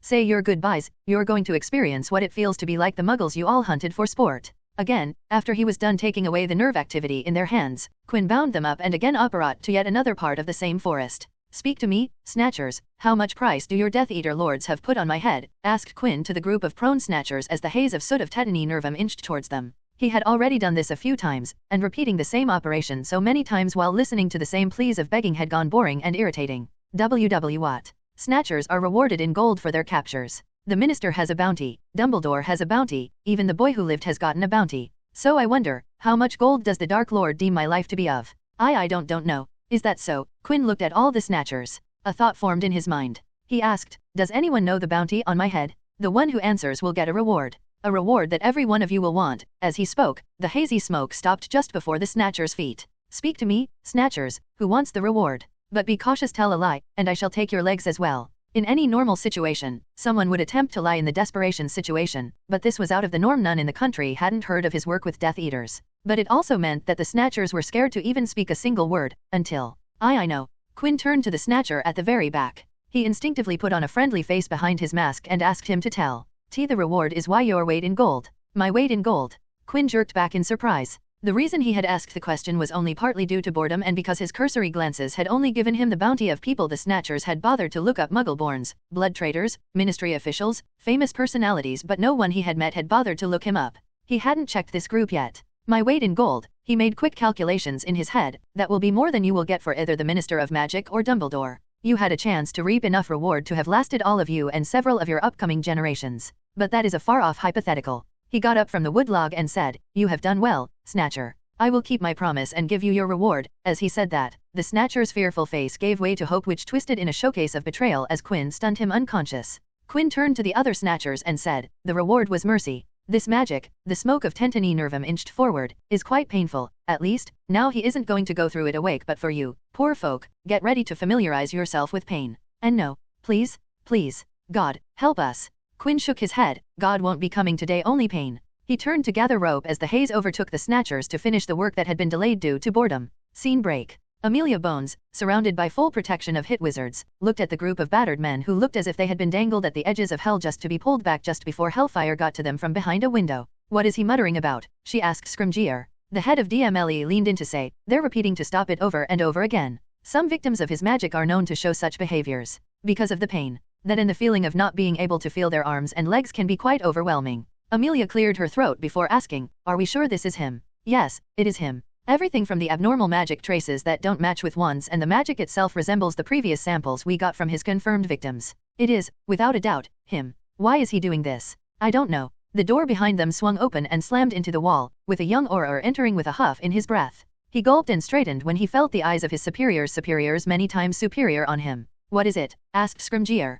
Sir, more groups of Snatchers have appeared, he said in a rushed panic. What? They're at 2 of our subdepartment back gates, 2 of the hit wizards, general supply gates. They are popping up using port keys in key locations in front of people's eyes. Get them out of there. We did, sir. All of them are being filed into the jails, but sir, I'm afraid we have already exceeded capacity. At novel bin at. How many of them are there? F50 and counting, sir. Amelia and Scrimgeour exchanged shocked glances. Scrimgeour furrowed his brow as a thought struck him, and he turned to the junior Auror. All of them are cursed? Their hands. The junior Auror nodded. Another person entered the room, but unlike the junior Auror, she entered silently and moved to the corner of the room where Saul Croaker stood in the shadows. She leaned to his ear and whispered something under everyone's eyes and then stood to the side. Croaker spoke. One of the Snatcher groups has been delivered to one of our entrances. It was our main entrance. He sighed. Now we will have to change it. You don't seem worried, Amelia said. The invisible vigilante found something about the Department of Mysteries. Does that not bother you? It bothers me. Croaker nodded. But there's nothing I can do about what has already happened. We just will have to reaffirm our security. Now, I would like to take my leave, he said with the young female walked with him. I will have someone pick up the Snatchers, said Scrimgeour. That won't be needed, Croaker smiled. Those Snatchers are known under our jurisdiction. Don't worry, we will pass them along to you after we are done with them. That's not acceptable. You can't hold them for questioning. Yes, we can. As per section 44 AODOM of the Unspeakable Code. Rubbish. Amelia saw that the 2 men were about to go down, so she barked the order to stand down. Behave like grown men. The Unspeakables will have their time with the Snatchers. But, there's no need for them to do so, Scrimgeour protested. We can interrogate them and pass along the information. It will be better if a single team interrogates every one of them. The Department of Mysteries has our own methods of interrogation. Scrimgeour snorted at that. Amelia sighed. The Department of Mysteries will get their time, but the second that passes, they will return the Snatchers back to the Auror's office. As she was about to leave, another Auror came running in. What now, this time? Amelia herself exclaimed. There are more. Yes, ma'am, said the second junior Auror, but that isn't why I'm here. He turned to Scrimgeour. Sir, there's another group, but there's another group, but this time it isn't Snatchers, this time it is Death Eater. Scrimgeour's eyes sharpened. We are going now, he said. But sir, there is more, the junior Auror gulped. The invisible vigilante himself dropped of them. He left behind a message. Amelia gasped. Scrimgeour turned more severe than anyone thought possible. Saul Croaker, who was about to leave, stopped and looked entirely interested in the conversation. What are we waiting for? Said Croaker. Let's see what the man of the day has to say. Is that the message? 2 Aurors with a faint layer of magic surrounding their body carefully approached the group of tied-up people dressed in Death Eater regalia. Those who had seen the previously delivered groups of Snatchers noticed how the Death Eaters had been handled with much less care than the Snatchers. The heavy bruising all over their faces, which made it difficult to identify even a single one, made it clear that no love was spared for this particular group of people. Rufus Scrimgeour narrowed his eyes at the big white envelope stained with mud stuck to the chest of one of the Death Eaters. He spoke to Amelia. It has your name on it. Do you perhaps know what it might be about? Of course not. How would I? I have only been face to face with the man for mere minutes. Anything he said in those minutes. You already know what he said in those minutes. You saw the memories firsthand. And I can't thank you enough for sharing them with us. Amelia hummed as she watched the Aurors dislodge the envelope after careful checking and consideration about the dangers it might contain. The Aurors hovered the envelope, each standing at a distance from it. The flap was gently unsealed, with the rest of the glued creases and folds coming undone to form a straight platform for the envelope's content to sit upon. What is that? Asked Amelia. It is not a letter, to say the least, said Scrimgeour in reply, but even the seasoned Auror was confused by what he was seeing. On the disassembled envelope laid a palm-sized black puck that shined like a polished marble gleaming in the moonlight. The Auror handling the envelope and puck stepped closer and waved his wand over it, but just as the magic touched the puck, it vibrated, causing everyone to take a step back. The next second, the puck gained a life of its own and jumped off the paper onto the ground. Amelia immediately felt one rough hand each on her shoulder. She jumped in surprise and hurriedly glanced to her side to see her Auror Guard detail standing firm and alert.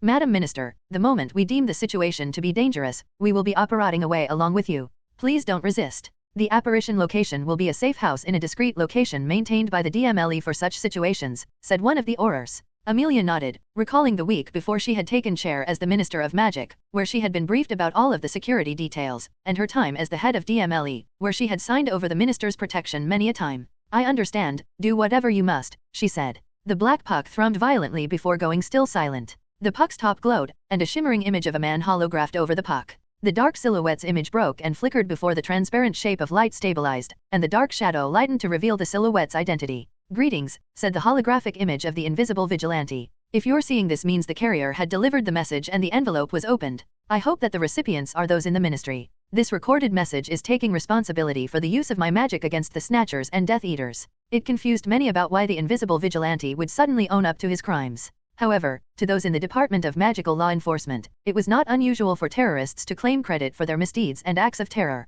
But this was unusual to even them. However, the real reason for sending this message is to urge the Department of Magical Law Enforcement to exploit the opportunity in front of you. The taboo cast by the Dark Lord Voldemort. Everyone around them gasped, expecting the recording to get interrupted any moment. While a curse can also be a boon if utilized so, the Snatchers and Death Eaters who came joyously to my calls of the taboo were baited to arrive at the fate of losing their magic and paying for the sins they have committed. Turn the curse into a boon, summon the Snatchers, and once in a while, you will get a Death Eater. The hologram looked around as if he was actually seeing them. I will keep summoning them, take away their magic and leave them at your doorsteps. I say that the Department of Magical Law Enforcement weed them out until the Snatchers and Death Eaters no longer dare to answer the calls until Voldemort himself pulls his own magic down. War is upon this country, and it cannot be fought with one side if you do not become the other side, then I will. That is all. The puck's light flickered, and the holograph was extinguished, leaving behind the circular disc the message from the invisible vigilante. Scene break. Back in the same meeting room, the people in the previous meeting sat again to discuss, but this time, they had a black puck sitting in the center of the table.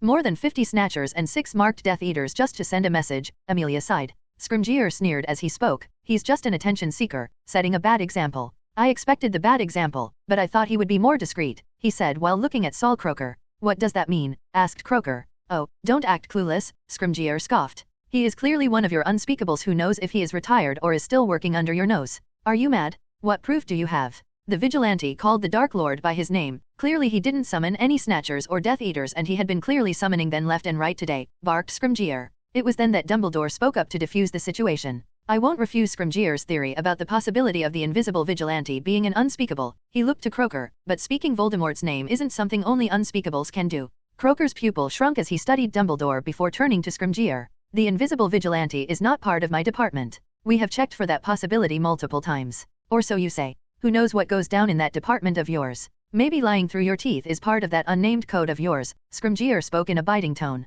Dumbledore stood up from his chair, hands raised. Both of you're wasting your time fighting. Let us all calm down and get on the same page because we will not get anywhere with all this fighting. He waited for Croaker and Scrimgeour to calm down before continuing. Now, let us converse like civilized individuals. What did we learn from that message? He apparently wants us to attack Death Eaters and Snatcher, Amelia sighed. I see no problems with it, said Scrimgeour. I have been suggesting that since the day the taboo went up around the country. It is crude, but I see no faults with that plan of action. I don't care for the Snatchers, but every Death Eater can be a valuable source of information, Croaker said and then eyed Scrimgeour. I know you don't have the permission to get inside, he tapped his temple, but if you hand them to me and don't ask questions, I can get you valuable information. Unspeakable Croaker? That is out of law even for the Department of Mysteries. Amelia warned. It is war, Madam Minister, Croaker shrugged. We need to employ some extreme measures in drastic situations, and create such a dangerous precedent for your department. No, Amelia shook her head. The mind is out of interrogation boundaries for reasons. It is a right that every wizard and witch have and can't be breached in any circumstances.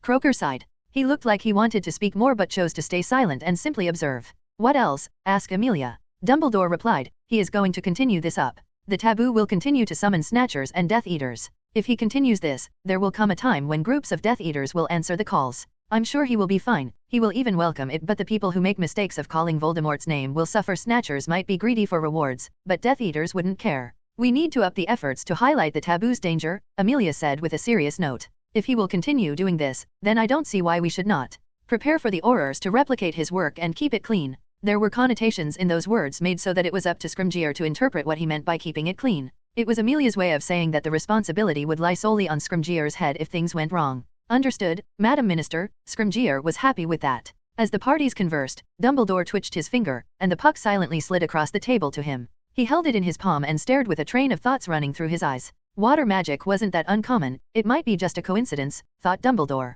Is there something wrong with the puck, Dumbledore? Asked Amelia. Dumbledore shook his head. I am just observing it. Please continue, I will let you know if I find something. He silently reached into the oversized sleeves of his robes and pulled out a small vial of reddish-pink chalk. Dumbledore could hear his heartbeat in his ears as he gently and sneakily directed his magic into both the chalk vial and puck. He clutched the vial in his grasp, hiding it within with only the upper part barely visible and only to Dumbledore himself. He slowly inched his hands closer until his hand came to a halt. Dumbledore stared down at his clenched hand, and there, from the top, a reddish glow leaked out. Oh no, he thought, what have you done? Dumbledore, asked Moody. Albus Dumbledore looked up at his longtime friend, and for a moment, the man who seemingly had answers to every question was speechless. Dumbledore. Moody called again. Yes, Alastair. Is everything all right? At novel bin at. Everything is all right. I was just wondering about his identity. The best way to lie was to tell the truth. Oh, do you think it is an unspeakable? No, I don't think it is an unspeakable. But he is talented. Moody grunted in agreement. He stabbed the Dark Lord in his eye, so I will give it to the lad.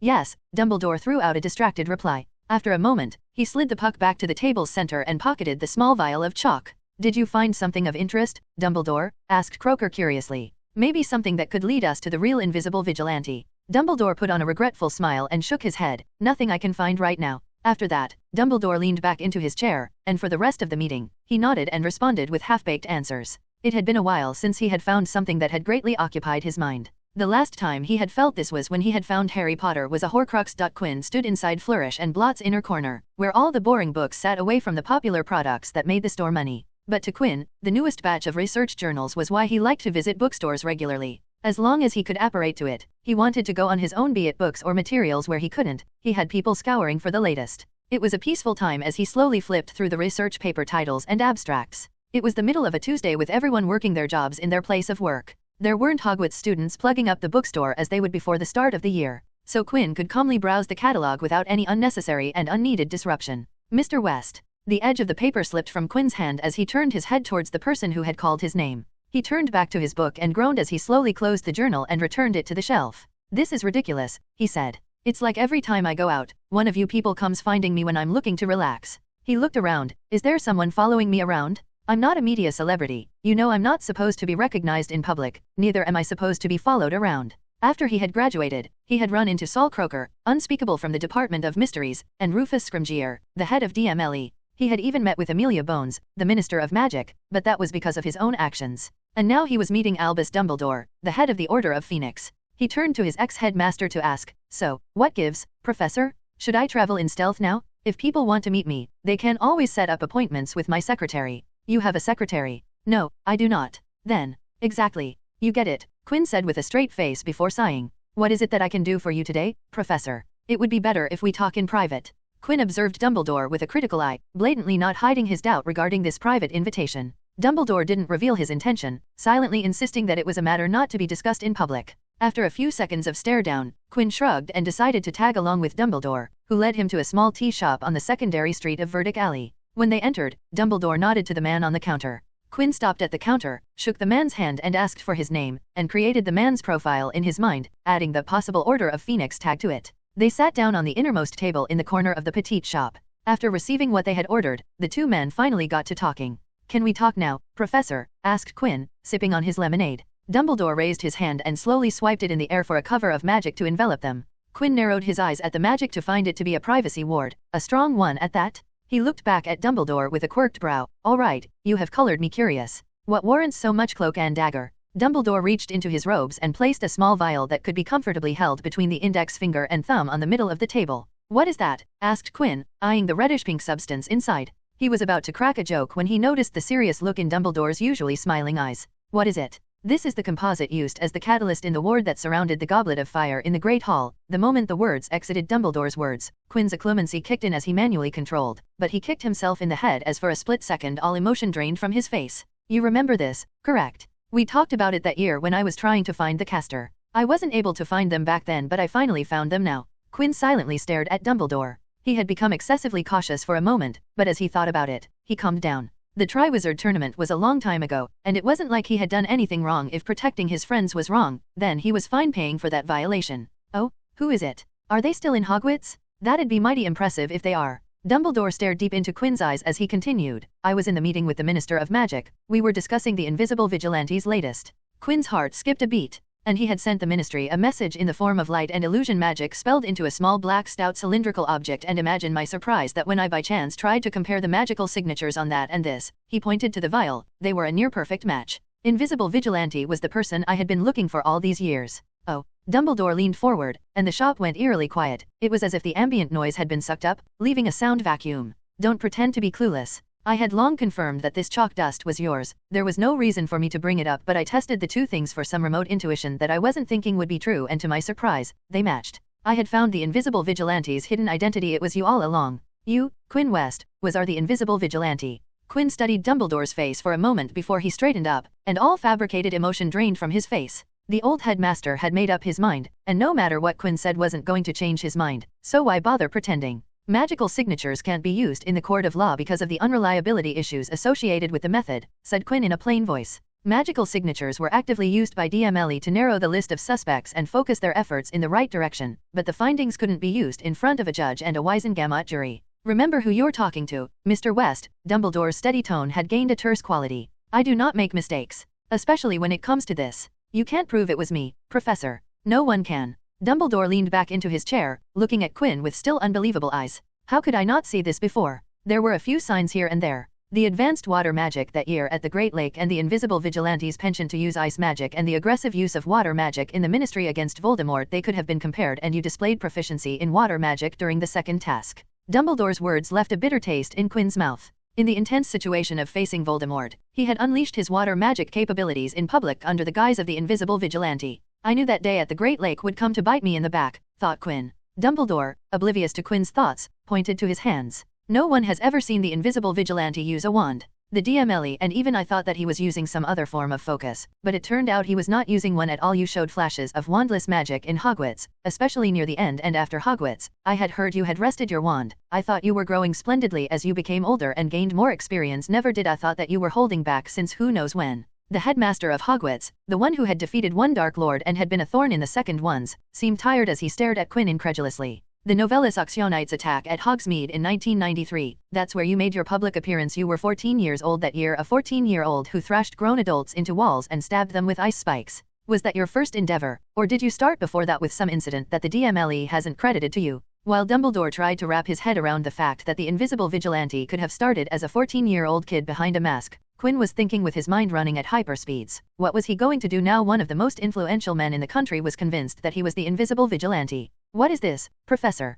Quinn shook his head. Why are you trying to match to unrelated people? How could I be the Invisible Vigilante? I wasn't even in the country during the Dark Lord's attack on the Ministry. I was out in America when all of that happened. There is ample proof in government records, and there were people who saw me there. In case you're thinking of going to the DMLE with this ridiculous theory of yours. You're right, I'm not going to the Aurors with this. Dumbledore shook his head. You're very fortunate to be born in the family you were born in, Mr. West. You have access to things people can only dream of. You are right, I don't have any way to legally prove that you're the Invisible Vigilante. Even if I could, your grandfather would prevent you from facing any charges. There was something Quinn could finally agree with. If push came to shove and his identity was finally revealed, his grandfather would ensure that he wasn't put into Azkaban for his actions. The Ministry might actively pursue him for his crimes, but he would never be tried if George West had some say in it, and George West usually had a say in everything. And because of that, I feel no guilt to use this information for my own purposes. What? I'm going to go to your grandfather and tell him all about this. I will tell him my findings, my theory, and I'll show him your reaction today to convince him that you're the Invisible Vigilante. Wait. I'm going to then put forward a proposition. He provides me all the support I need for the war against Voldemort in exchange for my keeping quiet about the truth. Listen here. George will understand the severity of the situation. He will know what this information can do coming from my mouth. He will, on his own, recall how the current leadership of DMLE feels about the Invisible Vigilante and the Ministry's changed stance on the wanted criminal. And to make sure that his grandson's life isn't tainted by such a dark spot, he will cooperate with me and provide. Dumbledore. Quinn roared as he smashed the side of his fist on the petite table. The small tea shop shook as if an earthquake was coursing the bricks of the building. The short shopkeeper on the counter stood up with his wand out, but Dumbledore waved him down to ensure everything was fine. Don't push it, Dumbledore, Quinn glowered. If there's one thing I don't like, that's someone trying to take advantage of those close to me. Dumbledore stood up calmly from his chair and looked down at Quinn. You've been blessed with prosperity many couldn't even dream to imagine, so I say it is time to pay up. His face turned bitter as he continued, you're a killer, Mr. West. So young but with blood on your hands. You shouldn't have gone through that, and for that, I profusely apologize. But I need your grandfather's help to prevent that from ever happening, and this is the quickest way to accomplish that. Oh, don't give me that, scoffed Quinn. You have blood plenty on your hands, Dumbledore. Don't try to dress all of that in a pretty package and try to guilt-trip me along with all the emotional pointers you just threw. Dumbledore showed a bitter smile. He nodded deeply. I know, Mr. West. I am well aware of that. He looked down at his hands with a brief haunted look in his eyes. He didn't say a single more word and turned away to leave. What if I tell him myself, said Quinn immediately. Dumbledore stopped, turned his head, and shook his head. It's not going to make a difference. I apologize for doing this. I would have never done this if it wasn't for the current circumstance. It is all for the greater good. Quinn wanted to say so much hearing that, but Dumbledore continued to walk away, and the words died in his mouth as other thoughts took more forceful priority. He stared at where Dumbledore had placed the chalk vial that he had taken away. He had to make plans. And he had to make them quick. Quinn paced in his room with heavy worry echoing in his every step. It felt like his knees were injected with lead, and his saliva had been replaced with something much more viscous. His body felt hot, something his body tended to do when his brain ran under extreme pressure and in uncomfortable situations. Dumbledore knew his identity as the invisible vigilante. Shit. It was a huge problem. The moment his grandfather came to know that he had been hunting down terrorists under a mask, all his freedom would be taken away from him. George, head of the family West, would do everything in his power to restrict Quinn's movement. It didn't matter. Quinn was already of age adult. George was going to do everything he could to make sure Quinn didn't have breathing room. Why did I lose my control? The meeting with Dumbledore was a trap that he had walked in unwillingly without a single shred of persuasion. If Dumbledore had gone directly to George, while it would have left Quinn blindsided, he could have talked his way out of it, and even if George didn't believe him and placed people around him, he could have given them the beat. But Dumbledore had sacrificed that advantage to gain another one in exchange for informing Quinn that he was going to George. He had gained Quinn's reaction. And he had given precisely the reaction Dumbledore wanted. He had pulled up a clemency and had failed to fabricate emotion on his face for discreet purposes. That single fault had made it look like Quinn was hiding. He was either the invisible vigilante or knew who the invisibility vigilante was. The latter had been struck off the board because Dumbledore could prove that Quinn was the invisible vigilante. When it came to magic, Dumbledore was an authority whom many people believed, and George West was among those people. There were enough cascading layers of things against Quinn that even if he lied, George wouldn't believe him outright. Trust, but not blindly, was one of George West's favorite mottos, and when he was in doubt, he would do his own digging, and things were bound to seem suspicious with the timing of things, and George didn't need proof admissible by law to form his conclusions. Even before all that, Quinn couldn't lie to his grandfather. In case he lied and George believed it, and then later it came out that he was indeed the invisible vigilante all along, that would shatter the trust between grandfather and grandson, with cracks and damage spreading to his other relationship as well. Could he stop the meeting between Dumbledore and George? He could not. Stopping Dumbledore physically, magically, wasn't going to work, and he couldn't imagine any other way he could stop either one of them. Dumbledore wanted the benefits that the West resources could provide him, and George would want to meet Dumbledore so he could keep the news from going out. Fighting Dumbledore? It could either end badly or make enough ruckus to attract unwanted eyes. The chances of safe victory were not high enough for him to take the path that could backfire on him. The question that remained was if he should be the one to break the news to George or if he should let Dumbledore do it. George was out of the country for a couple of days, which meant that Dumbledore wouldn't find George until then. I can't be sure. Dumbledore could go abroad just to have the talk faster. It made sense, as George would be out of his comfort place and would be more perceptible to Dumbledore's demands. Quinn sighed. The reason he was even thinking of letting Dumbledore break the news was that it may come to that. He needed some essential time to make some moves, because whatever was going to happen, things were going to go downhill for him in various ways, and he had to make the preparation needed to face whatever was to come at novel bin at. Quinn sat himself on the edge of the bed, his eyes heavy with thought and contemplation. The sun in the sky traveled its course as the shadows in the room slowly shifted. It was after an hour since he had gone still and silent that Quinn stood up from his bed, walked to his walk-in closet, and after a while, he came out dressed for going out with his suitcase in hand. Polly, the West house elf, popped into the room. Her big eyes went to Quinn's suitcase and then to his clothes before she looked at his face. There were no questions from her, but Quinn knew what she wanted to ask. I'm going to a friend's place for a bit, said Quinn, spinning another lie to tell his family. I will come back in a few days, but if someone in the family asks, I'm at Marcus Belby's house. Ms. Rosie already has his address and his Magi fax details. When they return home, please inform them that it was a last-minute decision. No one was home, making it the perfect point to leave. Quinn bid farewell to the clueless Polly, who didn't know what was going on inside. It could be that this was one of the final times for a while she would be able to go to Quinn with a single thought. Scene break. Quinn stared at the building in front of him. It was a building entirely opposite to Gringotts. The thought entered his mind just like it had entered the last time he had seen the building. A soul-sucking black without a fleck of dust marring a surface so polished that one could see its reflection. He walked to the glass doors of the establishment with his eyes glancing at the name written in gold overhead. Monolith. The symbol of terror and reassurance. The bank's policy: don't steal from us, and we will keep your money safe, secured, and growing. Monolith was a classic private bank that catered to affluent clients with an abundance of wealth like West and provide them with facilities like essential banking services, brokerage, limited tax advisory, concierge-type services, discretionary asset management, and the vast array of wealth management. They were infamous stating for their secrecy promises. Once money goes into Monolith, it's difficult for an outsider to get information about who holds what and how much. They promise that your financials are going to be kept under a tight seal. Of course, they won't help you break the law, bend around the law, sure, but not breaking the law.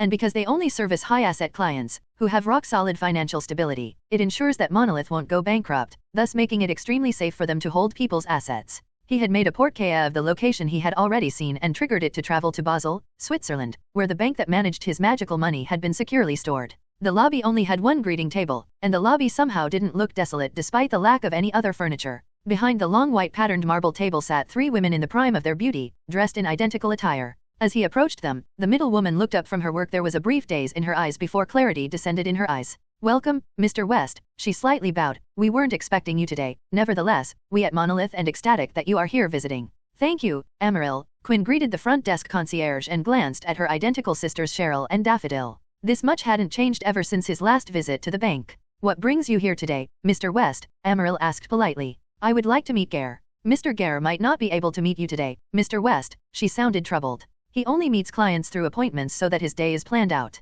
He might not be willing to meet you right now. Tell him it is urgent," said Quinn simply. Amaryl turned to her workstation, and her hands moved behind the thick table. Quinn couldn't tell what she was doing, but he could sense some magic being operated. In the meantime, Quinn turned to the little stone gremlins perched on the walls and ceiling around the huge room. He watched as one of the gremlins' eyes followed him like a security camera. He stared at the stone gremlins intently and kept his eyes on one of the stone gremlins. After a minute, Amaryl turned to Quinn with a beautiful smile. "Mr. Gare will meet you, Mr. West. He is getting free within the next hour and has asked that you wait in his personal guest lounge that he uses to entertain his guests." They walked into the inner part of the bank through an entrance in the inner wall of the lobby and entered a room with a dozen doorways. They stepped into the doorway with the number 4 in Roman numerals etched above. Number 4 was known as the West Gate, as through there one can go to the part of the bank that handles the West fortune. They walked through a few corridors, passing by many doors and coming across a few people who would make pleasantries with Amaryl, who didn't seem particularly about most of them. After they exited the corridors, the interior changed into a classic Renaissance design, much different from the rest of the bank. They soon reached a pair of dark wood doors. A pale woman sat outside the door, to a side behind a desk. She wore thin-rimmed circular glass with messy brown curls flowing down her shoulders. Quinn readily greeted the woman. "Ixquick, it has been a while. I hope you're doing well." Ixquick stared at Quinn with her half-dazed eyes. For a moment, they simply stared before Ixquick's eyes regained focus. She got up and took over from Amaryl and led him to an ornate lounge to wait. "How are you, Ixquick?" "How is the life of a living blood bag?" asked Quinn calmly. "It has been fruitious. How is your health?" "I hope no complications on that front." "My health has been fine, thank you. My body has adapted itself to it." Quinn asked a couple more questions, but the answers were all curt bare minimum words, so after a while, he stopped asking and closed his eyes in waiting, going through his memories. Around an hour later, he was roused up from his memory traversal and said that Gare was ready to meet him. Ixquick pushed one pane of the double doors open with her entire body. "Please go in," she gestured to him. Quinn entered the styled office, with Ixquick not going in with him. A wall covered with bookshelves, artwork framed on the others, a sitting area around a table in one part of the room, wooden cabinets fitted with glasses. And the most eye-catching part of the room were animal heads mounted on the upper walls: lion, tiger, wolf, elk, among other non-magical animals. But then there were the magical species, and that collection was impressive from every angle: an Egyptian sphinx, a Peruvian viper-toothed dragon, a South American fire drake, a white-feathered griffin, and the list went on. Sitting in the center of the office was a man in his prime, dressed in a simple white shirt and black pants, leaning into his chair behind a simple yet ornate four-legged desk. "Quinn West," said the ancient vampire in his deep voice. "Why are you here without any prior intimation?" The blood-red eyes stared at Quinn as if trying to peer through all of his secrets. Quinn and Gare sat in front of each other in the latter's office. "I don't like to meet people without appointments, Quinn West. If you didn't know it before, know it now," said Gare. The ancient vampire was as Quinn remembered him last time. He still seemed lazy and looked like he was on the verge of sleeping, but there was a flicker of annoyance in the red eyes. "Even if it is your grandfather, I would take offense if he came here unannounced." Gare sighed, and if there was a place where a sigh would seem natural, it was on him. "But now that you are here, tell me what you're here for." "I can't send someone so far away from away. Quinn was in no mood to exchange quips with Gare, so he got straight to the point. I need to withdraw some funds from my account here. I hope you kept some of my wealth in liquid reserve. Excluding your emergency fund, I have kept 1% of the gold you initially allocated to me. 1%. Quinn furrowed his brow. That was lower than he thought. According to the last report I read, the coinage was still at 5%, said Quinn. You haven't been keeping up with the reports. Gare quirked his eye. Quinn's wealth was invested in a wide portfolio. All of it was handled by 3 firms: the broker, who managed his non-magical investments, the West's Basel office, which dealt with a large portion of the entire West family's wealth, and the Monolith Bank, which provided the Wests with its financial services. Quinn had divided his wealth among the 3 firms to not put all his eggs into one basket. Moreover, every one of them had a different skill set and ideology towards investment, which would give Quinn gains, or losses, in diverse areas. Out of all 3, he had only asked Monolith and Gare to hold cash reserves, with the other 2 keeping the entire reserves bound up in investments. He got audited reports on a monthly, quarterly, and annual basis on the health of his wealth, but unfortunately, to no fault of anyone else, Quinn had not gotten the time to read the recent reports. I admit, I have not been keeping up with them, Quinn sighed. 5% of a third of his wealth would have barely gotten him through what he was planning, but 1% wasn't something he was not at all comfortable with. Isn't 1% quite less? He asked. Gare sighed. Including the trust fund made for you by your grandfather, 1% of what I had was more than enough even for the exorbitant expenses you have. You know, I have heard of many young lads who spend left and right without care, but even among them, you're near the top. Quinn pursed his lips. He spent a lot of money every month on research and development. Magic was a free resource that only took regular meals and good sleep every day to regenerate, but progressing in magic wasn't cheap. At his level, it took a lot of resources to get to the next level. I want that 1% and the emergency fund, Quinn asked Gare. Still inside, he felt that the funds weren't going to be enough. The situation was still contained, so he could go to the Basel office and ask them to liquidate some funds, but that would take time, which he didn't have, and the moment situation broke out, the doors to the Basel office would be closed to him. I will have to with this for now, thought Quinn. It meant that he had to go to the broker at some point to liquidate his portfolio there. Unlike the Basel office, the broker was his personal contact. Why do you want so much cash? Gare took out a sheet of paper and a pot of ink. Are you planning to buy something big? Instead of answering the question, Quinn posed one of his own to Gare. Are you employed by my grandfather solely, or am I also paying you? Gare unscrewed the ink bottle and curled his finger up for red ink to float out of the bottle. Quinn blinked at the ink that flowed to the paper and started to form words. Vampires were magical creatures, but they weren't supposed to use them like this.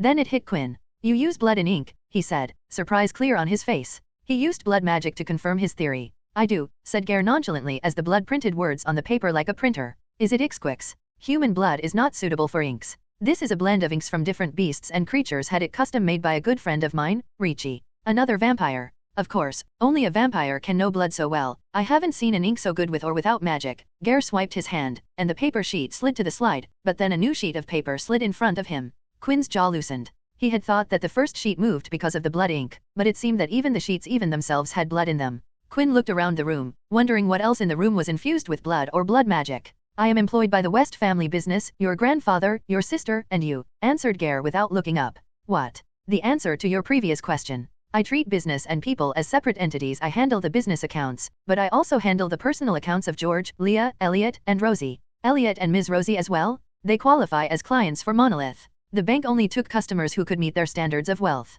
Elliot Dalton and Rosie Vivian are both extremely rich. Years working with your grandfather have its gains. Both of them are prolific investors and have invested in various companies. They might not earn as much as you do, but their portfolio is nothing to sneeze at. Especially, Elliot Dalton, a majority of his businesses complement some arm of the West business, so when that subsidiary grew, Elliot's business would grow as well. That surprised Quinn. But now was not the time to expand on the situation. Would you share my information with my grandfather? Why would I do that? Asked Gare, still writing up papers. I don't have the habit of discussing client information with others. Even if it is George West, Quinn used the full name. Even if it is George West, he can make problems for you. I am well aware he's a big enough client that if he asks, the board will kick me out even though I have a share in the bank. Why are you asking? He will come looking for me in a few days. Why? Are you running away from home? When Quinn didn't speak, Gare looked up. Seriously, you're too old to run away from home, aren't you an adult now? Holy blood, why would you do that? Some stuff, don't worry about it. Quinn waved it off. Grandfather will come looking, and when he does, don't say anything to him. He will ask for the records of every single purchase I made through my account here, but I don't want you to give him anything. Got it? This will cause problems for you. Gare closed the inkpot and leaned back into his chair, looking like he was sitting on a rocking chair by a fireplace. I have been doing this job for who knows how long and have made some great money doing it, more than I can spend in this century even with all I spend. The pale man seemed apathetic as he spoke every word. The only reason I do this job is that I'm good at it. It doesn't matter to me if George gets me fired. I'm a partner in the bank, even if they do kick me out, the money will keep coming in. I will go find something fun, though I will be disappointed in George, and honestly, I do not think he will have me fired. A man should have integrity, and me protecting my client shows it. Gare shrugged. Run away all you want, Quinn West, I shall keep my tongue to myself. Your secrets will stay safe with me. Gare rang a bell, and Ixquick came in. He handed her the papers, and she took them away. Quinn studied Gare. He thanked the man, but inside, all he could think was what it would be that old. The vampire was the oldest man Quinn had ever met, and it made him curious to think how life changed after one had done one single job longer than most people lived. Maybe Mr. Allen would know. He must have lived someone who lived that long. A stray thought passed his mind that made him smile bitter. Having thoughts about magic in such situations showed him something about priorities. Thank you, Mr. Gare. Now that he had the money, he had other preparations to make. Scene break. Quinn had returned home the next day and was walking past the lounge to his room when he heard his name called out. He turned and entered the lounge to find George sitting alone, nursing a drink in his hand. The room was dimly lit by a table-side lamp and the gentle moonlight coming through the windows. It is late, grandfather. You shouldn't be drinking so late in the night, said Quinn, sitting down in front of him. It was strange for him to see George drink anywhere outside his cellar, that place specially built for enjoying a drink, built for George West to enjoy a drink in peace. I heard you were at Marcus' home, said George. How's the lad doing? He's going to start his training the next week. He told me, said Quinn. He had known that for a while now. I'm still planning that trip with him. It needs to happen before I go for my apprenticeship and Eddie starts his career in earnest, so I want him to have a good chunk of time off. Have a talk with Elliot, said George. I will. Quinn studied George, and his grandfather seemed to be distracted and looked like he had a little too much to drink. Are you all right, grandfather? I'm fine, my child, said George, taking another sip from his glass. Quinn stood up and walked to George to take the glass. You should stop drinking. It's already late, go to sleep. George stood up and looked like he was going to stagger, so Quinn gave him support, but he raised his hand to say he was fine. George patted Quinn on his shoulder before walking away. Quinn cleaned up the room before walking out himself to find Ms. Rosie standing at the door. Do you know why he was like that? He asked. It is the day he lost her, your grandmother's death anniversary. You were in Hogwarts this time of the year, so you wouldn't know, said Ms. Rosie. She raised her hand to Quinn's cheek and gently caressed it. He has lost too much already, my dear. You and Leah are all he has left. Treat him well. Quinn nodded. She smiled and walked away into the darkness. I'm sorry, he muttered alone. The heavy rain over the countryside had locked the people inside their houses on what should have been a lovely Sunday morning. The same went for the people living inside the West Manor in Herefordshire, with the downpour showing no sign of stopping anytime soon. Even in the rain, the day seemed its own kind of perfect, with the wind a little cooler than usual, a gentle rain breeze that wafted through the house without bringing a humid quality in. But for Quinn, it was less than perfect. It was as far as it could be from perfect. He placed his suitcase by the door, and when his fingers left the still pristine leather, the suitcase went invisible. He faced the door to the home office and took a breath as he smooth-handed the suit he had put on. All right, let's do it. Quinn knocked on the door, and the sounds of his heartbeat overshadowed the sound of the knocking. He uncurled his hand and found it to be a little sweaty. He couldn't remember the last time his hands were sweaty, and he had an excellent memory. He stepped inside when the call to enter came from inside. Despite maintaining the aide office and another office inside his suitcase for years, he envied what his grandfather had built in his home office. Every inch of the room sang pure English class with not a single thing out of place. Quinn remembered how much time he had spent in the office in the pre-Hogwarts days, thinking he would have something like this of his own. As he was admiring the office, George walked in from another part of the office with 2 sheets of paper that he was comparing. What is it, child? Give me a moment to sort this out, and then we shall talk, he asked and glanced up for a moment.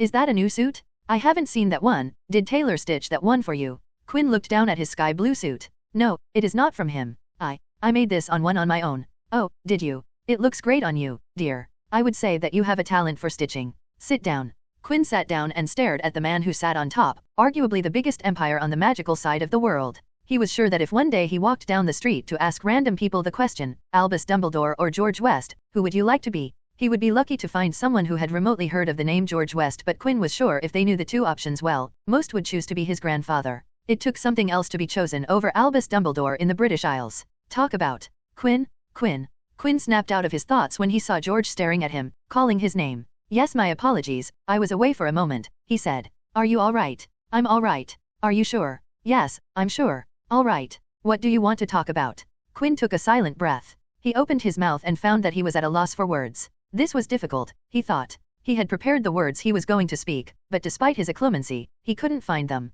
It was like Karna's curse in Mahabharata to forget all his knowledge at the moment he needed it the most, which had ultimately led to the hero's death. I ran into Dumbledore a few days back, said Quinn. Oh, where was that? He asked without stopping his work. What did you 2 talk about? I hope he didn't try to get you to include in some of his plans. He will be spinning some manipulations if he wants you involved. Stay clear away from him. Every time the topic of Dumbledore came between them, it got clear that there was love spared between George and him. Even the mention of Dumbledore sprung the usually taciturn man into a stretch about not trusting Dumbledore. That is right about what happened, said Quinn, making George stop and look up at him. What? He wants to get me involved in one of his manipulations. He wants you to get involved in a web of his manipulations. Quinn chuckled with pursed lips. Dumbledore was quite straightforward about it, didn't hide the fact that he was going to use both of us. George reached for his wand, and with a swing, everything on his desk was tidied up and pushed aside or into its place, leaving behind an empty space between them. Quinn had his full attention. What did he want? Tell me what he said word for word, don't leave a single thing out. Quinn shook his head with a semi-bowed head.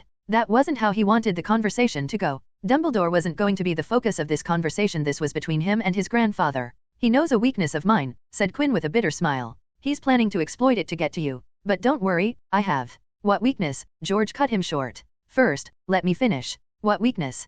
Quinn and George stared at each other, the latter's gaze much fiercer than the former. For a moment, Quinn's hand trembled. A gush of panicked thoughts passed through his mind. They were alone in the room, which was covered with sound-dampening charms that Quinn had personally cast. Anything that happened in there wasn't going to get out. This was his chance to turn back what had been said and pretend the conversation hadn't started yet. Maybe there was some way else he could approach this where he didn't have to involve his grandfather. He could take Dumbledore, who knew. Perhaps he could fight the master of the Elder Wand and come out victorious. Quinn closed his eyes and leaned into the chair. Who was he kidding? Taking on Dumbledore wasn't the answer. Lying to his grandfather once again wasn't the answer. I know the answer, there's no running from it. Quinn placed his hand over the table, hovering inches above the surface. He breathed out as a black substance effused out of his hand onto the table. It hardened to form a familiar black mask, familiar to him at least. What is this? Asked George, frowning. How is this related to your weakness, Quinn? You are well aware that I do not like to beat around the bush or anything that isn't direct to the point, so get to the point. The invisible vigilante still held true.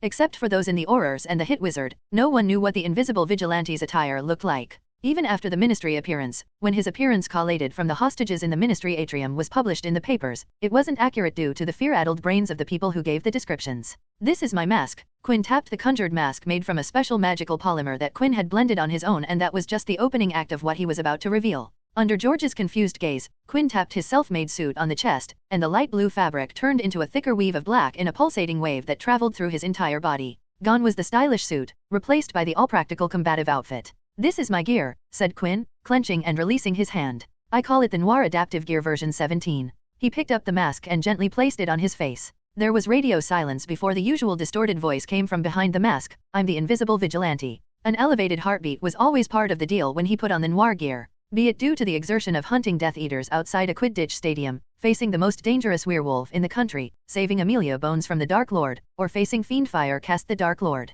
But today, the heartbeat was louder and faster than ever. It felt like it would beat itself out before he could even speak a single word. What? No, no, George shook his head. You can't be the invisible vigilante. Grandfather. George slammed his fist onto the table. An immediate tension filled the room. He was fuming. Quinn hadn't seen fuming from George. Remove that, he said.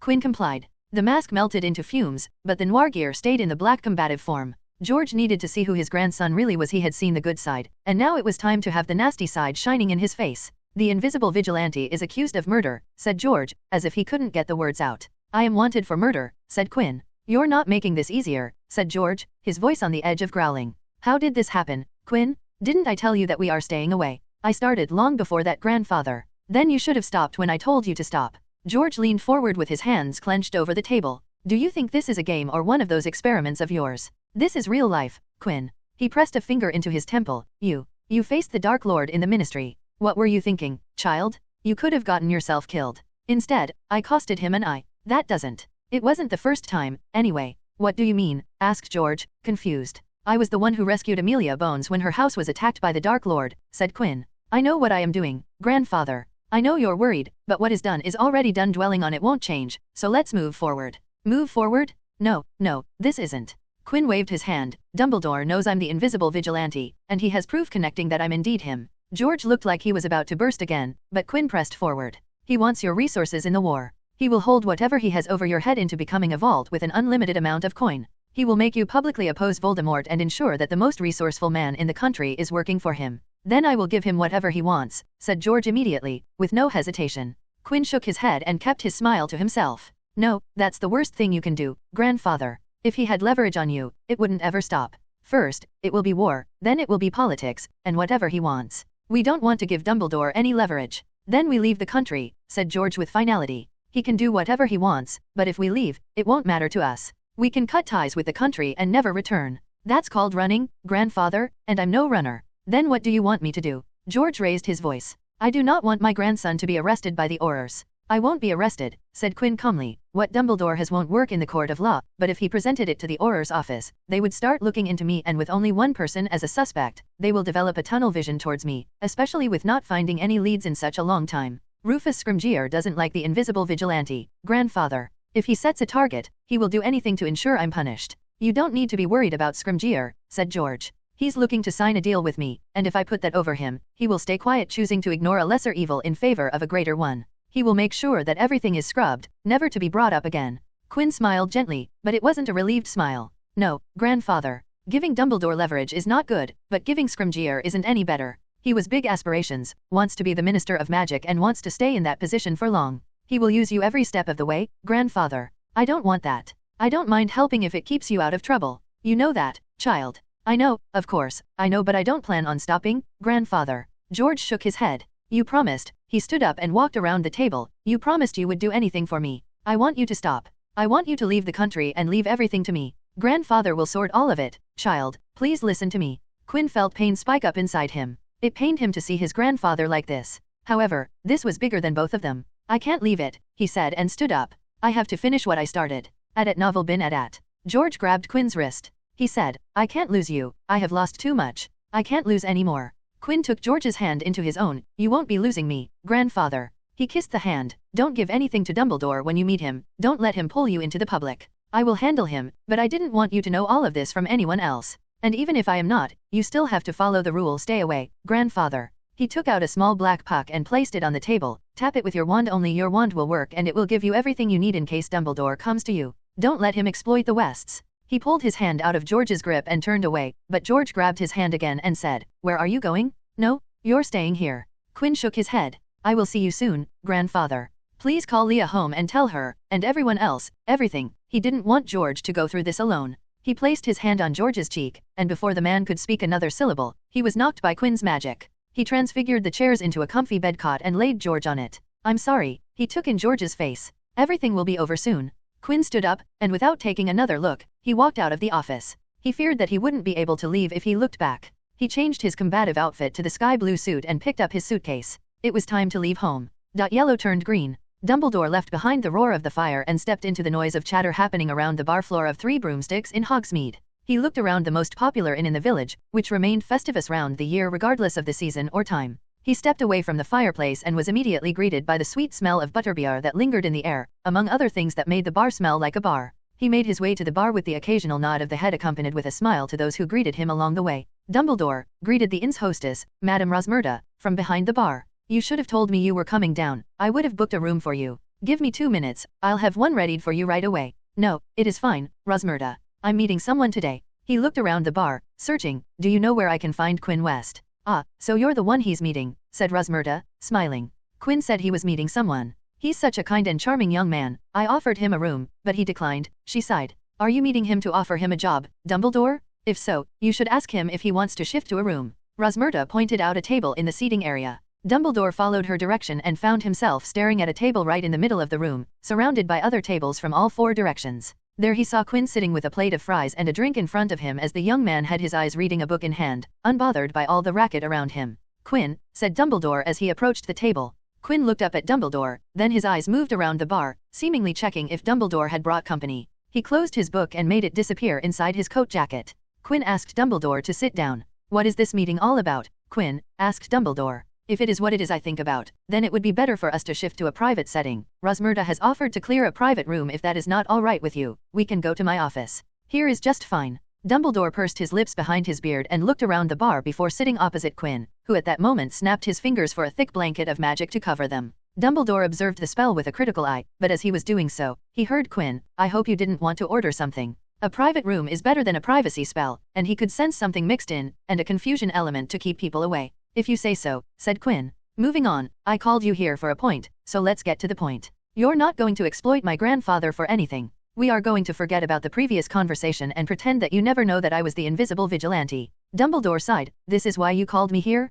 Quinn, I'm the headmaster of Hogwarts, among other various duties which keep me busy. I do not have time to take part in needless conversations. He stood up and turned to walk, but just as he was about to exit the boundary of the magic. I guess you don't want to know about the Dark Lord's horcrux. Dumbledore's foot froze halfway outside the boundary. He slowly turned back to Quinn, who picked up his glass and sipped on his straw while maintaining eye contact with Dumbledore. What? Asked Dumbledore, but he didn't take a seat just yet at novel bin at. You heard me, if you walk away right now, you won't get to know what I have to say about the Dark Lord's horcrux, said Quinn as if he didn't care. Dumbledore looked around the room. You're insulting my magic by looking around, Dumbledore, said Quinn, his voice distorting akin to the invisible vigilante. Dumbledore wrinkled his brows and took his seat. Talking about the invisible vigilante and especially about Voldemort's horcrux in such a densely populated setting wasn't something he appreciated. There are no more of those, Quinn, the one you destroyed was the only one. And I'm working hard to remedy Harry's unfortunate situation. Quinn shrugged. Then why did you sit down? Do you take everyone other than yourselves for a fool, Dumbledore? Is it not enough to threaten my family, but you also undermine me by such a poor excuse of a bluff? You are angry. Excellent guess. Do you want me to give you some sour candy for it? Said Quinn, almost snarling. Dumbledore stared as Quinn's eyes burned a violent purple. I had to tell my grandfather that I'm a cold-blooded killer. How do you think that affects a relationship? Because I don't know, I had to leave my home before getting to experience it. He slammed his fist on the table. Now, my family will know the ugly truth about myself that I have for obvious reasons though I would take to the grave, and if that was not enough, I have the great Albus Dumbledore trying to reveal it to the entire damned world. So yes, I am furious. Quinn backed away with his eyes fading back to their original black. He picked up his glass. It developed a layer of white condensation as the carbonated drink cooled down inside before Quinn took a big sip from it. Dumbledore stayed silent. It was clear that today Quinn wasn't going to be happy with him speaking anything that he didn't want him to speak, so why agonize the young man by speaking the words that could be done without? Here's the deal, Quinn cleaned the corner of his mouth with a napkin. I hold one of the Dark Lord's horcrux, and if you don't agree to my demands, I will hide it, and you, or anyone will never see the sight of it. So if you want to keep an undying maniac hanging around, then you can go ahead and walk away and blab your mouth to anyone you want to. I don't believe you, said Dumbledore. How do I know you're not lying about possessing one? I don't think you have one, and this is just a desperate attempt disguised as a one-sided negotiation. Between the two of us, who do you think is more of an authority on horcruxes? Said Quinn. Let me clear that up. He pointed towards Dumbledore. You have destroyed 0 horcruxes. He pointed at himself. I have destroyed 2 of them. 2 of them.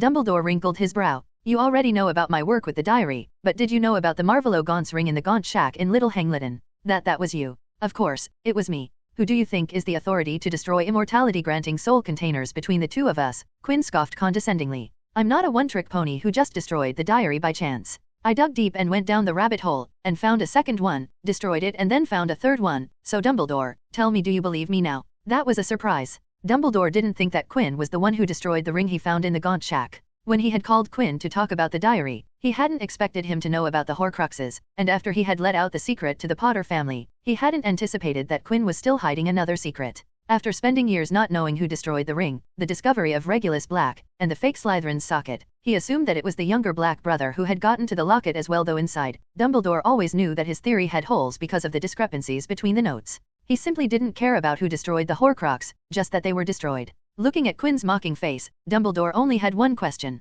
Why haven't you destroyed it yet? With the small sample to draw from, Quinn had destroyed 2 of his 2 horcrux finds. It was a statistics-driven assumption for him to assume that the third find would have the same fate. You're saying that you will hide the third one away, but what if you have already destroyed it? What if you don't have anything in your hand? Quinn's response was a small curl of his lips that stretched into a smile that opened up to a wide grin. Do you want to risk that, Dumbledore? Asked Quinn, his voice backed by magic. I may have already destroyed the horcrux. I may not have destroyed it, or I may not even have it, but do you have the liberty of testing Lady Luck? Can you know for certain that my threats are bogus? Because if you're by chance wrong, and in future have this one chance where you can kill the Dark Lord, and you miraculously succeed. Quinn chuckled, all that for him to return. And maybe by then, you're dead. Who among your cohort do you think will kill the Dark Lord? Who? Dumbledore has enough magical prowess other than you. Even if you're alive, Dumbledore, you're not growing younger, and with every passing year, your magic grows weaker, but the Dark Lord stays as powerful as he is. He pointed near Dumbledore's waist, and as powerful as that wand isn't all-powerful. So think about it, do you want to take the risk? The privacy spell dulled the incoming voice, but right now, it was as if the magic had sucked all the voice, leaving behind a vacuum between Dumbledore and Quinn. Why are you doing this? Dumbledore asked, his voice laced with disappointment. You have done some misdeeds, but I don't believe you to be a bad soul, Quinn. So why would you do something so important that it concerns the people of not only this country but many others as well? I don't believe you want to see people die. Do you know how I see you? I remember the young man passionate about magic, someone who wanted to pursue the depths of magic. Yes, I understand all of this is because of me pressurize you for the support I need to battle Voldemort, but for you to threaten so many lives to oppose this why? Quinn turned his eye away from Dumbledore and fixed them towards a window that let in warm rays of sunlight that illuminated the specks of dust in their glow. If there's something that can sway me away from magic, then it is the people I'm close to. For them, I'm willing to deviate from my goals. From all of those people, my family is the closet, and you threatened them. I'm not a person with a just moral compass, Dumbledore. I'm willing to risk the lives of thousands, even millions, for my loved ones. Will I be able to sleep at night with it? No, I think it will change me forever. But now with my family, I shall make it right. I am a terrible person and a hypocrite at that, so don't put me in that category, Dumbledore. When I put my mind to a thing, I end up working towards it until I complete. Quinn stayed silent and continued to stare at the window. It was clear that he was going to say another word without listening to the speaker. I agree, I shall not threaten your grandfather to go public, said Dumbledore. How are you going to enforce it? Easy, you will sign a magical contract. Dumbledore pursed his lips, but after a lengthy back and forth he came to an agreement. He agreed as long as he was given a chance to read and question Quinn on it along with the legal counsel. Quinn chuckled. Very well, I shall guide, and you can take a thorough look before finally submitting it. What is the Horcrux's identity? Asked Dumbledore. It is the Hufflepuff's cup, of course. It was early in the morning. Quinn placed his dirty breakfast dishes into the sink. The cleaning utensils rose as the water spouted from the tap, and soap bubbled up in the sink. He shook his hands, and a scouring scrubbed his hands clean as he moved towards the condo's front door in central London. The suitcase flew into his grip as he walked out to greet the new day. Good morning, John. As Quinn locked the door to his rental house, he heard a chirpy shrill voice. He looked to the left to see a plump, homely woman with a big red smile walking towards with the energy of 100 suns. Even though he was wide awake, he found this neighbor of his to be too bright. Mrs. Carrot, he put on a smile, a good morning to you as well. I hope you're doing well today. I'm chipper if nothing else. Off to work, dear, she beamed. When Quinn nodded, she asked, have you given it a thought, dear? Angela is a sweet church-going girl and very beautiful. I'm sure you both will like each other. Should I set up a meeting? Quinn sighed inside. He was John, a 20-something living alone in London, with parents in Liverpool. He had designed the looks of the current version of John to be such that people wouldn't give him a second look not attractive, but also unattractive enough to catch the eye. He was the image of mediocrity just like he preferred. However, for some reason, Mrs. Carrot, his new neighbor, an idle housewife with nothing occupying her free time, fancied herself to be something of a matchmaker, and despite Quinn's current average features, she found him to be a target of her matchmaking. All of it was because of the details he had put in his background. A college graduate working a corporate job in finance that he had given himself as it was easiest for him to pretend. That background seemed to be a big plus point in her eyes. Moreover, even with his current background, he wasn't able to leave behind his style of clothes which were high-grade suits and that ended up giving Mrs. Carrot the idea that he made good money which while true, wasn't supposed to be a part of his disguise at novel bin at. I would have to pass, Mrs. Carrot. I'm currently not looking to be in a relationship. Even though he was out, living under disguise, it didn't mean that he was untethered from his two very thriving relationships. Right now, I'm trying to keep myself focused on my job. It would be unfair to Angela. Quinn thought he had made his point, but it turned out he was wrong. Mrs. Carrot waved her hand in dismissal. Oh, you don't need to overthink this. Meet her once, and if you still think it will be a problem, this old lady will give it a rest. Quinn ticked his neck. He had been listening to this spiel for a few days now, the first thing when he left home and the last thing before he returned back. It was in small doses, but the irritation had piled up. Mrs. Carrot, you're not a nice person. Pardon. You barely know me nowhere enough that you should be trying to set up your cousin's daughter with a stranger who you nothing of substance about. Mrs. Carrot was stunned with the surprised eye, but the more she heard, the more offended she got. She burst open like a cap on a shaken-up soda. Listen here, young man. Quinn raised his hand, and the woman sent zip silent. I didn't want to use magic, as it undermines my disguise and acting skills, but I think this will be the best for both of us. He gently nudged her broad wrinkled forehead, and her eyes turned white. Let's make it so that you lose interest in your new neighbor. He planted some key suggestions, and I will do you by not showing you my face for a while to let the suggestions set. Quinn turned Mrs. Carrot around and pushed her towards her home with the final suggestion of going to sleep to cement his suggestions in her mind. After he was done with the annoying neighbor problem, Quinn exited the condo building situated in a safer middle-class area. He looked around the silent residential block. For the first time in his life, he was living on his own in a place of his own. It was unlike Hogwarts, where he had roommates and was aided by a staff of house elves under the eye of school professors. Here, he had total freedom from everyone other than his house owner who he had to pay rent. But he had to say, he wasn't expecting his first freedom living situation to come this way. Running away from home, hiding from all the parties that could be looking for him. He had thought this time would come after he had completed his apprenticeship with Alan because the old mind master had said that if Quinn wanted to learn, then he had to stay with him. He looked up at the sky with sparse clouds. Living out of his suitcase in an empty studio apartment was yet another thing that his actions forced him to do. Time to go to work, I guess. He cleared his throat before operating out of the empty street. Scene break. It was a Hogsmeade weekend, and the students of Hogwarts were pouring down to the all-magical village was what it would be like in any other year, but this year Dark Lord Voldemort had shown his face enough times that the much-anticipated outings were cancelled, disappointing and frustrating many youths who looked forward to it. Hogwarts had been advertised as the safest place in the country, and the trip needed to go to maintain that image. But not all could be kept inside like caged birds. They needed their free space, especially when they received an enticing call from the outside world. One such person was Daphne Greengrass, who had received a message on her secret Magifax ID, which including her only 2 people knew existed. The blonde Slytherin followed the path that Recon had pointed out to her, taking steps echoing in anticipation and impatience as he exited a secret passageway leading outside the castle. And there he was, standing in front of the passageway looking the same as he did the last time she had seen him. "Quinn!" Daphne exclaimed as she ran to him and leaped into his arm.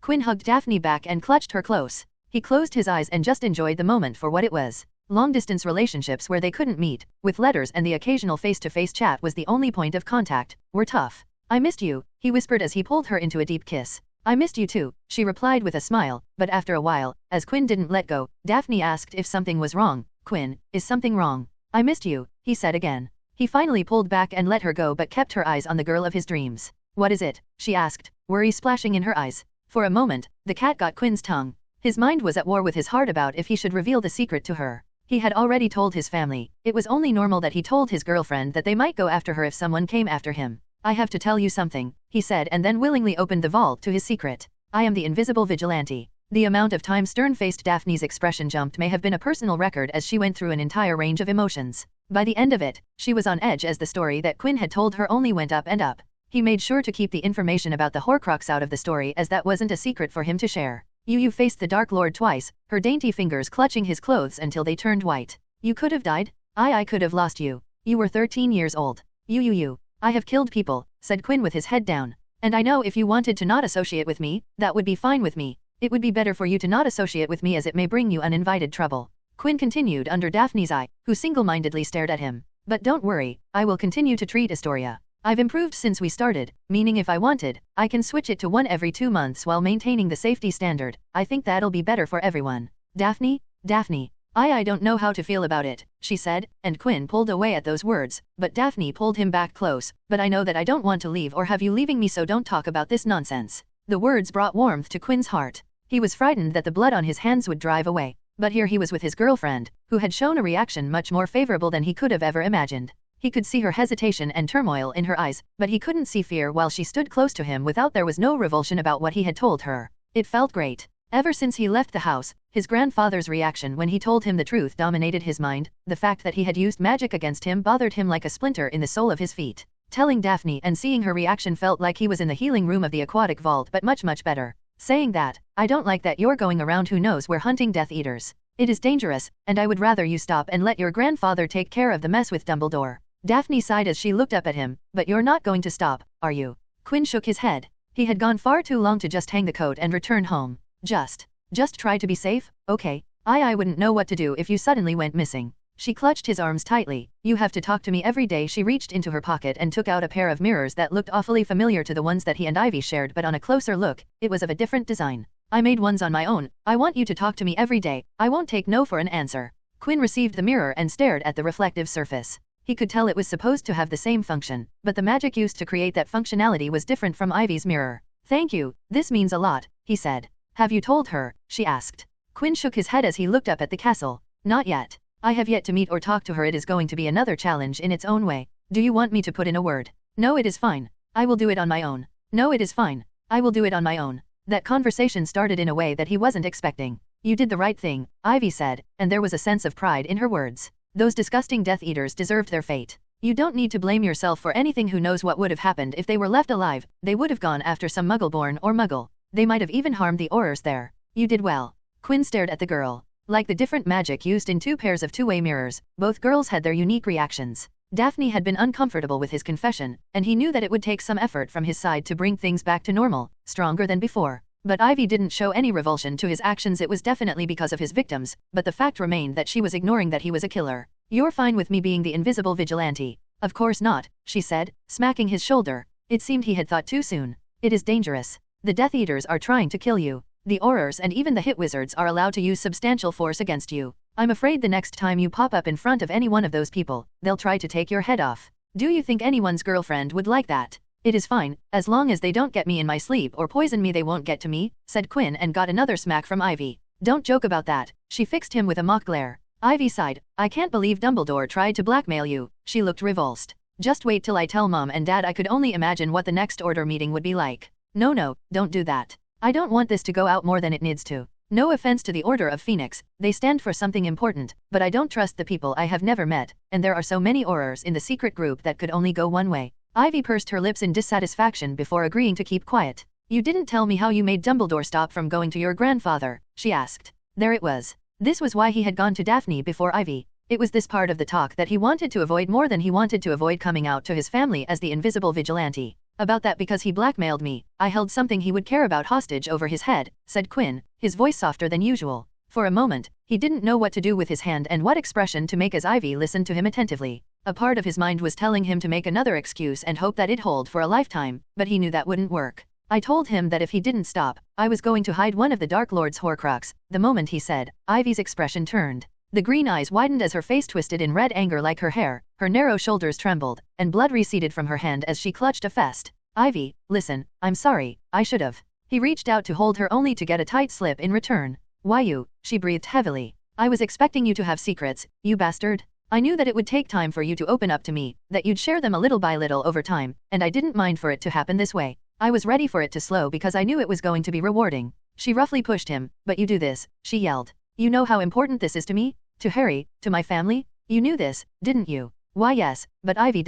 Then why? Why did you hide this? She weakly staggered a step away from him. Is this what it's going to be like, Quinn being in a relationship with you? Finding these secrets of yours that keep hurting me? No, of course not. I had to. Ivy shook her head distraughtly. You had a horcrux with you, Quinn. My brother's life depends on one of those. You knew that, of course? I wouldn't know about it otherwise. Why in the world would you hide it? I didn't know if I could trust anyone with that knowledge. It was too dangerous. You're talking like Dumbledore, she scoffed. I am not. Quinn protested. Unlike Dumbledore, I have worked alone from the start. Even after I was revealed to be in knowledge of the horcrux, I wasn't keen on working together with that old manipulative bastard. I couldn't tell you about the others because that would have meant you telling your family, who would have undoubtedly told it to Dumbledore, and then the manipulative headmaster would have tried to spin some scheme that I didn't want any part of. And if you don't remember, Quinn West wasn't associated with the invisible vigilante back then. There was tension between the two. It was dawning on him that Ivy was going to take much more effort than Daphne, that is, if this relationship was salvageable after today. Why haven't you destroyed the horcrux yet? She asked. If you have it, you should have destroyed it. I have my reasons, he said. And what might they be? That I don't have the bloody horcrux, that it is locked in a vault inside Gringotts, that's why, he thought. But it wasn't something he could say. I can't tell you that, he said. If I tell it to you, there's a good chance that Dumbledore would know about it. What, you think I will tattle to Dumbledore? Ivy sounded offended. No, I don't think that, Quinn sighed. He pointed to his temple, but I don't trust Dumbledore with your mind. I'm half sure that he knows of our relationship, that man has an eye for people and human nature, and if I told you the specifics, I wouldn't put it past him to not try to pull that information out of your head, so no, I can't tell you. He knew that it wasn't a good look and not in any way a solution to the problem. But he hoped that Ivy's logical mind would see his reasoning. I don't care, tell me, she said. Ivy, I'm your girlfriend, and my brother is a living horcrux. I don't care about Dumbledore or the game of schemes he's playing. I want to know, she said. It will put my family at risk, Quinn argued. I only wish to know why haven't you destroyed it yet? Can't you even tell that much, she said, stepping closer to Quinn. You're not the only one who cares about their family. At novel bin at. Quinn gritted his teeth. He turned away from Ivy, his hand went to his hair as he paced a few steps. He turned back to her with a look that said he wasn't pleased about what he was about to do, but with a sigh of resignation, he stepped closer to Ivy and pulled out a chain from around his neck with a triangular locket hanging from it. For an answer, I will only show you this. Quinn grabbed the locket in his fist, and when he opened it up, there was a black carved gemstone laid upon it. Look at this design. Yes, the triangle one. This is why I haven't destroyed the horcrux. What is this? She asked as Quinn placed the black stone on her palm. I want to rid the world of the Dark Lord. Horcrux makes him unkillable, and so to make him mortal, we destroy them. That much we already know. But after that, we still need a way to kill him and someone as powerful as the Dark Lord. Yes, we have Dumbledore. Despite that, it is in our best interest to weaken him. I'm trying to find a way we can accomplish that. And this will help you do that. Quinn curled his finger, and the black gemstone rose from Ivy's palm. I think it will. I hope it will, he said, grabbing the stone. What exactly is it? She asked, her eyes on Quinn's chest where the locket sat. That is for you to find, he said, confusing Ivy. If you can find what it is, you will find the answer to what I'm trying to do. Why can't you tell me directly? She exclaimed, confused. Quinn stepped close to Ivy and put a gentle hand on her cheek. She seemed to freeze as if she wanted to pull back but hesitated to do so. I can't give you the entire truth because I fear that when you find the meaning, you will go out looking for trouble. So I give you this tiny sliver hoping that it will keep you busy until I have figured out what I wanted, he said. Is this all really necessary? Ivy asked. You don't want me to go in danger while you intend to go out there doing who knows what. Quinn weakly chuckled. Didn't I tell you a long time ago before we were even friends? I'm a hypocrite of the highest grade, Ivy. You knew what you were getting into. He paused. Do you regret it? The feeling I have is not regret, but I don't know what is. Want to take a look inside and tell me what they actually are? She asked, leaning in closer. Quinn couldn't tell if she was tempting or daring him. He pushed her away. I don't use legilimency on people close to me. You know that, Ivy. Ivy pulled away and began stepping back towards the passageway where she had come from. That's the problem, Quinn. Right now, I can't tell if you're speaking the truth or lying because of something you can't tell me. Ivy, please. Ivy shook her head, and without saying a single word, she disappeared from his sight, leaving behind Quinn standing alone with clouds thundering above in the sky. He clenched his fist hard enough to draw blood. It had been only a few days since Dumbledore had first approached him, and so much had changed. He had lost his home, the trust of his family, and had damaged his relationship with the two people he loved from the bottom of his heart, and now, in this moment, he couldn't even tell if they could be repaired. Was all of this his fault? Having the knowledge of a possible future had made him get involved when there was no need for him to do so. Or was it the fault of the Dark Lord who was the root of all problems, who would not stop until he got the rule he wanted? This is all Voldemort's fault, he thought. Quinn repeated it again inside his head to assure himself of his views, strengthening the feeling of hate and anger inside him. However, despite all of that, he couldn't stop hating himself. He felt something slide down the side of his face. He looked up as drizzle began falling from the overcast sky full of dark clouds. In moments, the heavens cried down on him, and he stood there taking what it gave. Quinn exited a dusty alleyway into a busy street of London. He joined the people and passed by everything from bookshops and music stores to hamburger restaurants and cinemas, but none of them were his destination today. He kept walking until he stopped to peer through the crowd of people going through their lives to the tiny, grubby-looking pub on the other side of the road. If not for him looking for it, he wouldn't have noticed it was there. The people hurrying by didn't glance at it. Their eyes slid from the big bookshop on one side to the record shop on the other as if they couldn't see the building with the sign, Leaky Cauldron, at all. For a famous place, it was very dark and shabby. A few old women were sitting in a corner, drinking tiny glasses of sherry. One of them was smoking a long pipe. A little man in a top hat was talking to the old bartender, who was quite bald and looked like a toothless walnut. No one paid him any mind as he entered and walked by. Quinn tipped his hat to Tom, the bartender, as he led himself through the bar and out into a small, walled courtyard, where there was nothing but a trash can and a few weeds at a novel bin at. Quinn looked over his shoulder to ensure he was alone before knocking 3 bricks with his knuckle. The brick he had touched quivered. It wriggled in the middle. A small hole appeared. It grew wider and wider. A second later, they were facing an archway large enough even for the tallest of individuals, an archway onto a cobbled street that twisted and turned out of sight. He stepped through it and glanced over his shoulder to ensure that it had shrunk instantly into the solid wall. He walked through the semi-crowded street of Diagon Alley, glancing at the various shops doing business. He even passed by Weasley Wizarding Wheezes, his first investment in Diagon Alley, to arrive at the snowy white building that towered over the other little shops. Standing beside its burnished bronze doors, wearing a uniform of scarlet and gold, was a goblin. Quinn snapped his fingers, and a burst of magic coursed out in a dome. Everyone around him, including the vigilant goblin guard's eyes, went hazy, and they didn't notice how the gangly, lanky middle-aged man with brown hair and hazel eyes turned into a fit young man with ink-black hair and stone-gray eyes. He walked up the steps and walked by the goblin, who wasn't even half his height, and was thereafter greeted by the second pair of doors, silver this time, with the infamous engravings. Enter, stranger, but take heed of what awaits. The sin of greed. For those who take, but do not earn, must pay most dearly in their turn. So if you seek beneath our floors a treasure that was never yours, thief, you have been warned, beware of finding more than treasure there. Well, not today, he muttered quietly.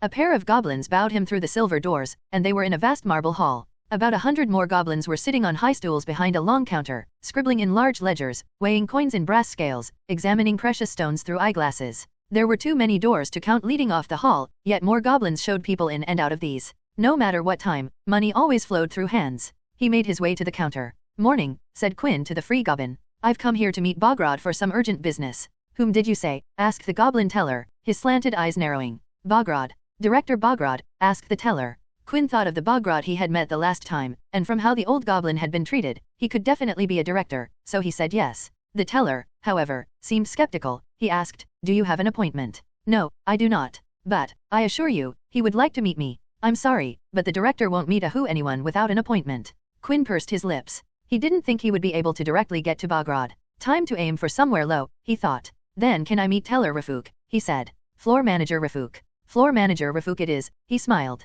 I'm sorry, sir, I don't. The teller stopped as his eyes trailed behind.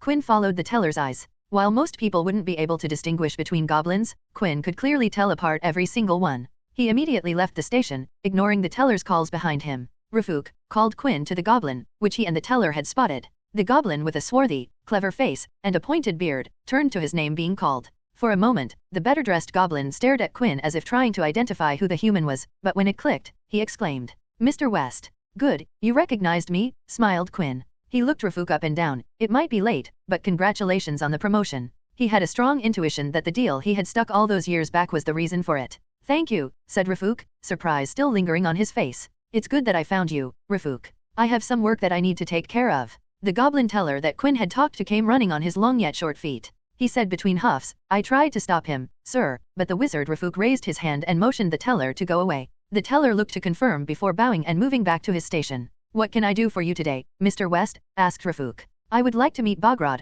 Quinn got straight to the point. "I have a very attractive proposition for him." "No, I know that it is difficult for a person to meet Director Bogrod, but if you could set up a meeting," he smiled, "I would surely put in a good word." The goblin's face twitched with emotions. He gulped, "I will see what I can do. For now, let's go to one of our lounges." Quinn smiled, "That'd be perfect." Scene break. It took half an hour after Rafuk left Quinn alone in a posh lounge for him to get the meeting he wanted. Mr. West walked in the old goblin with the wrinkliest skin he had seen on a goblin. "We haven't met since the time we made the exchange." "Ah yes, the time I sold you a 1,000-year-old set of ancient Gringotts minted coins, which I have to say was a bargain because those coins are worth a lot more as a set," smiled Quinn. "Then I generously gifted you another set of coins which you then leveraged to get your current position. I heard it is a big deal." He got straight to business. "Which I remember was in exchange for the information about the cursed magic that you for some reason wanted to know more about." Bogrod's cane clicked against the marble floor as he sat down in front of him. "Bloodpike, your account manager, told me that you have an attractive proposition for me. Why don't we hear about it?"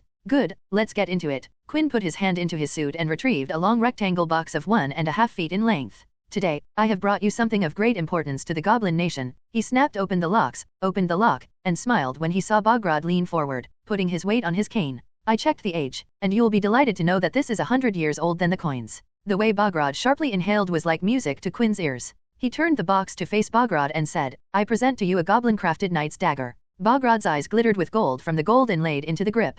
Quinn didn't have much practical experience with traditional blacksmithing, but when he had handled the knife, it was one of the better and more balanced knives he had held in his life. Bogrod picked up the dagger with his bony fingers and pulled the blade out of its sheath. The fuller is sturdy, the edges so sharp and smooth, and the central ridge flows right into the sold point. Bogrod's hand felt every part of the knife and even got up to swing the blade a couple times. "This is a masterpiece from the Ragnarok era. The craftsmanship with the metal is fabulous." He flicked the edge, and it produced a voice like a tuning fork. Quinn could feel magic in the sound magic. Bogrod sheathed the dagger, replaced it in the box, and said, "The dagger is the property of Goblin. You must return it immediately." "We both know that Goblin and the human sense of ownership aren't the same," said Quinn, crossing his legs and resting his hands on his knees. To a Goblin, the rightful and true master of any object was the maker, not the purchaser. All Goblin-made objects were, in Goblin eyes, rightfully theirs. When bought, it was considered to be rented by the one who paid the price. They had, however, great difficulty with the idea of Goblin-made objects passing from human to human. For the Goblin's kind, the objects ought to have been returned to the Goblins once the original purchaser died.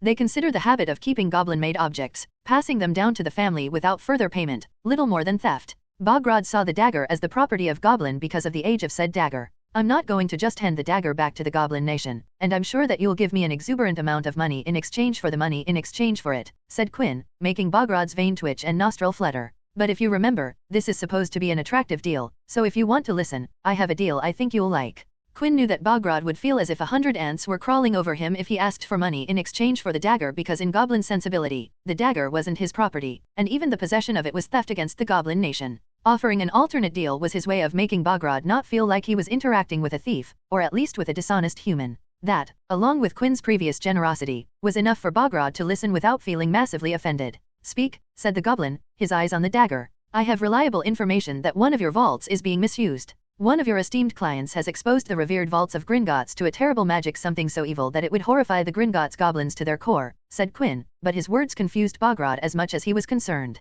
"What magic and vault?" "I can tell you all. In return, I want the object on which the magic was cast intact. I will take it away from Gringotts, and no goblin shall ever again have to see its sight or feel its presence." "No, that is against the rules." Bogrod thumped his cane on the ground. "Gringotts can't give a vault's contents to another person without the owner's consent. If a cursed item in a vault violates Gringotts law, then we will destroy it and exact fines and penalties for the violation. A gleam in Bogrod's eyes said that Gringotts would extort the fines no matter what.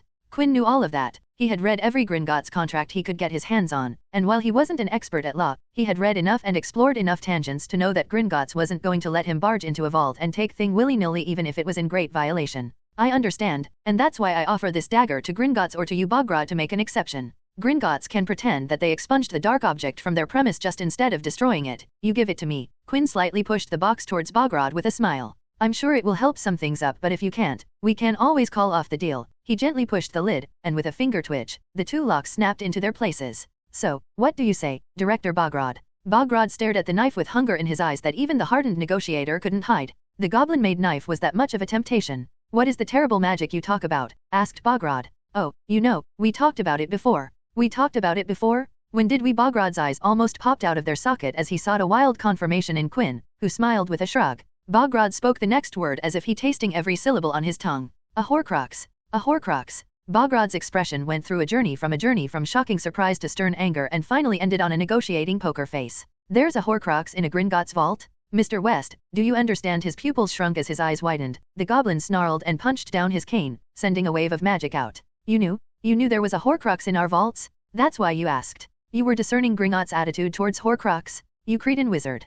Quinn took no offense at the harsh words. He lightly shrugged with a serene face and ran a hand through his hair ruffled by Bogrod's magic. If that's how you want to put it, I won't deny it. But do you think it matters now? The fact remains that there may or may not be a soul container in a vault somewhere down underground. May or may not. It depends on how would you like to proceed, said Quinn. Decline him cooperation. Gringotts could forget the horcrux. Gringotts can try to find the horcrux on their own by searching every single vault, or you can barter my help and get the job done, which I'm bringing along with an incentive none could decline. He pointed at the dagger box. What do you say? How about we ink this deal in, and by the end of the day, both parties will be on their ways happy. The goblin made no sign of encouragement, but continued to frown at Quinn as though he had never seen anything like him. I need to think about it. Give me a week. No, Quinn shut that line of thought down. This needs to happen now. You need to make your decision right here, and we need to end the entire operation by the end of the day. I don't want this to get covered by red tape full of pointless discussions about Gringotts law and the cooperation between goblin and human. It will only serve to make things complicated and slow.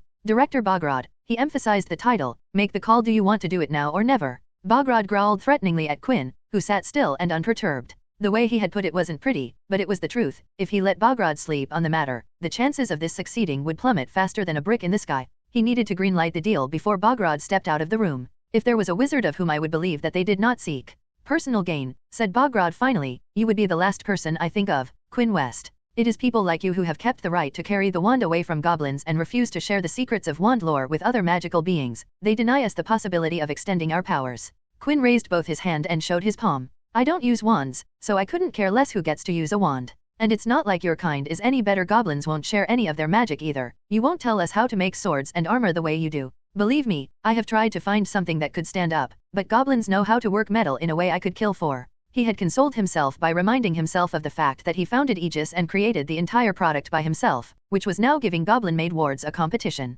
Quinn shrugged. Bogrod gave a nasty laugh. It is against our code to speak of the secrets of Gringotts. We are the guardians of fabulous treasures. We have a duty to the objects placed in our care, which were, so often, wrought by our fingers. The goblin stroked the cane, and his black eyes roved over Quinn. I will help you. I shall lead you to the vault, and you shall take away the horcrux. In return, I get the goblin-made dagger. Excellent, a quick and simple deal, just the way I like it. Quinn smiled, but his smile drained from his face. But beware, goblin, try to cross me in any way, and the aftermath will not be desirable. His eyes turned purple, and an eruption of magic saturated the air in the room, and then it began overflowing, creating a suffocating atmosphere in the room. Bogrod started to breathe heavily as he stared at Quinn. He looked around the door as though expecting something. Don't expect the guards, said Quinn. They will only come in if the wards are triggered. He shook his head, making Bogrod's eye tremble. The next second, the suffocating magic disappeared like it never existed, leaving behind a refreshing gust of wind, cooling down the room. I simply wish for a day on betrayals, but if I'm faced with a situation where I feel threatened, I shall try my hardest to damage Gringotts' reputation of being the safest place in the country. He delivered flattery amongst the threat by sidelining Hogwarts from the competition.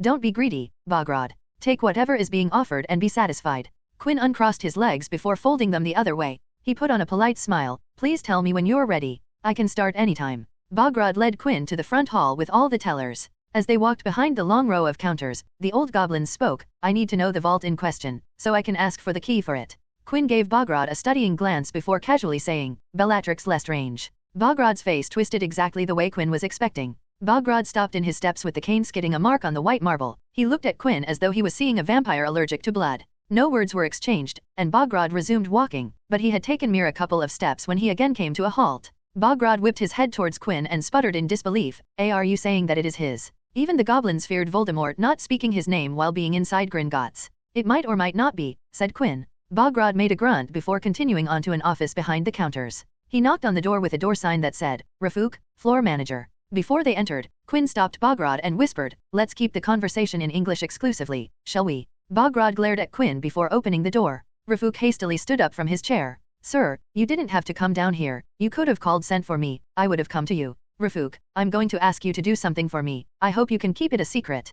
Can you do that for me, Rafuk? Asked Bogrod, getting straight to the point. Of course, sir. You have my tongue, said Rafuk, with a warrior's look. Good man, Bogrod said proudly. I want the clankers to the Bellatrix Lestrange's vault. Rafuk furrowed his brow in confusion, but as he looked between Bogrod and Quinn, a shock painted his face, but as he was about to express his thoughts, Bogrod cut him off. No questions asked, Rafuk. This matter is of utmost importance and concerns greatly to Gringotts the clanker to Bellatrix Lestrange's vault. Rafuk looked conflicted, but under the orders of his superior, so far above the chain, he couldn't refuse and retrieved a leather bag that seemed to be full of jangling metal, which he handed to Bogrod. Thank you, Rafuk. You will have the clankers within an hour, said Bogrod. Do you know how to work the vaults? Asked Quinn after they left Rafuk's office. I started as the teller, Mr. West. I have made my career one ladder climb at a time. The keys clanking, they hurried toward one of the many doors leading off the hall. Bogrod whistled to summon a little cart that came trundling along the tracks toward them out of the darkness, which they climbed into. With a jerk, the cart moved off, gathering speed. The cart began twisting and turning through the labyrinthine passages, sloping downward all the time. Quinn could not hear anything over the rattling of the cart on the tracks. His hair flew behind him as they swerved between stalactites, flying ever deeper into the earth. He had never been down in the underground tunnels. His vault only had galleons, and most of the time, he paid and ordered money by check. He leaned near Bogrod and yelled against the wind, but the goblin didn't hear. He face-palmed and quoted the iconic line that Ron Weasley had once said to Hermione Granger to himself and then used magic to send his voice to Bogrod. This is pretty exciting, he said. Can we go faster? He got no response from Bogrod. They were deeper than Quinn had ever been underground. They took a hairpin bend at speed and saw ahead of them, with seconds to spare, a waterfall pounding over the track. Quinn snapped his fingers to keep the water away, but unexpectedly, the water didn't obey and soaked him. Then he heard Bogrod's voice in his ear, the thief's downfall? It washes away all enchantment, all magical concealment? We entered the section that hosts Lestrange, Black, Malfoy, not, among many other pure-blood families' vaults. The waterfall is a requirement. His voice sounded as though he was trying to convince Quinn that he couldn't break into the vaults without his help. Quinn sighed and snapped his fingers again. This time, the water disappeared. He was of two minds to pull off a heist involving not vaults with human wealth but goblin wealth at novel bin at. They turned a corner and saw the thing for which Quinn had been prepared, but it still made all of it seem insignificant. A gigantic dragon was tethered to the ground in front of them, barring access to 4 or 5 of the deepest vaults in the place. The beast's scales had turned pale and flaky during its long incarceration under the ground. Its eyes were milkily pink. Both rear legs bore heavy cuffs from which chains led to enormous pegs driven deep into the rocky floor. Its great spiked wings, folded close to its body, would have filled the chamber if it spread them, and when it turned its ugly head toward them, it roared with a noise that made the rock tremble, opened its mouth, and spat a jet of fire that sent them running back up the passageway. Bogrod took out the leather bag. They advanced around the corner again, shaking the clankers, and the noise echoed off the rocky walls, grossly magnified so that the inside of Quinn's skull seemed to vibrate with the din. The dragon let out another hoarse roar, then retreated. Quinn could see it trembling, and as they drew nearer, he saw the scars made by vicious slashes across its face and guessed that it had been taught to fear hot swords when it heard the sound of the clankers. They were going even deeper now and gathering speed. The air became colder and colder as they hurtled round tight corners. They went rattling over an underground ravine and came to a stop in front of a vault without a keyhole. Stand back, said Bogrod. He stroked the door gently with one of his long fingers, and it simply melted away to reveal a cave-like opening crammed from floor to ceiling with golden coins and goblets, silver armor, the skins of strange creatures, some with long spines, others with drooping wings, potions in jeweled flasks, and a skull still wearing a crown. Does anyone have access to the vaults? I'm the director of vaults. I have access to all vaults. Now enter and search fast. Quinn didn't step inside. He motioned for Bogrod to go in first. I'm not going there alone in case you trap me in there alone to die. Go on, Bogrod. You have no trust, Bogrod sneered. Of course not, our relationship is purely transactional, smiled Quinn. Both of them stepped inside, and Quinn started searching for the Hufflepuff's cup. He sent out various light orbs into the air and lit up the entire vault. He didn't have to search for long. Bellatrix had placed the cup at a height like a prized possession. He tapped his feet, and the winds rose him up to the height of the shelf at which the cup sat. Quinn stared at the little golden cup that sparkled in a three-way spotlight, the cup that had belonged to Helga Hufflepuff, which had passed into the possession of Hepzibah Smith, from whom it had been stolen by Tom Riddle. He directed his magic towards the cup and eradicated the Gemino and Flagranti curses laid on it externally. After confirming that it was safe to touch, he retrieved a glass box made from a unique material that could withstand basilisk venom for some time. Usually, the basilisk venom needs to be made inert to be stored or kept in preserved basilisk venom sac. He conjured a pair of tongs, picked up the cup, and carefully placed it inside the box before sealing it inside for later. That makes it 5, he muttered to himself with a smile. Why you can fly. Quinn secured the horcrux into one of his pockets and turned to face the shocked Bogrod who had just seen him float up to the horcrux. Flight wasn't something explored in the magical world, and despite the planet's rich history, no supernatural species without the innate ability to fly had managed to take flight. As far as he knew, Voldemort was the only one who had managed to discover the magic of true, unaided flight. Even his wind magic wasn't considered true flight. He wondered how he should respond to Bogrod. Flight was something he had ended up locking in for the invisible vigilante persona, and Quinn West person wasn't supposed to have. But after a moment of thought, he came to arrive at the thought that the invisible vigilante's flying capabilities weren't ever made public. If DMLE was to share that information with anyone, Gringotts and goblins would be way down the list. Possibility of extending our powers, that's what you said to me before, wasn't it? He spoke to the stunned goblin. I wouldn't deny that magical foci created by the human race have allowed us to gain a certain level of dominance on the planet, but it is not an end-of-all solution. There's magic coursing inside every one of us, and with all that power, it opens the door to infinite possibility. It is only the question of who grabs the opportunity and makes the most of it. He patted Bogrod's shoulder as he walked out of the vault. Your kind simply needs to find and aid the goblins capable and willing to chase after the infinite possibility. That's how you extend power, not by being bitter about another race's fruit of labor. Quinn couldn't deny that even though he didn't like how his life was now, securing the 5th horcrux and giving the rousing speech to Bogrod had put him in a jolly mood. The only way this day could be better was if Voldemort somehow surrendered his life. Just as they came into the vaults, Quinn and Bogrod exited the deep underground quietly and without any problem. No one except 3 souls knew what had happened. Give Rafuk a promotion, said Quinn. He wasn't going to reveal what had happened today, and neither was Bogrod, as long as he didn't want to face the full wrath of his kind. A promotion with increased authority and a pay bump will be enough incentive for him not to speak of today's another person. I think that'll be best for everyone, don't you think? Bogrod nodded, but his eyes were intently staring at Quinn. There was a mix of anticipation and dread in the black eyes, which differed from humans. You don't have to look at me like this, smiled Quinn. He took out the box storing the ancient dagger and handed it to the eager goblin. I won't go back on our bargain. Today went as it was supposed to go, simple and without a fuss, and I have no intention to complicate and muddle it. But Bogrod was no longer listening. His entire being was taking in the ancient glory of his ancestors. The sight made Quinn chuckle. After ensuring everything was in place, and no one had noticed something wrong, Quinn bade Bogrod farewell. He changed his back to the John persona appearance in the lounge and stepped out of Gringotts as a happy middle-aged man. However, by the time he had reached Leaky Cauldron, all the joy was gone, replaced by suspicion and vigilance. He was being followed. He was sure of it. In the short walk from the bank to the inn, he had a prickling intuition that someone was watching him. To confirm he had a tail, he stopped to get a bite to eat and stealthily scoured the area to find there were at least 3 people who were keeping note of him. One of them even came to dine at the outdoor restaurant he was eating at, surely to keep a closer check. Who the hell are they? He thought. He had sent out a legilimency probe out to the nearest person, but the man had a strong enough occlumency that there was a possibility of alerting him. Quinn slowly ate his meal with his mind racing to figure out who these people were. As he finished the last bite, he had decided to find out who these people were, why they were following him, and everything else they could give him. They're following me, so be it. He exited the restaurant and took the Leaky Cauldron exit to enter the non-magical London. He made sure to travel slowly and made it easier for them to follow after him. A map of London materialized in his mind. He knew the layout of major cities because of the Labyrinth project. The placement of doors had taken up an extensive amount of research, and a put of that research was to find areas with the least amount of non-magical activity. Incidentally, one such candidate location was near Leaky Cauldron.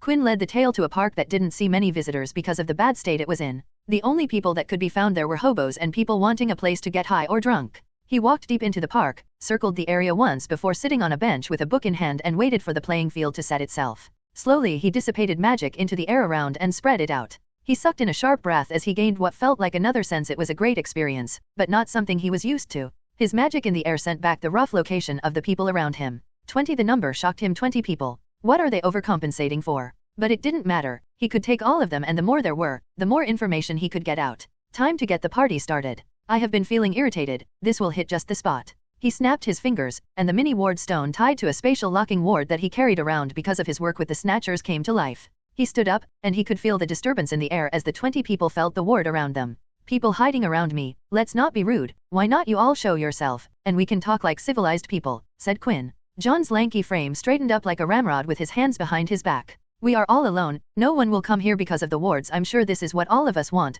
correct? Come out now. Quinn roamed his eyes at the scene with ancient trees dotting the park with dry foliage covering the ground and paved paths in their fall colors. If not for the garbage that was thrown without care, it was almost picturesque. After a moment, he heard the rustle of leaves as people dressed in tan-brown attire stepped from behind trees while others dropped their invisibility spells. Soon, he had a dozen men and women surrounding him, with 8 still hidden, but Quinn didn't call them out and let them think that he didn't know. What can I do for you all finely dressed people? Asked Quinn with confidence, but his eyes darted around with unhidden distrust. He had to put up a vigilant act to give them confidence. Quinn. Hearing his name made Quinn purse his lips into a thin white line. He looked down at the ground near his shoes for a moment in silence before he released his magic, and the John disguise melted away, leaving Quinn in his original appearance. He turned back toward the person who called his name. Are you from Gringotts? I told Bogrod I didn't want this to be messy. He didn't need to continue for him to get the answer as it was staring him in the eye. Axel Thorne, he said with unhidden surprise. Axel Thorne, the co-founder of Limax Group, a private security firm sponsored by Quinn's father, Adam West, and later by George West after Adam's death. The man in front of him had been with Quinn in Denmark and Italy, both times acting as his guide and bodyguard. If you're here, then that must mean he sent you. Your grandfather wants you home, Quinn, said Axel, the large, athletic, and militant man. He and everyone in your family has been worried sick about whereabouts. You need to return home so that everyone rest can easy. And he sent you to get me home. Quinn looked around, and you brought along all of this. Please come with us, we don't want this to get ugly. We are in a nomage area, and if this gets out of hand, we will get in trouble with the authorities. I'm sure, like us, you don't want to break the secrecy laws, said Axel, keeping his voice and body language as non-threatening as he could. Yeah, kid, give this tomfoolery up and come back with us, came a voice from behind. Quinn turned and again faced some he recognized. Mr. Neal, you're here as well, said Quinn. The man who looked like a delinquent was another Limax co-founder. He had only met Neal once in Denmark. Quinn decided to pay attention to the faces of the people and was surprised that the third founder was present as well. Even Mr. Lucas came. All 3 of you are here. Lucas, the taciturn of the 3, waved his hand at Novel bin at. Your grandfather made all 3 of us personally come here for you, said Neal, as if the entire interaction was a big bother. The last time we got together for a mission was, I can't even remember when that was, that's how long it has been. That's why let's end this so we can get back to our lives. I left vacation to come here, kid. Don't make this more of a hassle than it already has been. Quinn didn't reply to Neal. Instead, he turned to Axel and asked, you brought both of them together without you. He noticed something in Axel's expression. You didn't bring them, you were made to bring them. What did grandfather told you, Mr. Axel? That you have run away from home for some reason and need to return home, said Axel concisely. How did you even find me? You might be nifty with magic, Quinn, but we have been doing this as a job for decades. It took a little effort, but it wasn't that difficult. Did he tell you why I ran away? We asked, but he refused to divulge. Quinn's eyes shined. This meant they didn't know his alternate identity. His grandfather had kept Limax in the dark and held back a lot of information that could have helped them. A smile broke out on Quinn's face. By keeping it hidden, his grandfather had given him an advantage. He turned his smile into a chuckle and pointed at all the people surrounding him. All 3 founders along with so many people just to catch me? Don't you think this is going overboard? I have just finished schooling. It was Neal who answered, your grandfather thinks you're dangerous because you took out a dozen Death Eaters. I saw the files on them, they were amateurs. I could have done that. This is good, thought Quinn. This doesn't need to get messy.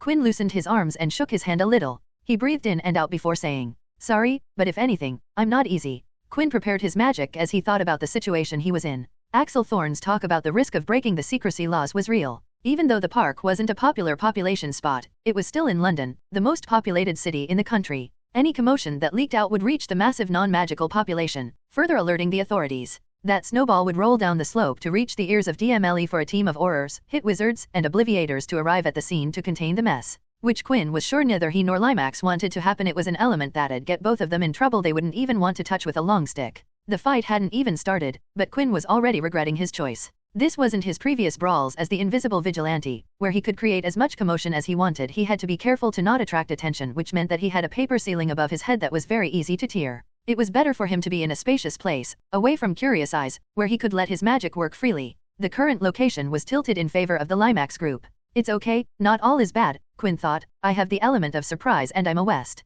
Without warning, Quinn broke into a sprint and ran towards the tree nearest to him, ducking just in time to have half a dozen spells miss him. He hid behind a tree and again regretted one of his decision to set up a spatial locking ward. It would have been better to escape rather than fight them head-on. By the time that thought ended, half of the tree trunk had been turned into splinters about to break apart. Time to move. He triggered body magic and rushed out, threw a zigzag in his path, and ran towards the nearest person with a shield that took the brunt of 3 stunners and multiple anti-shield spells, which surprised Quinn. Limax was looking to really take him out quickly. His shield held up, and he continued to charge the nearest man. Quinn shot a disarming spell at the man, but surprisingly, the man countered it and shot a point-blank stunner in Quinn's face. Red exploded in front of Quinn's eyes. The Limax member in front of Quinn smiled with victory, but the next second, the red spell shrunk down into a point between Quinn's hand.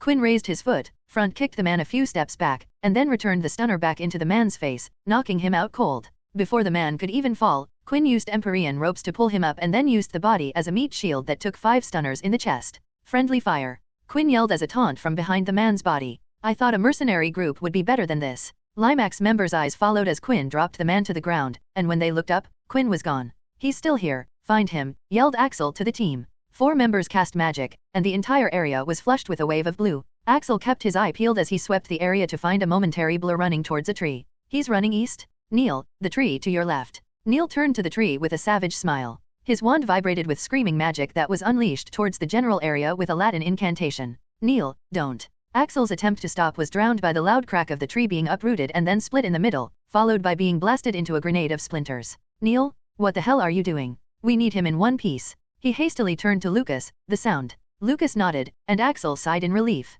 He'll be fine, the kid is good with magic. Neil waved it off. The dust settled with the falling leaves and what left was the remnants of the once brutally murdered tree but no sign of Quinn. Is his disillusionment somehow still on? Said Neil as he cast a spell to check. His expression changed faster than a snitch on its wings. He yelled out, he's not here. I didn't get him. All Limax members armed themselves with spells on the tip of their tongues. A silence passed through the fall leaves beneath them as 20 veteran mercenaries scoured their surroundings. A crunching of leaves sounded out, and everyone turned to watch as a Limax member fell to the ground. Immediately, all tensed their nerves. They were 2 out. I want a reveal, commanded Axel. On his order, bursts of the counter-illusion spell were sent out. However, unlike the last time, there was not even a blip of distorting movement on the ground. Aaah. At novel bin at. Everyone turned to see one of the Limax members' legs disappear into the red-yellow canopy of the tree. Axel held his hand up in a fist to stop everyone from bombarding the tree. Lucas swung his wand, and every single leaf on the target tree fell, and along with it came tumbling the unconscious body. Everyone stared at the fall except Axel, Neil, and Lucas,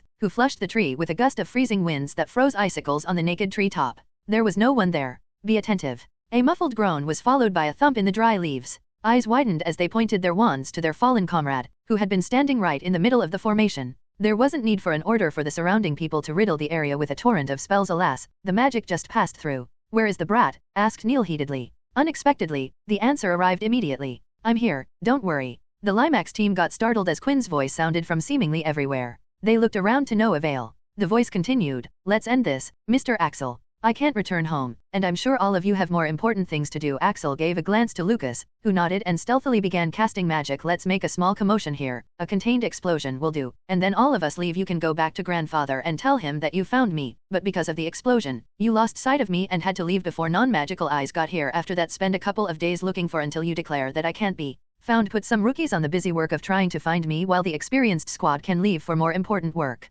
How about that? Seems like a sound plan. Lucas nodded to Axel and got a nod back. We can't do that, Quinn. It would undermine us in the eyes of your grandfather. We have a reputation to uphold. I have many people working under me who have mouths to feed. I can't have the firm's image be tarnished. So, please come out. Axel gave the signal. A spell escaped Lucas' wand and hit its target. The vacant spot suddenly had a wide-eyed Quinn facing multiple wands. He immediately raised his hands in surrender. Let's not make this more difficult than it has already been, Quinn, said Axel, taking out a pair of thick cuffs from his vest. I would rather have put these on instead of taking half a dozen stunners in the chest. Please believe me, taking any more than 5 takes a month and a half of complete bed rest and some nasty medicines to recover from. Quinn wrinkled his nose, his raised hands clenched into fists as he struggled with the decision. He locked eyes with Axel and softly shook his head. A split second later, there was a spell in Quinn's hand, but before he could cast it, he was hit by multiple stunners. Axel sighed at Quinn's prone body on the ground. Wands at ready. He stepped towards and crouched near Quinn's body, but when he raised his hand to touch Quinn, it passed through it as if Quinn was a ghost.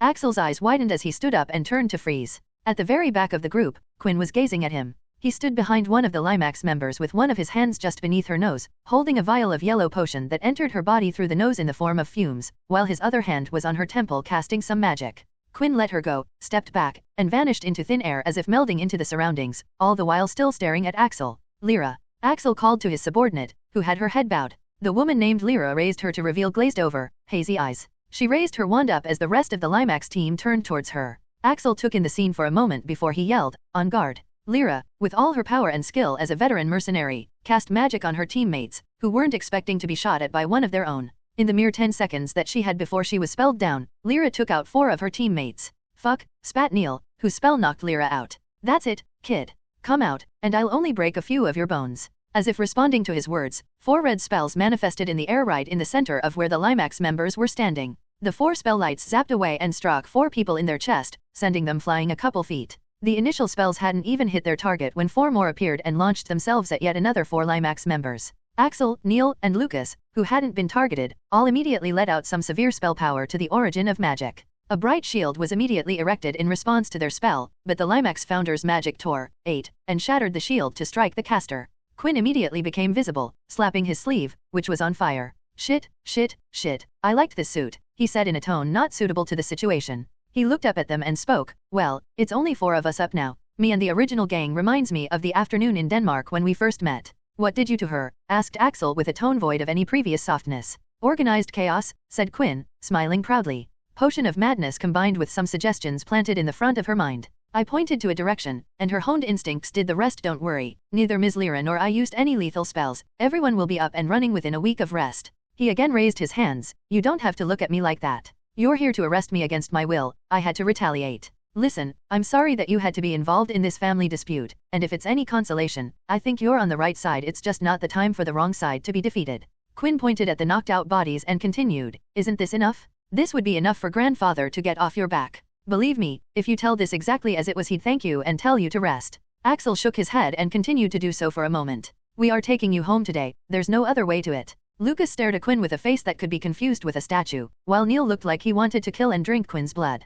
Quinn rolled his shoulders and cracked his neck. "Let's dance then." "You don't want to fight me, Mr. Axel," said Quinn, in one final attempt to defuse the situation. "3 of you can still call this off, take your injured companions for some much-needed treatment, and I'll make sure you cannot find me again." He kept an eye on 3 mercenaries who slowly walked around, forming a boundary that seemed to be some sort of formation. The 3 had apparently decided on an answer as a flashing spell zapped from Lucas' wand. The magic made the invisible shield around Quinn light up in an electric blue. The shield's blue tinted Quinn's vision the same. Quinn furrowed as he sensed something, but before he could even pinpoint the cause, a spell corroded his shield, causing Quinn's breathing to flare as he felt a sledgehammer-like force slam into him. As he flew back through the air, his thoughts fell into place. His eyes glanced at Axel. The man had shot a blue-colored spell using the shield's tint as a camouflage. Quinn was still surprised when he hit the ground, but the rib-rattling impact that flared the pain snapped him out of it. His magic flowed into the ground beneath him, and the earth rose up to form a dome that was again immediately blasted into smithereens from the force of the spells. Quinn squeezed his eyes closed and hissed as some dirt from the explosion entered his eyes. "I need to stop using earth as a cover," he exclaimed while cleaning his eyes using magic. Just like before, he sensed some magic and hastily pulled up 2 layers of protective shield that came in use immediately as spells torpedoed into it, trying to drill through to reach him. The spells were one of the most powerful he had ever faced, but even the combined force was weaker than one of Voldemort's fiend fire wisps. He got into a one-knee kneel and steadied himself. He recognized that the current situation was more dangerous than the time he was pursued by the 3 Aurors. The veteran mercenaries in front of him were much more trained and experienced in the art of combative magic. "They have years of experience over me." He acknowledged the fact, but it didn't mean that he had nothing. "I have magic on my side." Listening to his command, Quinn's magic rushed forward to do his bidding. Quinn's shield disappeared, leaving an open passage for the Limax's spells, but they could even inch forward. A wave of power rippled out, ripping the magic apart. There was so much energy in the spherical wave that Limax 3 pulled up shields to not be blown away. By the time the magic had passed, and the leaves had settled, Quinn was not to be found in his spot. "On guard," said Axel, his eyes darting across the place. "He's still here. I can feel it." Is that the so-called seasoned veteran's intuition? Quinn's voice echoed in their ears as it had done a few minutes prior. "If it is, spot on, I'm still here. Though the real question is, where am?" Neil's wand twitched, and he abruptly yet preparedly turned to his right to stab Quinn with a conjured silver dagger that passed through his body as if he wasn't there and subsequently turned into mist. "Oh, that was quick. Your sense of magic fluctuations is good, Mr. Neil. You turned before I could surprise you with the whisper." Quinn's voice again echoed. "Let me share a fun fact about me." A sudden wind cutter whistled towards Lucas, who flicked his wand to counter it. The sharpness of the wind was taken away, but he couldn't stop a large gust of wind blowing in his face, pushing back his hair and cheeks. I'm not experienced in face-to-face fighting. A huge metal ore conjured over Neil's head that he immediately suspended in the air, but before he could cancel the conjuration, the ore turned molten, and Neil had to spring up a shield for protection. The molten ore dripped and sizzled down the shield until it suddenly cooled down into solid within a second. Neil cancelled his shield only to be left surrounded by a strange metal ring. It's not my forte. As bad as it sounds. 2 earthen hands sprung out of the ground and grabbed onto Axel's feet, who in retaliation turned 5 feet of the land around into a crater, flattening the appendages into dust. Attacking from the shadows is more in my forte. The Limax 3 founders took in sharp breaths as they felt an obscene amount of magic flooding the vicinity. It was as if someone had opened the floodgates. Their instincts screamed at them to be vigilant. They immediately stabbed their wands into the earth to meld the earth into domes around their companions before taking an active stance. There was a gust of wind here and a crunch of leaves there, but what bothered them was the unnatural silence that accompanied the overwhelming magic that prickled their skin. It was as if something was dampening the travel of sound through the air. Then it started. From all around the area, spells started to barrage over the Limax 3. Magic with a real kick came from everywhere, even the sky wasn't spared as magic rained down upon them. The Limax 3 immediately got to work conjuring shields, countering the magic, and lending a hand to others, working like a well-oiled machine. If it was a movie, they'd be making comments like "It has been a while, you're getting rusty, do you remember Baghdad?" But it wasn't a movie, and no unnecessary words were exchanged between the 3 as they defended against the magic. "Axel," spoke Lucas, "north, 2. Axel didn't even think to confirm and turned to shoot a packed bombarda towards the exact direction Lucas pointed to. The spell grew in size and burst near a tree, exploding and taking a bite out of the trunk. A figure darted out from within the smoke and dust, and Axel shot 2 quick spells towards it, while Lucas didn't even look in that direction and aimed 1 explosive spell in the opposite direction. "Spotted, 11. Lucas informed as his magic made contact with an invisible figure. Quinn, the said invisible figure, dismissed his shield and shot 3 quick bone-bruising spells towards the Limax 3. He followed with an illusion that looked like a smoke bomb while himself slipping up into the sky. Quinn raced to think of his next attack when he noticed the state of the area. There was too much destruction, and he could even see white smoke that had started to rise up even with all parties holding back. It was only a matter of time when people would notice. He looked down and bit down on his lower lip in thought. He watched as Lucas pointed toward him in the sky for Neil and Axel to shoot at him. Was it worth the risk? He wondered as he dodged and started to move around to not let them pinpoint his location. "I wouldn't know if I don't try," he decided and dropped down in the middle of the 3. "Are you giving up?" asked Axel rhetorically as he shot a spell towards Quinn. Quinn didn't reply. He swept his hand, and magic spread out. A ring of neon red flames started to burn on the ground around Quinn. The Limax stepped back, not letting the flames touch them, leaving only Quinn inside the circle. The flames were made from Empyrean, the most versatile magic in Quinn's magic arsenal. 1927, Lestrange Mausoleum, announced Quinn, confusing the others. Gellert Grindelwald used Protego Diabolica to test the loyalty of his followers and kill a number of his enemies, most of whom were Aurors trying to arrest him. He asked them to step through the circle. Those who were loyal all passed through without harm, and those who weren't, perished. It was all very much poetic. Step into the circle to prove if you were part of the Dark Lord's circle, but I digress. I can't case Protego Diabolica here, for it would attract too much attention and destroy the park. And I myself don't have the confidence to contain the spell. I have only practiced it once, almost crisped myself to death. The red flames burned brighter. They grew as if someone had injected extra fuel into them. The flames tilted outwards as though the wisps trying to light the Limax 3, who were worriedly glancing at their companions. But if they looked closer, they would have noticed how the red fire wasn't burning anything. "But that doesn't mean I can't take inspiration," continued Quinn. "I cast this magic as a tribute to him, to his magical prowess, to his shrewdness, his charm, and everything that made him great. Terrible, but great." Empyrean was a magic of magical constructs that could take any property as long as the caster had the power and knowledge to make it happen. Until now, Quinn had used it as weapon and platforms, but today, he was going to try out the real potential. He breathed in cold air into his lungs, and the red flames rose up to 7 feet. Axel readied his wand to cast magic and was shuffling through the spells in his repertoire when he felt cold. He looked down at the base of his feet and saw a layer of ice wafer spreading out towards him. He looked to Lucas and Neil and saw them stepping back, noticing the ice on the ground. The air chilled, and the Limax 3 felt the cold penetrate their clothes. Axel's eyes widened when a wisp of flame sprung towards him. He swiped his wand to extinguish the fire. It didn't work. The fire, which was supposed to fizzle into sparks, continued forward and engulfed Axel's arms. He watched in panic, expecting to feel the heat, but found his arm going numb and his face being bombarded with a cold gust. His pupils shrunk when he realized what was going, and without hesitation, he cut off his jacket sleeve and cut off his glove.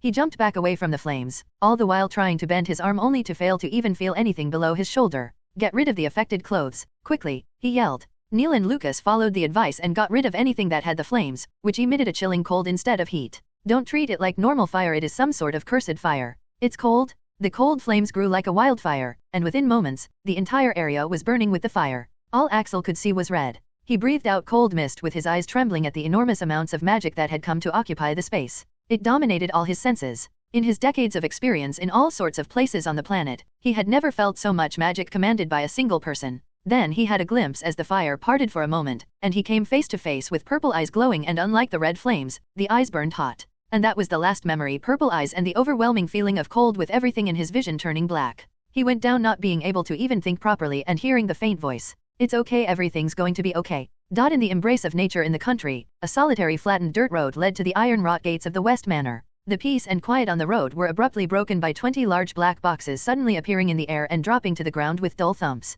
20 boxes in a grid of 5 by 4. There was a pop, and Quinn appeared in between the boxes and the gates. He had changed out of his charred, torn, and dusty suit into a simple and comfortable white shirt and black pants. The second he arrived, his eyes were glued to the house standing in the distance. He looked at his childhood and only home through the iron gates, wondering how easy it would be to open them and simply walk inside to reunite his family, facing the collective anger of Ms. Rosie, Leah, and his grandfather didn't seem so bad at the moment, and he couldn't even imagine an angry Elliot, but he knew it would be more horrible than he could imagine. Unfortunately, fighting temptation when it was at the door was never his strong point. He quickly turned away from the West Manor, but then he came to gaze upon the fall forest trees. They brought along the thoughts of the trees in the London park. They weren't pretty. He had said that he wasn't proficient in Protego Diabolica, but he wasn't much better using his ace flames, absolute cold Empyrean flames. As the name suggested, the magic was a mix of Empyrean and ice magic that tried to mimic Absolute Zero as much as Quinn could make it. Mimicking Absolute Zero, which was a legendary alchemic material, took a tremendous amounts of magic. It didn't help that Quinn hadn't only discovered the tip of the iceberg of Absolute Zero. The difficulty of magic was off the charts for the current Quinn, and trying to control the flames around Axel, Neil, and Lucas made him lose control over some wisps that ended up expanding into a wall of fire that ended up freezing an entire section of the park. It made Quinn wonder if he had unconsciously ended up taking fiend fire as the inspiration for the flame-like properties. There was no a frozen park could be sold to the non-magical populace any other way than a supernatural occurrence or a government conspiracy. Both he couldn't afford, so he set up a fire that engulfed everything that had been damaged and left no evidence behind of what had happened. He sighed. The firefighters were going to have a hard time explaining the reason behind the problem. Quinn knelt beside a box and tapped it. The box hissed as the lid rose up to reveal Axel Thorne's body submerged in a liquid that glowed with only the front of his face out of the water infused in his magic, mimicking the healing in the aquatic water. The boxes were designed to keep the bodies in stable condition and provide some first aid before they got to proper care. Sorry about this, said Quinn, glancing at the Axel's neck with a wrinkled nose. The injury was a dull gray from the cold. It was black when he had put Axel into the box. Don't worry, it is not cursed, so after they cut it out, it's not going to grow nice and strong. Quinn kept the lid open on Axel to make sure people knew what was inside the boxes, stood up, and again turned to the West Manor. A ball of yellow light wobbled over his palm. He squinted at the air around the West Manor and threw the yellow ball over the bricked boundaries. The ball of magic didn't make it over. Instead, it hit the invisible ward over the house and turned it into a shade of yellow. Every single ray of light that was going to pass through the ward was going to be colored yellow like a yellow light bulb. He raised his hand and then shot up a red flare that was going to look as much red as it was. The ward around the West Manor was an advanced version of Aegis, half a decade ahead of the current version on the market. He could manipulate it to a certain degree from the outside. He took a glance at the box before taking himself up to the air. The lenses in his eyes transfigured to far-seeing, and he could see the front door open up with George walking out with the rest of the family in tow. He gazed at them until he was sure they had spotted the boxes and then some before flying away slowly. Ah, this sucks, he thought as he flew. The day had gone from 100 to a -100. He had started this day thinking it would be different, than carefully and meticulously choosing spots to summon snatchers and Death Eaters by triggering the taboo, which was getting difficult by the day because if didn't choose the correct location, the snatchers had stopped heeding the taboo summons. The smooth acquisition of the Hufflepuff's cup was something he wasn't expecting to happen, as Plan A never worked, and he didn't like his Plan B, and he was sure Gringotts wouldn't like it either. However, the day couldn't exit while still ahead. He had to fight with people who he liked enough and had injured enough to feel regret, and it didn't get any better than they were trying to hold back so as not to injure him. He had to burn down a park, causing problems for so many strangers. Then he had to deliver the entire Limax team in coffin-like boxes to his family, who he preferred seeing because it made things that much worse. He hadn't met with his friends in a while and instead was spending time with total strangers making meaningless talk just to not feel completely lonely. On top of that, he was going through a rocky relationship with his girlfriends, and he couldn't even talk to them properly face to face to clear the air. Everything sucks, he thought, and then wondered if it was the horcrux affecting his mood, making him say out loud, everything sucks, it sucks so much. Scene break.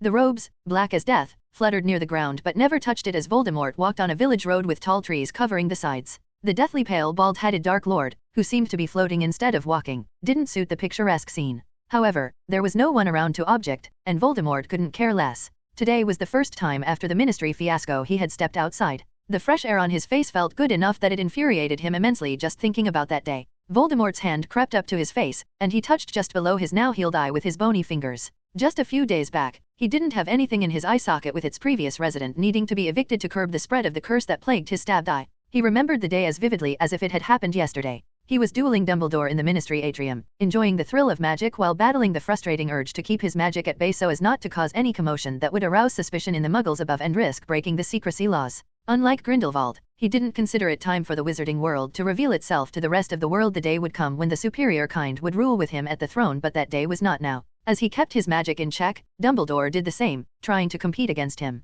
Dumbledore. Voldemort sneered at the thought of the old hindrance. The second coming of Merlin, the sheeple liked to call Dumbledore what fools they were. The entire country was filled with foolish people whose brains would sell for top gold as they were brand new from not using them to think at all. But he knew he was superior, and soon the entire wizarding would know. The only reason Dumbledore could compete was because of the wand in his hand. The wand. The Elder Wand. Voldemort hated to think that the greatest wand made in the history of magic was in Dumbledore's hands, but at the same time, he would love the feel of power that the wand would provide him. The greatest wand for the greatest wizard seemed fitting, and the Elder Wand demanded someone like him instead of an old coot like Dumbledore. I would have that wand with me, thought Voldemort as he arrived at the end of the tree-lined street. He turned the corner and entered the small township of Rosenstein, hosting 24 families who lived their peaceful lives in their lovely town. Then there was the magical part of the town that sat within the same ground, just hidden underneath the veil that kept it hidden from the Muggle part. And today, he had come to visit that part of the town. Voldemort walked through the town under the eyes of Muggles, unhidden with his presence. The eyes fell on him, then followed him, and then they dropped to the ground like lifeless dolls who had their strings cut.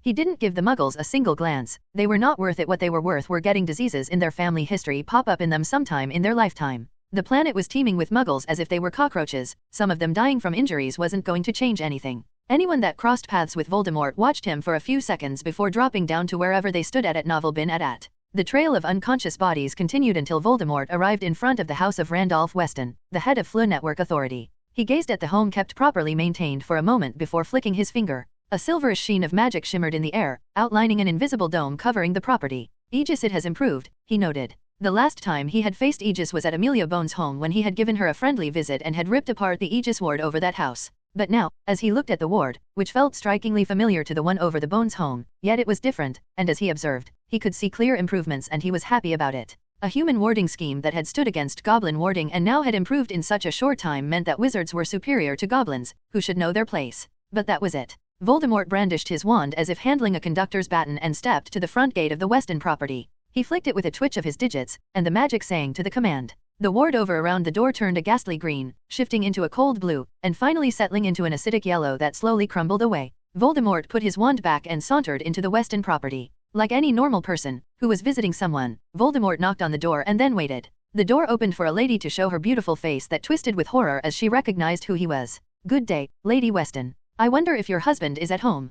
When the clock struck 5:15, the flue of the Weston house fluttered in green, and Randolph Weston arrived home. He frowned at the sight of the lights in the flue room turned off. He called, "Charlotte. I'm home, dear." Randolph hung his coat at the coat hang and walked to the living room while loosening his tie, turning on the lights on his way. He called for his wife again but didn't get any reply. "Is she not home?" he muttered as he entered the living room to be again greeted with darkness. He walked to the light switch of the miles and flipped them to light up the room, but when he turned back, his heart all but stopped. "Randolph Weston, welcome home. I've been waiting for you." Randolph's eyes trembled as his body turned to steel. There sat Voldemort in front of him in his favorite chair, staring up at him, looking like a simple house guest. Dear, his eyes turned to the side and saw his wife sitting like a trembling cat in the rain, looking as if she was scared out of her mind. Her face was a mess with mascara that had dripped down her face with red puffed up eyes. She turned her head, pointing to the side with tears trickling down her eyes. Randolph followed, and sitting in another chair was his daughter with her eyes closed with her head leaning to the side, resting on the curved edge of the chair. His throat closed up, and his stomach churned violently as his mind flew in directions that brought upon thoughts that almost made him pass out. Annie, Annie," he yelled. "Nothing has happened to your daughter, Randolph," spoke Voldemort, making the father turn to him. "She's simply unconscious." Voldemort snapped his finger, and the little girl stirred as if waking from a nap. She sat up straight and rubbed her eyes before looking upon Randolph. A bright smile surfaced on her face, showing her front tooth missing that had fallen off a few days back. "Daddy," she exclaimed in glee and was about to get off the chair when her eyes turned back, and she slumped in her chair. "Annie, take a seat," said Voldemort. A chair creaked behind Randolph, who sat down, but his eyes were fixed on his daughter. "You have a charming house here and a delightful family. Your wife has been a lovely host to me in your absence." Mrs. Weston continued to tremble, not daring to raise her eyes from the floor. To Randolph, his wife seemed like she had aged a decade and looked as though she hadn't slept for a week. I desire something from you, Randolph Weston, and you will give it to me, continued Voldemort. I want access to the Floo network. My Death Eaters should be able to lock down any Floo they want, anytime they want. If there are some unintelligent folk out there who haven't secured their Flues on incoming, I want my Death Eaters to be able to get into their house without any problem. I want the Floo network of this country to be under my control. I can't do that. You can and you will. It's elementary. You get contacted someone from my side, and you give them whatever they want, whenever they want. Don't make them come down to your house because they wouldn't mind coming here anytime. Please, I cannot. I would. Voldemort raised his hand, and the look in his eyes made Randolph stop into a croak. I do not like to repeat myself. When I say I want something, it happens. That's not going to change today. You have the means to give me that and you are not going to refuse me. But I see the dilemma here, so let me offer you a clear reason for you to do my bidding, something you can't refuse.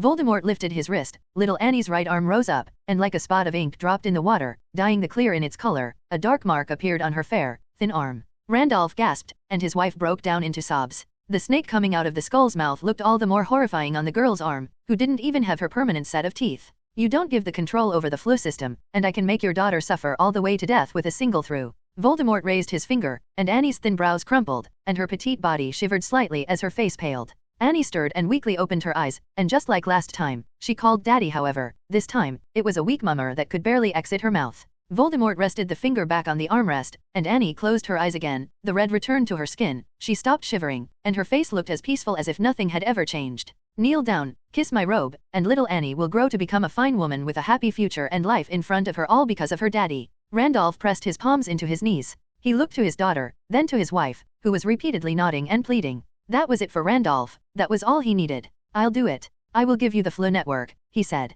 Kneel down and kiss my robe. What? Voldemort raised his chin. Randolph stood up from his chair and walked to Voldemort with shaky steps. He dropped down to his knees at Voldemort's feet. With trembling hands, he picked up the hem of Voldemort's robe and kissed it with his eyes squeezed shut in disgust. Good. Voldemort stood up and walked towards the exit. Why not just Imperio me? Said Randolph, still on his knees. Voldemort paused at the living room door. The time for Imperius curse passed the last time we visited. He turned to Randolph. Besides, Imperius makes people work as ordered. You, Mr. Randolph, will do much more. He glanced at Annie, and she stirred, well beyond what I have asked for. Scene break. In an inner corner of the ministry headquarters, somewhere highly restricted, so much so other than a few select ministry personnel, no other ministry employee was allowed inside. It was an area reserved when the ministry wanted to do things quietly away from prying eyes and for the cases where people of interest demanded the privacy they deserved. Is today really supposed to be such a big deal? Kinsley said to Roberts as they stood in the pearly white corridors, much different than the black interior present in most of the ministry. It is, said Roberts, pointing to Scrimgeour standing ahead of them, chatting with the Secretary of the Ministry of Magic, the highest-ranking member in the minister's cabinet. If today goes well, it is going to be massive for the department.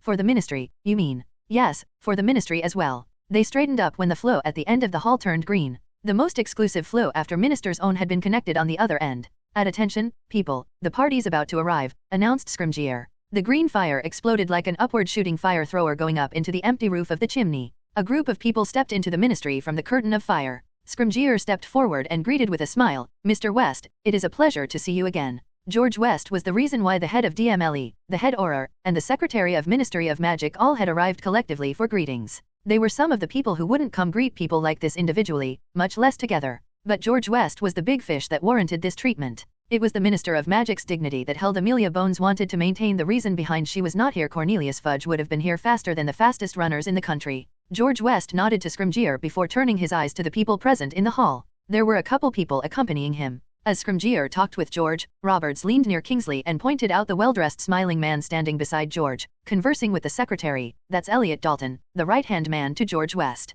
Most people have to go through him before even getting the chance of getting a single alphabet to George West, much less seeing him. I have never seen Madam Secretary smile like that. Neither have I. Moving on, you know Bach? Roberts sneered.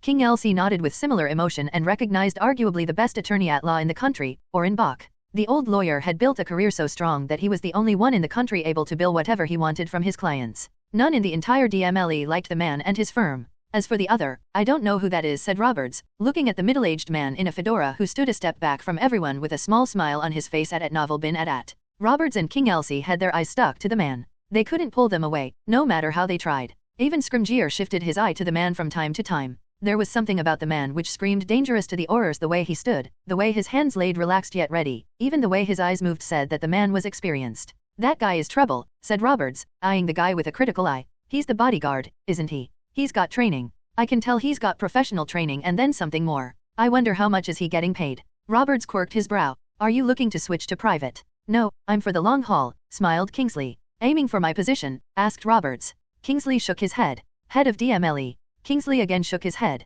Now Roberts was surprised. The Minister of Magic. Kingsley nodded with a smile. Oh my, you got big aspirations, my friend, and I hope you achieve them. They stopped talking when Scrimgeour began to lead George down the hall. It was time for the biggest meeting of the year and possibly of the entire current administration. When the West Party and the Ministry escort reached the designated meeting room, they were greeted by Amelia Bones. The minister rose from the black Chesterfield sofa in greeting. How are you doing today, Mr. West? She smiled. Not well, George said bluntly as he directly sat on the sofa opposite without exchanging the customary polite greeting. I do not like what is happening in this country, my country. A madman is running freely in the country, blowing up Auror's office, barging into ministry and taking hostages, and who knows what he's doing now. He peered at Amelia, who was still standing, and when I ask anyone or read the paper, all I hear and see is that your government is a strong one, or at least is supposed to be. Amelia sighed deeply and sat back in her spot, and Scrimgeour sat by her side, with Elliot taking a seat beside George. Orenbach placed himself on one breadth of the table alone while Roberts and Secretary sat opposite him.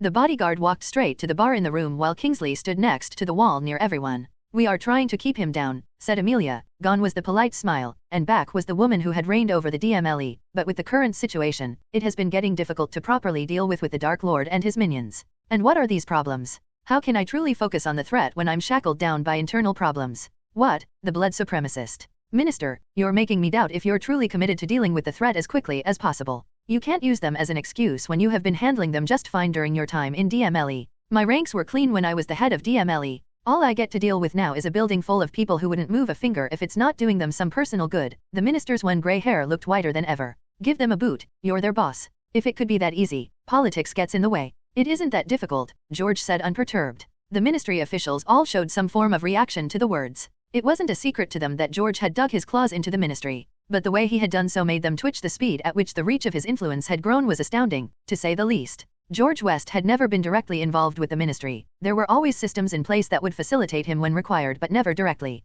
It was as if West always knew that something like would happen and had cast the net when needed. And all of it had been done out of spite and just because he could do it. The Dark Faction have been clogging up Wisengamot for months. Whenever I try to bring something of real consequence up, they just make AF- Amelia held her tongue, mess of things. The other factions try to intervene, but eventually, everything turns into a pissing contest between men. Why do you need Wisengamot's approval for anything? You're the Minister of Magic with a background in DMLE, of whom I suppose you have the support. George pointed to Scrimgeour. What is the problem? Because I can't see any. Resources are the problem, Mr. West. DMLE doesn't have enough resources to deal with the current situation. Even with the lethality law in place, the force can't make a difference if they don't have the means for it. DMLE's budget hasn't dipped since you assumed the big office. The Auror's office and the Hit Wizard Bureau never had a shortage of funds during your time. You lobbied the budget to be highest after war times. After the war times, that's the crux. The wartime budgets were much higher than anything I saw coming in. We are at war, Mr. West. Houses are being broken into, families are being threatened, and just last week, I had cases of 6 Muggle-born deaths done with Death Eater work all over it. DMLE can't fight this without a war chest.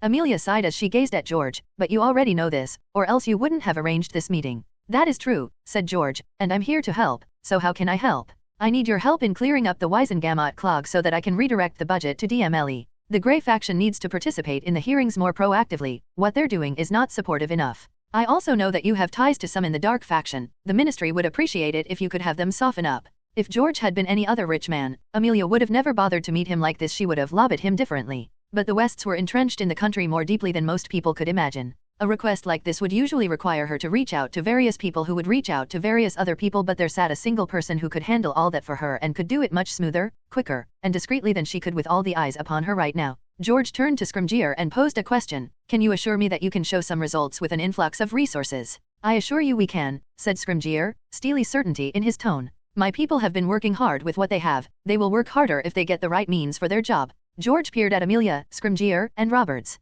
He nodded. I will help you clear up the mess at Wisengamot. Start preparing for the motions you want to present, and I guarantee they will be properly discussed. Everyone from the ministry smiled as they exchanged looks of happiness. Thank you, Mr. West. This would truly be of great help, Amelia said. And I can provide you with my contacts, said George, making everybody look at him. I'm willing to provide you with my contacts, access to my trade routes, better prices on purchases. Additionally, I can provide external funds my gold to the efforts in the war. Orrin Bach, the lawyer, took out a sheet of paper from his briefcase and slid it over to Amelia. He smiled. There's the number Mr. West is willing to provide to war efforts. Amelia picked up the sheet and started to read what was a short description of what George was willing to provide, and as she reached the end of the page, her eyes widened at the string of digits printed on the bottom right corner. She looked up at George as she passed the page to Scrimgeour. Are you sure? This is a sizable amount, she said. That's something to say, Scrimgeour breathed out. I can get the talks going in Wisengamot, started George, but do you think with the current divide, you'll be able to gather the amount you need? This isn't like last war, Madam Minister. Before the Dark Lord, the pure-blood supremacists got what they wanted by exerting control from the shadows. They believed themselves superior to the others, but they talked about it behind doors. During his reign, they were enabled to display their views in the open and now could silence those who didn't think the same way. Purebloods who didn't agree became blood traitors and either got killed or outcast. Muggleborns who previously were at least welcomed into our world suddenly felt it to be cold, harsh, and unwelcoming. After his fall, the purebloods who had tasted power couldn't go back to the days of pulling strings from behind the curtain. They had tasted what it felt like to be in open power, and with a weak administration, they took the chance and cemented their position despite being in a disadvantageous situation. Some were pushed as scapegoats, while others got free by paying petty fines and using the imperious excuse. Over the last 10 years, the pureblood influence has risen. Instead of getting weaker, the boy who lived might have been a symbol of hope, but the Dark Lord was a mark of fear that persisted even after his supposed death. Yes, some purebloods tried to fight for equality, but it didn't change the fact that all enjoyed the benefits. Amelia knew that better than anyone. No matter what faction, they all had used the opportunity to position themselves in prominent positions.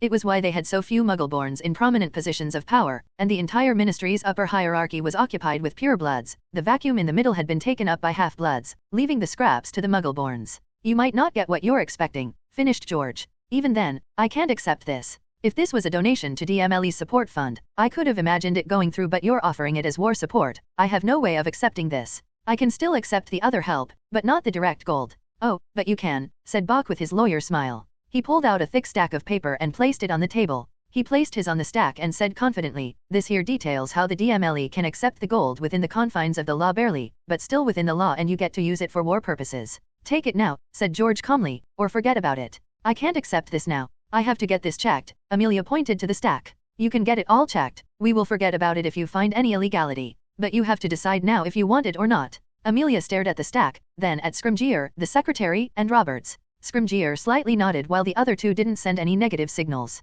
Amelia took out her handkerchief and started cleaning the monocle she wasn't wearing. She looked up at George and nodded. I accept. As long as there are no problems concerning the legality, I will appreciate the help, she said. Excellent choice. George got up with everyone following him. I hope I won't come to regret today, Minister. I'm expecting some returns from this. You won't regret this, Mr. West, you won't. This time around, Amelia accompanied George to see him off. After today, if she could get the entire ministry, she would get them together to see George off. Who's the bodyguard? Asked Amelia, glancing at the fedora-clad man walking ahead of everyone. Is he from the Limax? You know about Limax? Asked George, quirking his brow. I've seen their name plenty of time on documents when you bring them into the country. I see. No, he is not from Limax, they are busy with other commitments. Laro is an independent contractor and a friend. Scrimgeour was giving him looks, Roberts as well. He is good, that's why. As they reached the end of the hall, nearing the float, it burned up green, and a figure stepped out, making everyone stop when they recognized the man. George's brows furrowed together when he saw the man, and Elliot was no different with his smile slipping away.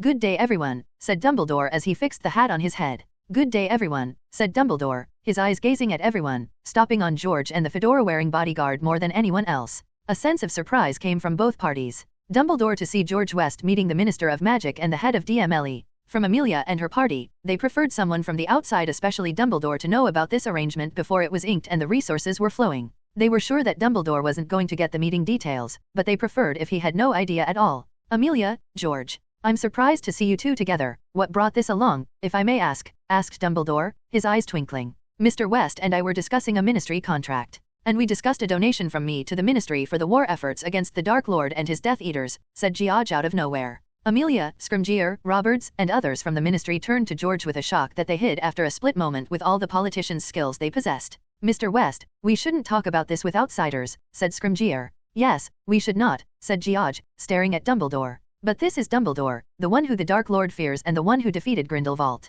I'm sure he would be glad to know the ministry would be getting the aid that would allow it to resume its proper working without getting into a lengthy yet needless political conflict. These are urgent times that need urgent actions, don't you think so too, Dumbledore? Yes, I think so too, said Dumbledore. I was sure you would, George said. The Order of Phoenix was of great help the last time around, and even though they weren't a legitimate authority, a vigilante outfit, and had no place doing some things they did, those brave people stepped up in the time of need for the right thing, for the just thing. What do you think of their contribution in their last war, Minister Bones? Of course, I am grateful for their bravery and courage to stand for their country against evil, said the minister, keeping a positive yet diplomatic stance on the matter. I, too, commend their valor, said George, smiling. My contribution today is in the similar vein, help my country in the time of need. It's just that my gold is much more valuable than my wand. I'm simply trying to help like others have done before me. Dumbledore smiled positively as ever, flashing the infectious charm, and nodded along. However, the man of words with something to speak on anything and everything said nothing and seemed like he was humbly not accepting the praise. How could he? All his ear could hear was the subtext lingering and hidden in George's words. And the ministry appreciates your generous contribution, Mr. West, said Scrimgeour. I'm just doing my civic duty, George said with a slight head nod. He turned to Dumbledore and addressed the man for the second time. Dumbledore, if I remember correctly, you wanted to meet me regarding something. I have time now, we can talk now. I'm sure the ministry has a lounge that we can borrow for a while. The one in which we just sat down, perhaps. Of course, take all the time you need, said Amelia. George gazed at Dumbledore, his stone-grey eyes studying him as he stood under everyone's attention. It is fine, we can meet at a later date at leisure. I also have official urgent Hogwarts that I need to take care of right now before the offices close, Dumbledore said in a good-hearted tone. From the gist of it, the discussion you just had with Amelia was a significant one and enough for today. Let's leave some other work for another day. George twisted the ring on his finger. I don't like to leave work for tomorrow. I'm a busy man, and I prefer to finish as quickly as possible so that I can return home where my family awaits me. I'm sure any office will be more than happy to accommodate Albus Dumbledore even if he's a little late. Oh no, I can't keep people at work more than what's warranted. I don't want them cursing me in their minds as they do my work, Dumbledore chuckled. George looked to Elliot, who leaned in to listen to some whispers. Elliot nodded, took out his wand as George approached Dumbledore, and cast a privacy spell around them. He turned to the ministry people and smiled. So, I hear the executive lounge in the DMLE serves some great truffle. Amelia glanced at the two men under the privacy dome, wondering what they were talking about. If she knew, she would want to scrub the information out of her mind because it would mean saying goodbye to the opportunity that had presented itself today, and she didn't want to get that slip away even if she had to pay the price later. What are you trying to do, Dumbledore? Said George, all the etiquette slipping away. I have been waiting for you to approach for long, but I haven't even seen a glimpse of your shadow. Is this some play of yours to make me sweat? At novel bin at. I don't understand. Don't handle me, Dumbledore. If you want to deal with me, then do it directly. Don't go blackmailing my grandson, but maybe getting to my grandson is all you're capable of. George glared at Dumbledore before breathing out deeply. He set his shirt sleeves under his suit sleeves before saying, no matter. I would make sure my grandson gets out scot-free even without you. Was that what today with Amelia was about? Do you think I need to do this to get my way? I don't. This country owes me more than enough already. I'm doing this so the megalomaniac is erased from the face of the earth, and I can have my grandson back home. He has idiotically left home because of that threat of yours and refuses to return home. George sighed. The sooner this ends, the sooner I can have my grandson in front of me. If anything to happens to my grandson, then pray to everything divine because I will make the lives of you and everyone you're involved a living hell. I don't care if the Order of Phoenix is made up of Aurors and hit wizard and think their fellow colleagues won't prosecute them because of some brotherhood code. I will become the kingmaker in this country and put whoever can get me what I want on the minister chair. Don't force my hand by going public with what you know, Dumbledore, because if you do, I will take away the one thing you love so much. And what that might be. Many might not like you up there, but I don't mind you in the castle, Dumbledore, so don't make me change that, for I can make that happen. I know you love the headmaster chair more than anything in this world, so consider yourself warned. Cross me, and you will never see the inside of the castle as headmaster or professor or anything. For decades, Dumbledore had been up in the test polls for Minister of Magic during elections, but for decades, the candidate who could essentially hold the chair in perpetuity had refused to run in the election. It could have meant that Dumbledore wasn't interested in politics, but he was an active member of the Light faction and the chief warlock of Wizengamot. After that, the most likely reason one could consider that was that he hadn't run for Minister of Magic because that would mean giving up his seat as the headmaster of Hogwarts. I can see where he got that bite of his, muttered Dumbledore, staring at George. What? Asked George. Nothing. I noticed that you didn't pull out of our Hogwarts deal. I notice your people are still there in the village. Don't for one second think that's because of you, said George. I have other reasons for my people in Hogsmeade. Is that reason called the Daphne Greengrass? You've people stalking the place in case Quinn comes to meet her. George fixed Dumbledore a stony look. It was true, he was hoping that Quinn would visit Daphne or he would visit Astoria Greengrass for treatment. The previous plan had been capturing him, but after the incident with Limax, George considered talking and persuasion the first choice before using force. The conversation was over. George was done as he stepped out of the dome and towards the fireplace with his companions following him. What was that about? Asked Kingsley to Dumbledore. Dumbledore's eyes followed George until he was gone, and the fire settled down in the fireplace. That was when you get hasty and don't consider all the cards dealt, said Dumbledore. He looked to the Ministry Company and muttered, I suppose this is the best I can get out of this situation. What did George offer? It makes me think if I had a wish, I would wish to be reborn as a West. We could really do something with what we're getting. Dumbledore sighed. He wasn't sure how to feel about it. Even though George had said he didn't need to do this, it was clear that he was the reason it happened. And while he directly didn't get what he wanted, the DMLE got a war chest. Scene break. Quinn sat on a bench inside Bristol Temple Meads railway station. Hundreds of people walked past him every minute while he sat there with a newspaper in his hand, doing the crossword. You're here, he said. Lucius Malfoy, sitting behind him on the joined bench, turned his head towards Quinn and asked, Do we have to do this here? He asked, looking disgusted at his clothes. We could have met anywhere, in a forest. Why here? Because no Death Eater would come looking in a non-magical railway station, said Quinn, though the real reason was that he wanted to hold a secret meeting in a busy railway station. You got something for me. Something big is coming up soon. We haven't done something this big since the last war. Oh, a big attack, tell me more. Not a big attack, big attacks. We are going to attack ministry officials who have been creating problems. A series of assassinations, that's bold. Not a series of assassinations, they're going to be done on the same day, said Lucius, and Quinn's brows rose. The aim is to create as much chaos as possible in the ministry. How is this going to happen? I don't know. What? You're Lucius Malfoy, how can you not know? That's the problem, no one knows the entire operation except the operation lead, said Lucius. We are assigned the targets, and 2 weeks from Thursday, we will go after them. I was able to get the names, but not how or when they are going to happen during the day. The different teams are not allowed to discuss their plans. Why is this happening? Because of Rivers Locke, you know him, said Lucius, and he was right, Quinn knew him. He made it so that no one other team knows. Novellus Oxyonites operated that way apparently. Quinn closed his crossword and pursed his lips. This was going to be a problem, we shouldn't be doing this. Hermione gazed around the streets of Hogsmeade, looking at every person, window, and rooftop with suspicion and worry. This is too dangerous, and we can get in trouble.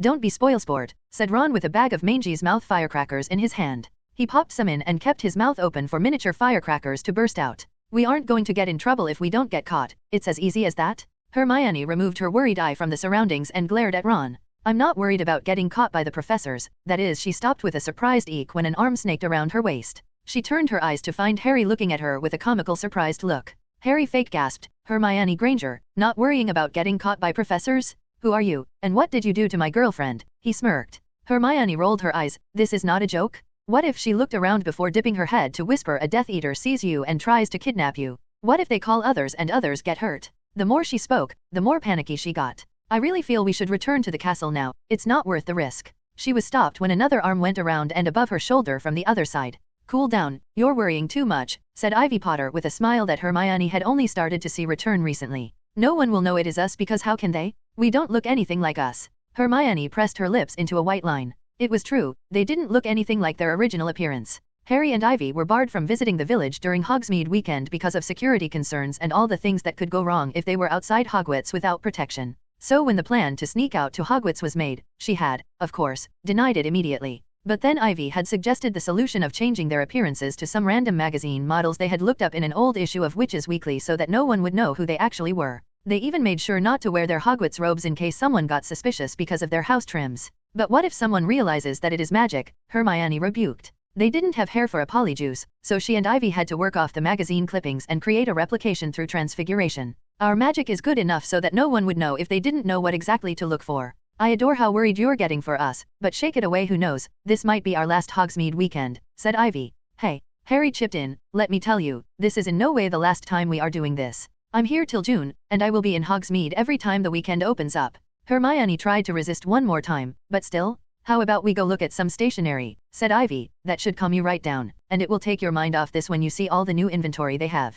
Hermione rolled her eyes and softly shoved Ivy away, making her giggle. Maybe Ivy was right, perhaps she was overthinking it, her magic was good, it would hold up. Should we go to Scrivenshaft then? She asked. The thought of new inventory did make her feel a rush of excitement. Not Scrivenshaft, Ivy's smile ran away faster than a squirrel. Hermione knocked herself internally, and she could feel Harry's arm tighten around her waist, telling her that it was indeed a landmine that she should have sidestepped. She knew that Ivy had a fight with Quinn, and her mood hadn't been good ever since then. Her temper had only improved around the time they had begun planning for today. Tomes and Quills is better, we should go there, said Ivy, pulling her towards the street that led to the store. But then they heard a voice that made them come to a skidding stop. I would like to object to that statement, said the familiar voice. They turned to see him standing in the middle of the street, smiling at them pleasantly. Scrivenshaft is the best stationery and printing solutions store there is in Hogsmeade nay the country nay the world, said Quinn. He was dressed in a suit made up of a grey blazer and tan pants. He seemed absolutely spotless in how he dressed, not how one would expect someone who had run away from home. He slightly narrowed his eyes and examined them over. Let me take a guess. One by one, Quinn looked at them. HG, Ron, boy twin, girl twin. Sorry, I don't know, Hermione said, trying to defend, but that went down the drain immediately. How did you know? Exclaimed Ron, his jaw dropping, letting the firecrackers whistle out. Idiot. Ron. Moron. Quinn smiled. Thank you for confirming, Ronald. As for how I knew, I know every Hogwarts student who was there last year. You clearly aren't new first years, and I don't know any now 7th year who looks like you, for it was an easy guess. How did you know we'll be in the village today? Asked Harry, his tone full of distrust. I didn't. Quinn looked to Ivy. Can we talk somewhere private? Harry stepped forward, but Ivy pulled him back. She whispered something into his ear. Harry looked like he wanted to protest, but a look from Ivy, he clicked his tongue and turned away. You go ahead, I'll find, said Ivy. Are you sure? Asked Hermione. You don't have to. Ivy didn't reply and followed Quinn as they entered an alley and disappeared into another street. Should we go after them? Asked Ron. I don't think he's going to hurt her, said Hermione, though she was tempted to go after them. She turned to Harry to see what he thought, but he just passed by her wordlessly, heading towards where Ivy and Quinn had left. Harry, wait. Scene break. What do you want? Ivy asked scathingly. I want to talk. Ivy stopped in the middle of the street and stood there with crossed arms. Well, I don't want to, she said testily. Quinn stopped and rolled his eyes for a moment before turning to Ivy. Yes, you do, or else you wouldn't have followed me here. Now let's go. He took her arm and pulled her along. Ivy tried to resist, but Quinn tugged her along anyway. Let me go, she protested at novel bin at. Quinn looked around to survey the surroundings. He entered the door nearest to him and pulled Ivy in. It was a shop full of odd trinkets with an odd scent permeating from the floor's wood. There was a long counter that stretched from one side of the shop to another, and an old man sat behind it, wiping a glass bowl with a washcloth. Ernie, is the back room free? Quinn asked as Ivy studied the shop with suspicion. It is, said the old man with a shaky voice. Thank you, Ernie. They walked to the store's back room, which was filled with boxes. Quinn walked to a wall, and like they didn't exist, they passed through the boxes. What, the wall? Yelled Ivy. But they passed through the wall. It was an illusion that opened up to a narrow tunnel with a single MLE on the top, walls that barely had any paint or plaster on them, revealing the red bricks that had turned a dirty brown with time. At the other end of the tunnel sat a red door at the end. Inside the room, on the other hand, was nothing like the tunnel. The room was furnished to the inch with decor that made it seem like it was a luxury hotel. What is this place? Asked Ivy, stunned at the place. Hogsmeade is a village, and like any other village, it has places that only local knows. Locals and those who know what to look for. This place is a spot where people can hold meetings with privacy. He turned to Ivy and said, so, let's have that meeting. What is there to talk about? You said it all the last time, or maybe you didn't. Who knows what you're hiding? Quinn sat down on a comfy leather chair and motioned Ivy to the chair in front of him. For one, I don't plan to hold the horcrux hostage. I never did. I want Voldemort dead as much as anyone does, he said. It was merely a time threat against Dumbledore. I have my security now. What if you didn't have the security? Ivy asked, not taking the seat. What then? Keep the horcrux, maybe join Voldemort while you're at it. Quinn's brow furrowed for a moment, and his smile weakened the same. He sighed and lightly shrugged. In that case then I would have walked into the Auror's office and revealed the invisible vigilante's identity in front of the entire Auror force. That way, my grandfather wouldn't have needed to deal with Dumbledore. It would have probably jeopardized my future in this country. Grandfather would have tried to undo that and most probably succeeded, but I wouldn't be walking around as freely as I'm right now. I'm already fending off grandfather's attempt to bring me. I don't want the ministry behind me as well. Like that would have mattered. They haven't been able to catch you until now. No, they haven't, but they could do much better with my face. Not only would I have Aurors looking for me with a renewed vigor, people hate rich folks, but I also would have the non-magical authorities after me. I don't like that many eyes on me. He was sure that in this scenario, his grandfather would have used the ministry and, in turn, non-magical intelligence agencies as extra man-force. It was crucial for me that Dumbledore stayed quiet. Moreover, I don't appreciate my family getting threatened. So, you're saying you did nothing wrong. I did you wrong and your family. And I deeply apologize for it. It was wrong for me to keep what I knew, what I did, hidden.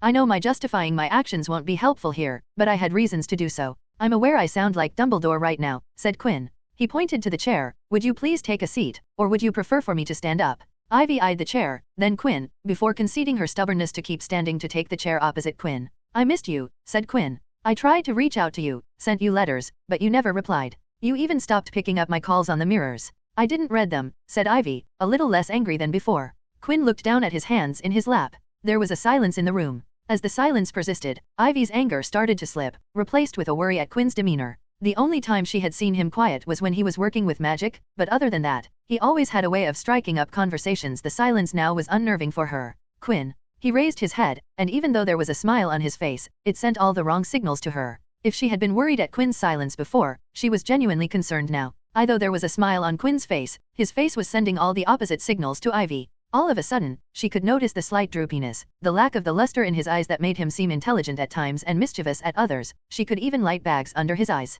It was as if a filter had been lifted over her eyes, and as she put aside her anger for a moment, she could see more and more. I am tired, said Quinn. I have known about the horcruxes for a very long time, and I don't know how Dumbledore does it, but it is a great deal of pressure for me knowing that there exists a madman who can't be killed without getting rid of immortality-granting vessels. At first, I was all up for it. Things seemed so simple back then. Find and destroy the horcruxes, kill the Dark Lord, and be the unknown hero by the end of it all, and it started great. I had a bucket load of basilisk venom ready to torture the soul fragments till they die, and one already down the sack. Then I got another one and burnt the ring to a crisp. But things are never so simple, are they? Quinn heaved a heavy sigh. He glanced over his shoulder at the alcohol trolley near the wall with any choice of liquor he could ask for. Do you mind if I drink? He asked. You don't drink. I know, but I really feel like it could help, he sighed. The look from Ivy looked like she wanted to say something but was holding back made him chuckle weakly. You don't have to say it. I'm not going to drink. It was just a thought. Both of them knew that Quinn didn't want to partake in anything that would leave him inebriated. You see, the first time I saw your brother, I always knew that scar wasn't normal. I thought it was a dark curse injury that your family wasn't able to get fixed. But when I came to know about the horcruxes, I began to suspect things. And when I looked closer, my suspicions were true. The infamous lightning bolt of a scar was indeed a horcrux. I don't know how that could be possible because horcrux takes elaborate magic to create, but then there hasn't been a maniac who split his soul more than once. Ivy watched as even the talk of magic that would always make Quinn's face glow up failed to bring any joy to his face. It may sound bad, but back then, I didn't care for your brother's well-being much. I would have preferred to help him, but the bottom line was that Harry Potter was simply a horcrux. Ivy's face wasn't a pretty sight. There was hurt and alarm painted all over her face. She even hugged herself, a very out-of-place sight for someone like Ivy Potter. Quinn watched her, and the look of betrayal didn't make him feel any good. But it was true. From the very moment he had begun actively thinking about the whole horcrux ordeal, he had found Harry to be an allowed sacrifice for the good of many. Yes, Harry had survived in the canon, but magic could be as unpredictable as methodical. Who knew what would happen this time around? But then something happened which changed all of it, he said with a bittersweet smile. I became friends with you. What? I don't become friends with people easily, you know that. It was a miracle that we became friends, much less get together in an unorthodox relationship. If I had told a past version of me before things went up for us, he would have scoffed and laughed at me while patting me for better luck next time on the prank, chuckled Quinn with a tired smile, but a real one nevertheless. Okay, well, thank you for tolerating me, Ivy snapped in return. But with hindsight, I think you and me were bound to at least have a good rapport with each other even if we didn't get together like we are now. Don't you think so? I like people who appreciate magic. You had a personality that I could along with. And well, you being pretty didn't hurt, but I'm sure you have heard that plenty of times. Are you seriously flirting with me right now? Asked Ivy, flabbergasted. He had been down in the dumps just a moment earlier. Who other than you would I flirt with? Said Quinn bluntly, and the frankly straightforward look made her feel conscious of what he meant. Even before we started dating, you were close enough to me that I couldn't perceive Harry as just a horcrux. I couldn't look at him as a liability. He was now an asset to be protected. And that's when things became difficult, she said in a half-statement, half-questioning tone. The realization kicked in later, but yes, that's when the easy-go-lucky attitude exited my body, and slowly life started to get real, said Quinn. Things were tough during the Triwizard Tournament and our time in the DA. I started to sit down with Harry more frequently than ever, and most of the time, I was acutely aware that there was a horcrux near me, and he was your brother. Quinn paused, and for a few seconds, he rubbed the armrest of the chair in silence, staring at his hand. I began looking into surefire ways I could subtract Harry out of the equation, or at least subtract the horcrux in Harry's scar from him, and the more I looked, the more questions began to pop up, more problems surfaced, and the answers weren't flowing in at the same rate. As time passed, I began to put increasingly more time into the horcrux research. Soon both my social and personal time was being dominated by horcruxes, and last year wasn't good for me at novel bin at. Quinn shook his head. It wasn't good at all. The entire year, his mental state was like a glass full of water up to the brim, threatening to spill over with a single drop or gentlest of gust, and Snape's death was the thing that broke the dam. For a couple of days, he had shut down completely, letting the sins take over for a time longer than he would have permitted if he was sane. But at the same time, right now, some part of his mind interpreted them as the last moment of true peace where he was free from any sort of conflict, even if that state came because of giving up on everything. You know, somewhere down the line, I began to realize what was truly at stake, that if the horcrux weren't taken care of, the Dark Lord would have threatened millions of lives, if not more, said Quinn with a harrowed look. Do you know, destroying the horcrux is not the hardest part of the problem? The hardest part is killing Voldemort, he said, and Ivy reacted, but he motioned her down. There are many who have accomplished much in magic, revolutionary achievements that will go down in history, but there are only a handful of people who have reached levels of combative power that Dumbledore and the damned snake bastard have achieved. They can level down cities on their own, wipe out armies, magic or non-magical.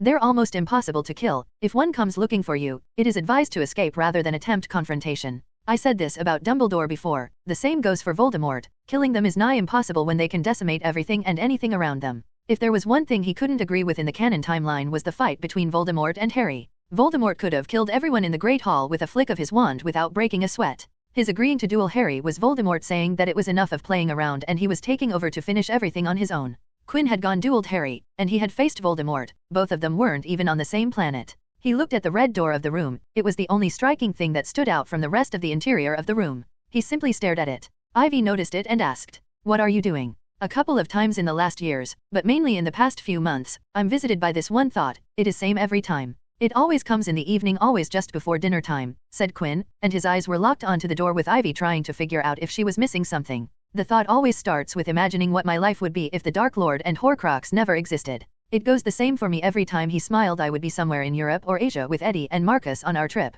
which he knew, despite his many attempts to convince himself otherwise, wasn't going to happen, having the best time before Eddie starts traveling with his Quidditch team, Marcus with studying under Uncle Elliot, and me going to stay with Mr. Allen for the apprenticeship. I imagine me visiting you and Daphne during Hogsmeade weekends or whenever we miss each other. I have gotten pretty good with my apparition, and I can create portkeys, so it wouldn't be a problem to pop by whenever I want. I imagine enjoying the world and doing the craziest of things with my best friends while I also take little time to explore some magic here and there, you know, without it distracting from the purposes of the trip. I imagine myself not knowing anything about horcruxes, anything about how to cripple people, with much less knowledge of how to break people down, and without knowing what it feels like to take a life and live with it. That last part always feels plastic because I can't escape from it. It is called living with it. After all, can't just imagine it not existing. While Quinn's tone was positive and his words full of warmth, Ivy noticed how his demeanor grew weaker by the sentence. The person she knew to be strong no matter what seemed to shrink into his chair. She got up from her chair and almost leaped to his side. Ivy knelt in front of him, taking his hand into hers. And then I'm back. In a room inside my suitcase, or under the mask hunting snatchers, or in a shitty corner who knows where talking to people I didn't know, almost always under a fake face because I know my grandfather will find me. Always I console myself that the best part of the day, dinner, a hot and delicious meal, is ahead of me. Quinn was now staring into Ivy's eyes as he spoke every word, which now contained a faint hint of a quiver in them. I walk out in the open from where I am and always stare at the sky, and the same thing passes through my mind. As I look at the evening sky, I always feel tempted to just give up. Ivy's eyes widened. Give up on the life as a runaway, stop being a Death Eater hunting masked vigilante, hand over the Horcrux and my research to Dumbledore, and leave everything behind. A part of my mind speaks to me, says that this was never my duty, that I don't have to deal with Voldemort. I should leave it to Dumbledore and the Ministry, that they would take care of it and I should live my life, having fun without all the unnecessary stress. The bitterest of smiles crept over his face as he pointed at the red door. I had the same feeling right now that what is happening between us too difficult, and I should just leave because I don't think I can fix it anymore. He grasped Ivy's hand and leaned forward. I don't want to feel like this, but I can't help it. Ivy stood up, sat down on his lap, wrapped her arm around him, and hugged him tightly while whispering words into his ears. She felt him clutch at her clothes. Ivy couldn't see Quinn's face as it was dipped away from her, but she could tell what was happening from the wetness she could feel on her clothes. Hey, Ivy whispered softly, how are you feeling now? She held Quinn in her arms, sitting in his lap. The heavy breathing had settled down, and Quinn was not clutching her as tightly as he was before. Quinn leaned away from Ivy but didn't let her go. His face looked like a mess with tear stains, but the heaviness had lifted away, and now he seemed much more like himself than before. Yes, I'm fine now, thank you. I apologize for my unsightly behavior, he said. I don't know why that suddenly came over me. No need to apologize, Ivy said. She felt that Quinn breaking down had done good. She feared that if Quinn had continued to hold it in without an outlet, it would have snowballed into much bigger concerns down the line. It was guilt, he suddenly said. What? Why I didn't tell you about the Horcruxes, he said with a tired voice. I knew if I told you about the Horcruxes, I would have needed to tell you about Harry. If it was before, I wouldn't have pressured Dumbledore into revealing Harry's identity and simply let Dumbledore do whatever he was doing. The reason why I revealed it was because of guilt of hiding a lot more, much more. Somewhere in my mind, I felt that if your family learned about Harry, it would ease my conscience. Somehow it didn't. I felt great when I left the headmaster's office, but by the time I was out of the castle, I was back in the pangs of anxiety. When Dumbledore threatened to reveal my secret, and I had to tell you myself before he could, I felt like hurling my stomach out at the thought of things going to the worst-case scenario. The worst-case scenario. You breaking up with me, of course, Quinn said tiredly. I jeopardized a lot doing this. I'm already at odds with my family, my social life has reduced to nothing, and if you left me, it would be all for nothing. It wouldn't be for nothing. You know who will be vanquished. We don't know that for sure. As I told you before, killing him is the hardest part of the problem. Don't be like that. If the other side is you know who, then we have Dumbledore. The headmaster can stand against him and Dumbledore has the Elder Wand, the most powerful wand in existence, which gives him a clear advantage. Quinn's brows raised as a surprise passed over his expressions. He sat up straighter in the chair. You found about the wand? He asked. I found about the Deathly Hallows. It was the last time they had met that he had given her some cryptic information about what he was doing. Fueled by the anger, she had dug into it on her own, and after much researching, she wasn't able to find a single reference of the symbol anywhere in the Hogwarts library. Just when she had started to think that Hogwarts was a dead end, she stumbled upon it from an unlikely source. I had almost given up when Luna happened. Luna. I was in the library when she found me and saw the Deathly Hallow symbol I had drawn. She knew what it was. The Tale of the Three Brothers by Beetle the Bard. It turns out that her father had shown the symbol to her while telling her the story. The three Deathly Hallows, the Elder Wand, the Resurrection Stone, and the Invisibility Cloak. Do you really think they were crafted by death? No, even with the existence of magic, I don't believe laws of nature having living personifications. I think they were made by the three brothers, who I don't know if you know. They're my ancestors. I found Ignotus Paviril in the Potter family, she sighed. I can't believe my invisibility cloak is the invisibility cloak from the story. I still can't believe it. The signs of it being something special have always been present. That cloak has been passed down in the Potter family for generations and before without ever needing any work on the strengthening of the charms. It's clear that the cloak is special. Ivy had to agree to the point. She guessed no one ever paid any attention to the fact because the cloak had been in the family for so long that its existence had become normalized. I can't believe you have the Resurrection Stone, she said. Does it really work? You know, can it summon the dead? Quinn nodded. Have you used it? For summoning souls? No. I have been using it for other purposes. And what are they? You didn't tell me last time. I found about the Hallows now, can you tell me now? Ivy found herself the target of scrutiny in Quinn's eyes the moment the question left her. The stone-grey eyes studied her for a moment. I'm trying to figure out how to get the horcrux out of Harry's head. Even though a fragment, a horcrux is still a soul, and because the Resurrection Stone is a soul artifact, I believe it can be the key to free Harry from the horcrux. He sighed. It's not going well. Don't push yourself. Ivy caressed Quinn's face, which was paler than usual. Quinn gently grasped Ivy's hand and leaned into it. I didn't have any hope today, you know. I had been avoiding you since the last meeting because I thought if we meet, you will dump me. Don't be ridiculous. Not gonna lie, I'm judging you a little bit, he said and got a light smack in return. Quinn stared at her as he softly said, you're too good for me, you know. Ivy sensed his eyes going to her lips, and even she found herself doing the same. They moved at the same time, and in a moment, they were kissing. It was stronger than what she was expecting, but at the same time, she was surprised at her own reaction since the last time they had met, she hadn't once imagined it going like this once. She felt his hand go under her sweater. She raised her arms up, and Quinn removed it, and yet she felt herself getting hotter. She reciprocated and got rid of his suit jacket. One by one, the clothes began to come off, but before they could move ahead from making out, there was a loud slam at novel bin at. Ivy jumped and turned to the noise, feeling a mix of shock and irritation. But all of that drained away when she realized where the sound came from. The loud slam was from the door of the room swinging to slam into the wall, but that wasn't what had shocked her. It was who had slammed the door open. It was her twin brother in his natural appearance, without the disguise they had put on, along with Hermione and Ron, who were still in disguise. She watched as they, for a split second, their eyes widened, but before she could even blink, 3 red spells shot toward them faster than an arrow from behind her, making their eyes turn upwards, and they crumpled down where they stood. Ivy turned back to Quinn, who shrugged.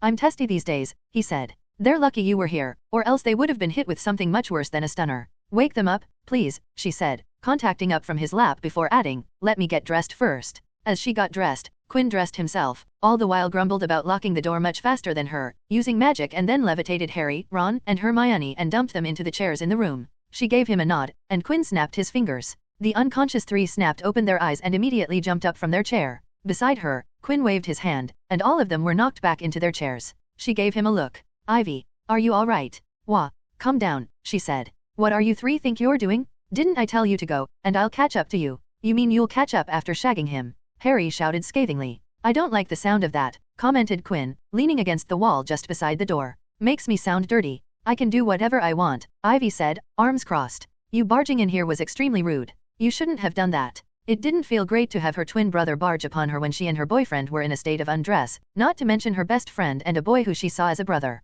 I'm also curious, how did you get in here? Ernie should have stopped you, Quinn asked Harry, but then he narrowed his eyes. Don't tell me you showed him your face, and he let you. Hermione and Ron's expressions answered for Harry. Quinn sighed. He's getting old, I'll have to have a talk with his son. You shouldn't have removed your disguise, said Ivy. There's a reason why we used them. What if someone saw you? Let's not turn this about me, said Harry. He pointed to Quinn with his whole hand and spoke. Just a while back, you were telling me how much you hated him and now you're doing this. What the hell? Ivy resisted the urge to look at Quinn. She had said some nasty words before today in anger and frustration, mostly in front of Hermione, but there were times she had sprung out in front of Harry and Ron. What do you want, Harry? She asked. You barged in here, now what? Are you serious? I was worried about you. I didn't know what will he do to you. Oh, and here I remember a time when you were willing to have your flesh cut by Umbridge on my word, said Quinn, pumping his brows. Where did all that trust go? Harry ignored Quinn and continued to speak to Ivy. You know, he's dating Greengrass, right? What the hell are you doing? Ivy could feel Quinn's eyes boring into her from behind.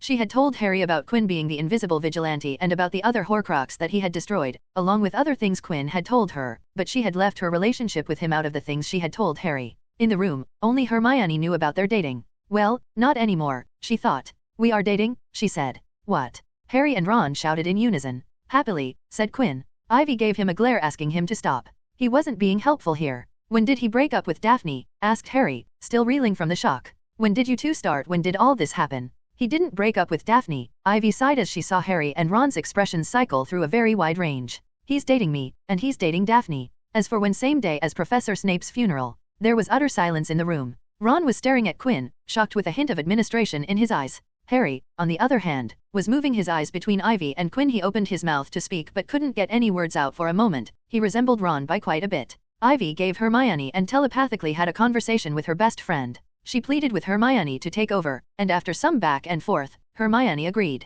All right, boys, let's get out of here, said Hermione. Let's go back to the castle, and I'll tell you all about it. You knew? Harry exclaimed for the nth time. Yes, I knew, of course, I knew. I'm her best friend. Now, let's go, said Hermione, and amidst protest, she dragged them both out, closing the door behind, leaving Quinn and Ivy alone. I think I should leave, said Ivy, after a moment of silence. Harry would irritate Hermione if I don't get there soon. Quinn nodded. I should also leave. Can't be seen out and then stay for long. The news will get to grandfather. He took Ivy's coat from the hanger and helped it on her. Quinn. Ivy turned to face Quinn and found him close enough to feel his breath. His hand went up to her cheek as he kissed her. It was deep, and Ivy savored it because she knew that it was going to be the last one for a while. The kiss ended, and Quinn began to back away towards the door. I don't know when any of this will end, but I'm going to well damn make sure that when things settle, they tip on my side. There was a steel in his eyes that, to Ivy, was a little scary and reminded her that she was looking at the invisible vigilante, but at the same time, that same looked so reliable that all she could do was nod. Be safe, Ivy, be safe, said Quinn before disappearing.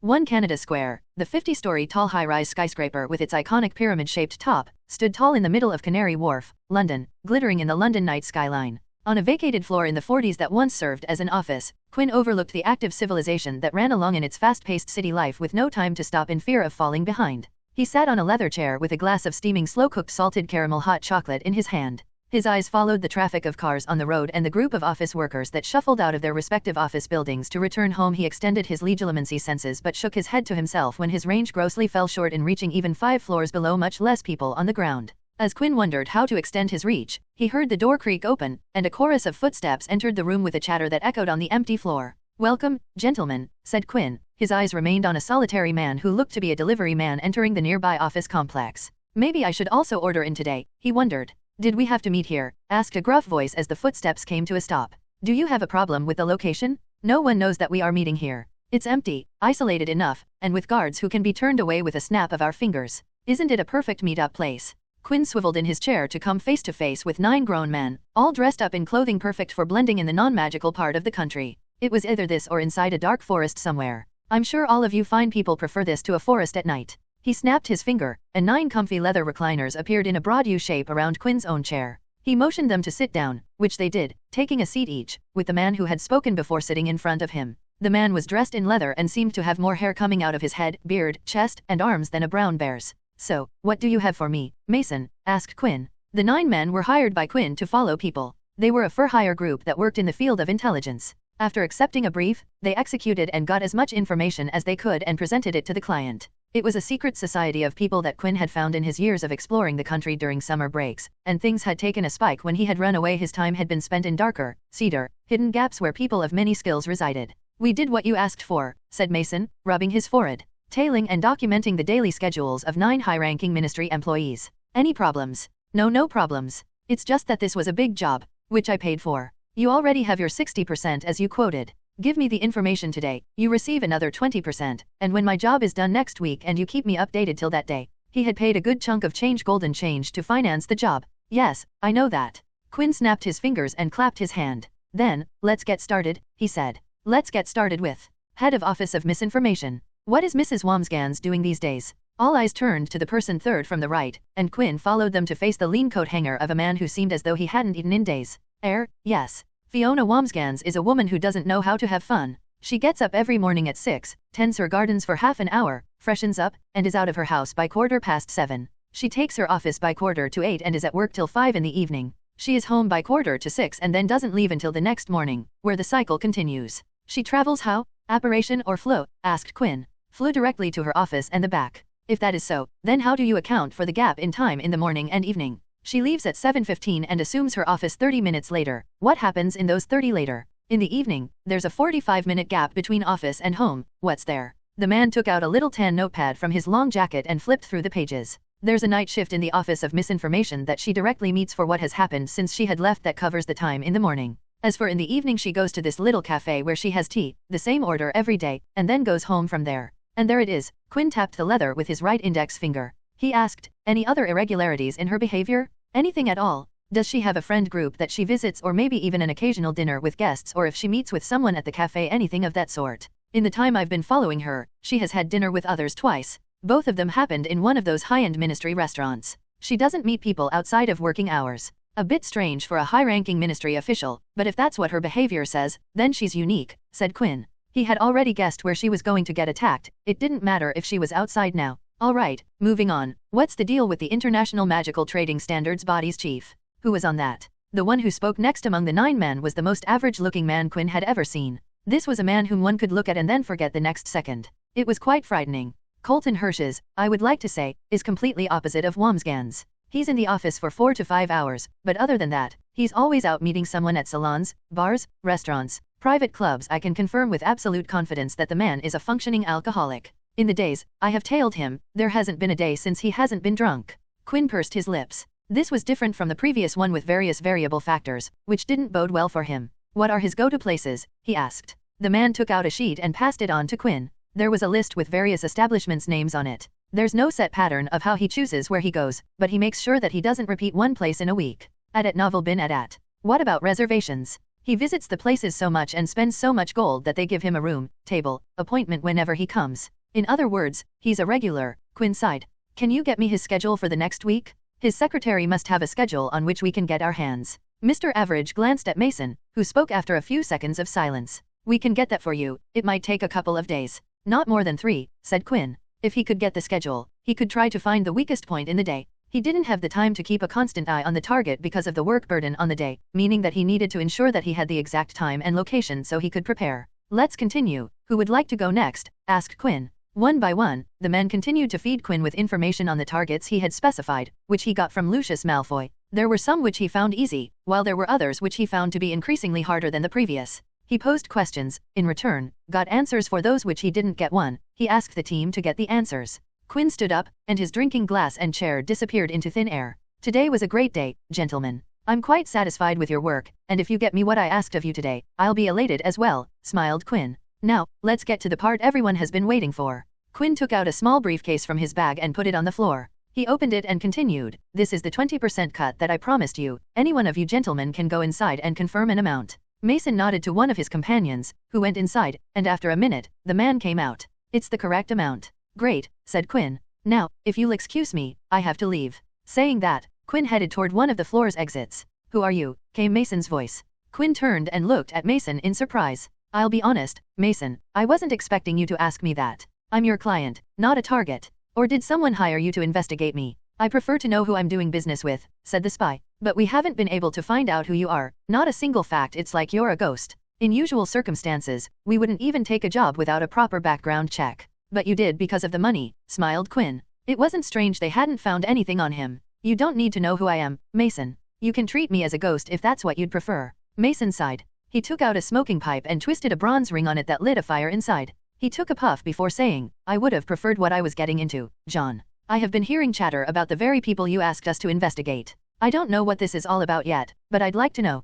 Quinn laughed. Don't we all? But be careful, knowing can be a curse. He turned away and walked off, humming a tune that seemed a little sad. The seaside breeze tickled Quinn's nose as he looked at the blue North Sea that stretched to the horizon. He stood at a hill near the seaside, overlooking an unexplored part of the shore with beautiful white sand receiving the gentle white tides. Quinn shifted his feet and unsettled the seaside pebbles near his feet. He raised his hand, palm down towards the ground, and said, "Up." A couple of dry, rounded stones rose up, gently smacking into his palm. He looked to the sea and raised his other hand, and in response, puddles of water rose up from the sea and floated at his feet level in a straight line. He cocked his arm to the side and swung it like a whip, launching the shallow pebble towards the first puddle. It skipped off the water pool, and then continued to skip along in the line, landing precisely where the puddles were. He smirked and extended the line of puddles. He tossed the stone up high, and while it was in the air, he injected body magic through his body. The stone came back down, touched his palm, and with another whip-like swing, heaved it across the line of floating water puddles, launching water out on every hit. Quinn nodded his head with satisfaction at his effort. He stamped his foot, and a pebble shot up into his hand, ready to be hurled across, and above, the sea. But his senses picked up something, and he dropped the stone along with the water. He waved his hand in front of his face to ensure his disguise and then turned to see Lucius Malfoy struggling his way up the small hill. "Updates?" asked Quinn. Lucius Malfoy stepped to the top of the flat hill and respired heavily while trying to hide the fact that the climb had left him out of breath. The proud man stood straight and looked toward Quinn as if nothing was wrong, and Quinn waited in silence. "No changes have been made to the plans," said Lucius finally. "The attacks are to go down tomorrow." He cleared his throat. "My own target will be attacked near the noon, at the Cerebral Square, whereafter he will be taken into custody at Novel Bin At. Until all attacks have been completed." Quinn nodded. As the days had passed, Rivers Locke had distributed more and more parts of the plan to the teams, and one of the additions was that the target victims were to be hidden until the end of the day or the last attack, whichever came first. "Are you ready?" asked Lucius. "Ready." Quinn quirked a brow. "No, I'm not." "What then?" "Being ready means that you believe you've prepared for an event, which means that there's nothing more to be done. I never believe that there's always more to be done to ensure the success of the plan to a greater degree, even if it's only by a fraction. I have certainly met the minimum requirements to secure success, but as Helmuth van Maltke the Elder said, no plan ever survives contact with the enemy, and I've learned that I like my plans surviving even if by a thread."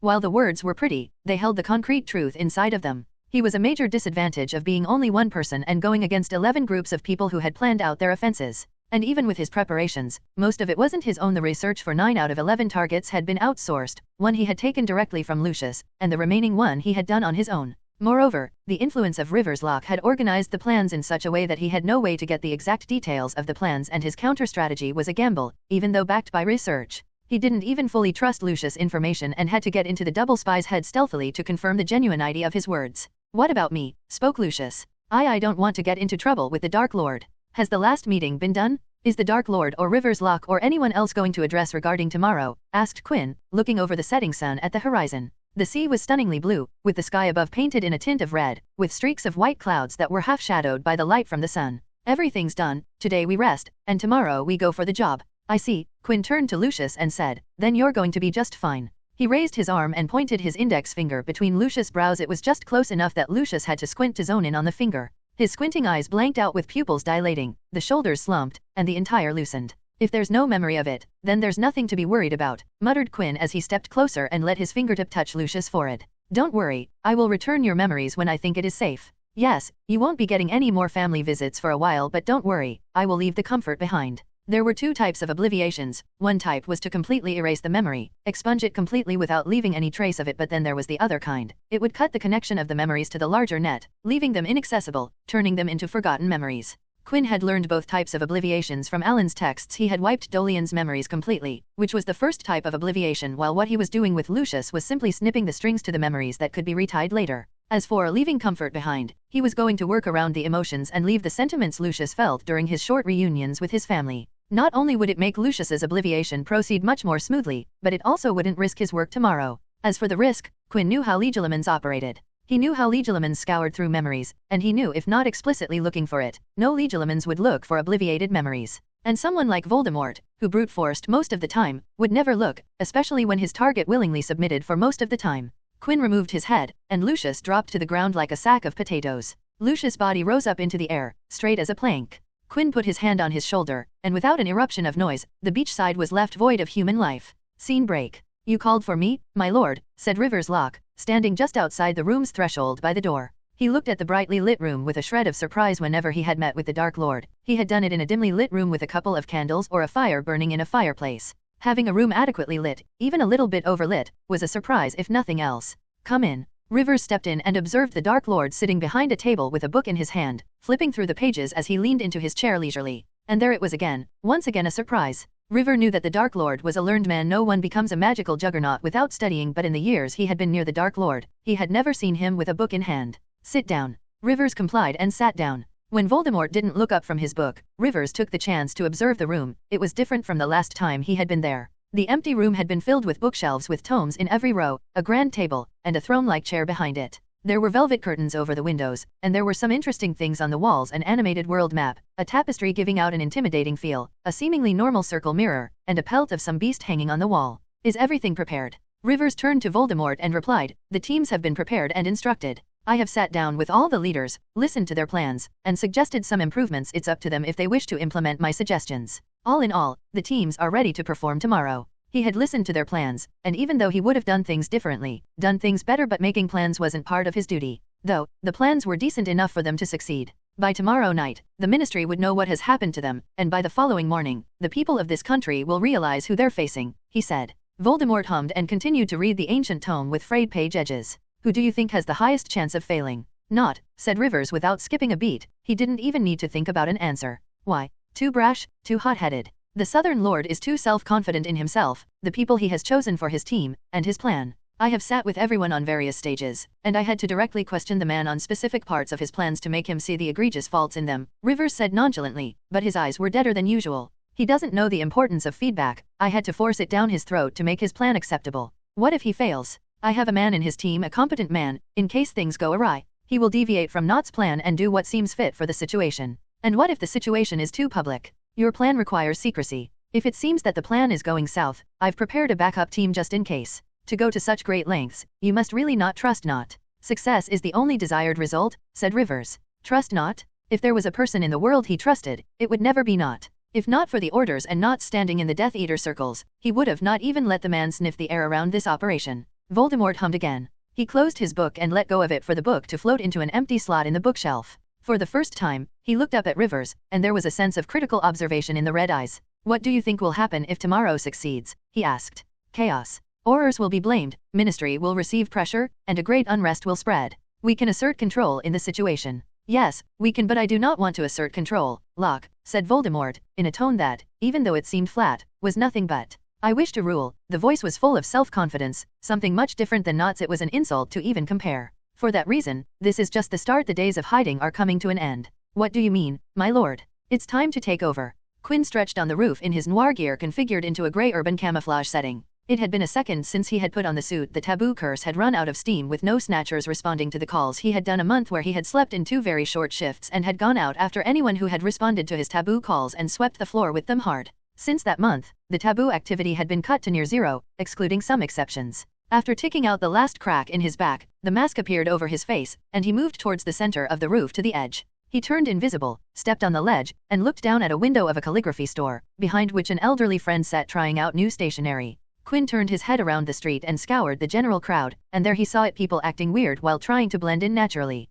Use magic, you morons, he thought, looking at the fools who were not using a single shred of magic. Head of Beast Division, Stephen Jeffrey, the man in charge of subdepartments like Centaur Liaison Office, Committee for the Disposal of Dangerous Creatures, Dragon Research and Restraint Bureau, Troll Patrol and the Security Council of Werewolf Caution. It was clear why he was a target today. Eliminating the man in charge of so many important subdepartment would cause so many security problems that the DMLE would receive a ton of tension. A perfect start to the day. Quinn stretched his gloves over his hand and stepped back down. He turned to the side, ran, jumped over to the next roof, and crossed the distance before dropping into the alley below. He cut his fall with magic and silently walked behind the Death Eater, standing in the shadow of the wall, smoking a pipe. He was doing the best job, so Quinn decided to take him out first. Quinn tapped the wall, and the bricks shifted behind the man, creating a void in which he fell. Quinn snapped his finger, and the sound of the horrified man's scream was snuffed out. When the bricks closed, all that was left behind were the Death Eater's hands, and the fingers moved around, trembled, and even desperately flexed in search of freedom. Quinn extended his hands and intertwined his fingers with the Death Eater's,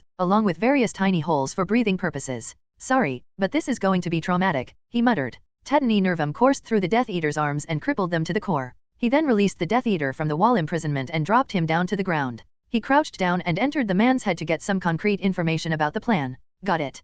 Quinn got up and cast an anti-attention shroud over the Death Eater. He walked out in the street while being invisible. He spread his arms wide, and invisible magic started raining down on the Death Eaters. Their eyes dulled and hazed for a moment before they returned to normal. He dipped into an alley again, and a moment later, he was out in his John disguise. He wasted no time and entered the calligraphy shop behind him. Not a single Death Eater twitched even a muscle. "Welcome, sir," greeted the female employee with a smile. "How may we serve you today?" Quinn smiled. "I'm here to pick up a guest." Even though she was still putting up a professional smile, he could see the confusion in her eyes. He didn't wait for her response and clapped once. A wave of magic surged out of him, and it was like someone had pushed pause on a video. No one moved or reacted and remained utterly still except Quinn. He walked to Stephen Jeffrey. Their ministry top brass had his eyes concentrated on his writing with the quill's tip touching the paper that was soaking up the ink, creating a widening ink blot. Quinn snapped his finger, and the quill slipped out from Stephen's hand into the ink pot. "Let's get you out of here." Quinn tapped the man on his bald spot, and Stephen went limp. Quinn walked out of the shop with Stephen in tow, floating beside him under an invisibility spell. He looked behind and clapped again for the store to resume its activity again. The female employee who had greeted him blanked out for a second before turning to another customer. Quinn gazed at the Death Eaters, who had their eyes trained on the shop window and hadn't moved at all. Even though Stephen Jeffrey was no longer there, they didn't react. Such was the power of illusion magic. They saw an illusion of Stephen Jeffrey doing what he was doing before. 2 minutes, noted Quinn. According to the scouting, Stephen left the calligraphy store at the same time every Friday. He dumped Stephen Jeffrey on a bench on the street and then walked towards the Death Eaters. 2 minutes later, out of a team of 6 Death Eaters, 5 had their hands crippled, and Quinn was staring down at the unconscious 6th man. "You're one lucky guy, Goyle." Quinn shook his head. Every team leader had to report back on specific points of the day to communicate that everything was going according to the plan. "Get ready to have a good day." He placed his hand on Goyle's head and began fabricating. Scene break. Rivers Lock operated into a forest with nothing else but trees. A place away from everything, somewhere he had explicitly chosen to hold meetings. If he had chosen the meeting point in the headquarters or a place with a roof, some of the team leaders would have been bound to become lazy, thinking their job was done. In a place like this, they would rather go back and wait with their people. He turned to notice a bulky large-framed man sitting on a luxurious chair clearly conjured under a tree's canopy shade. Rivers walked in front of the chair and asked, "How did it go, Goyle?" Vincent Goyle, who had been combing his long beard with a beard comb, looked up at Rivers with unhidden displeasure and snorted, "What do you expect?" Rivers stared at Goyle without a word. Goyle stared back. That soon turned into a glare, but Rivers continued to stare down at the man. He knew many Death Eaters didn't like him, labeling him as a fake Death Eater because of his past as a Novellus Oxyonites. It hadn't been a problem when he had been under Pettigrew's mentorship, but they had turned on him when the Dark Lord had begun giving him attention. Miserable people playing their pathetic politics. At least people like Rookwood and Pettigrew made the experience bearable. When Goyle saw that Rivers didn't budge, he grumbled, "It's done. Jeffrey is on the allocated area. Dead. Dead." Rivers nodded, "Good, now return," and turned away to leave. "Don't be proud of this," called Goyle, scoffing.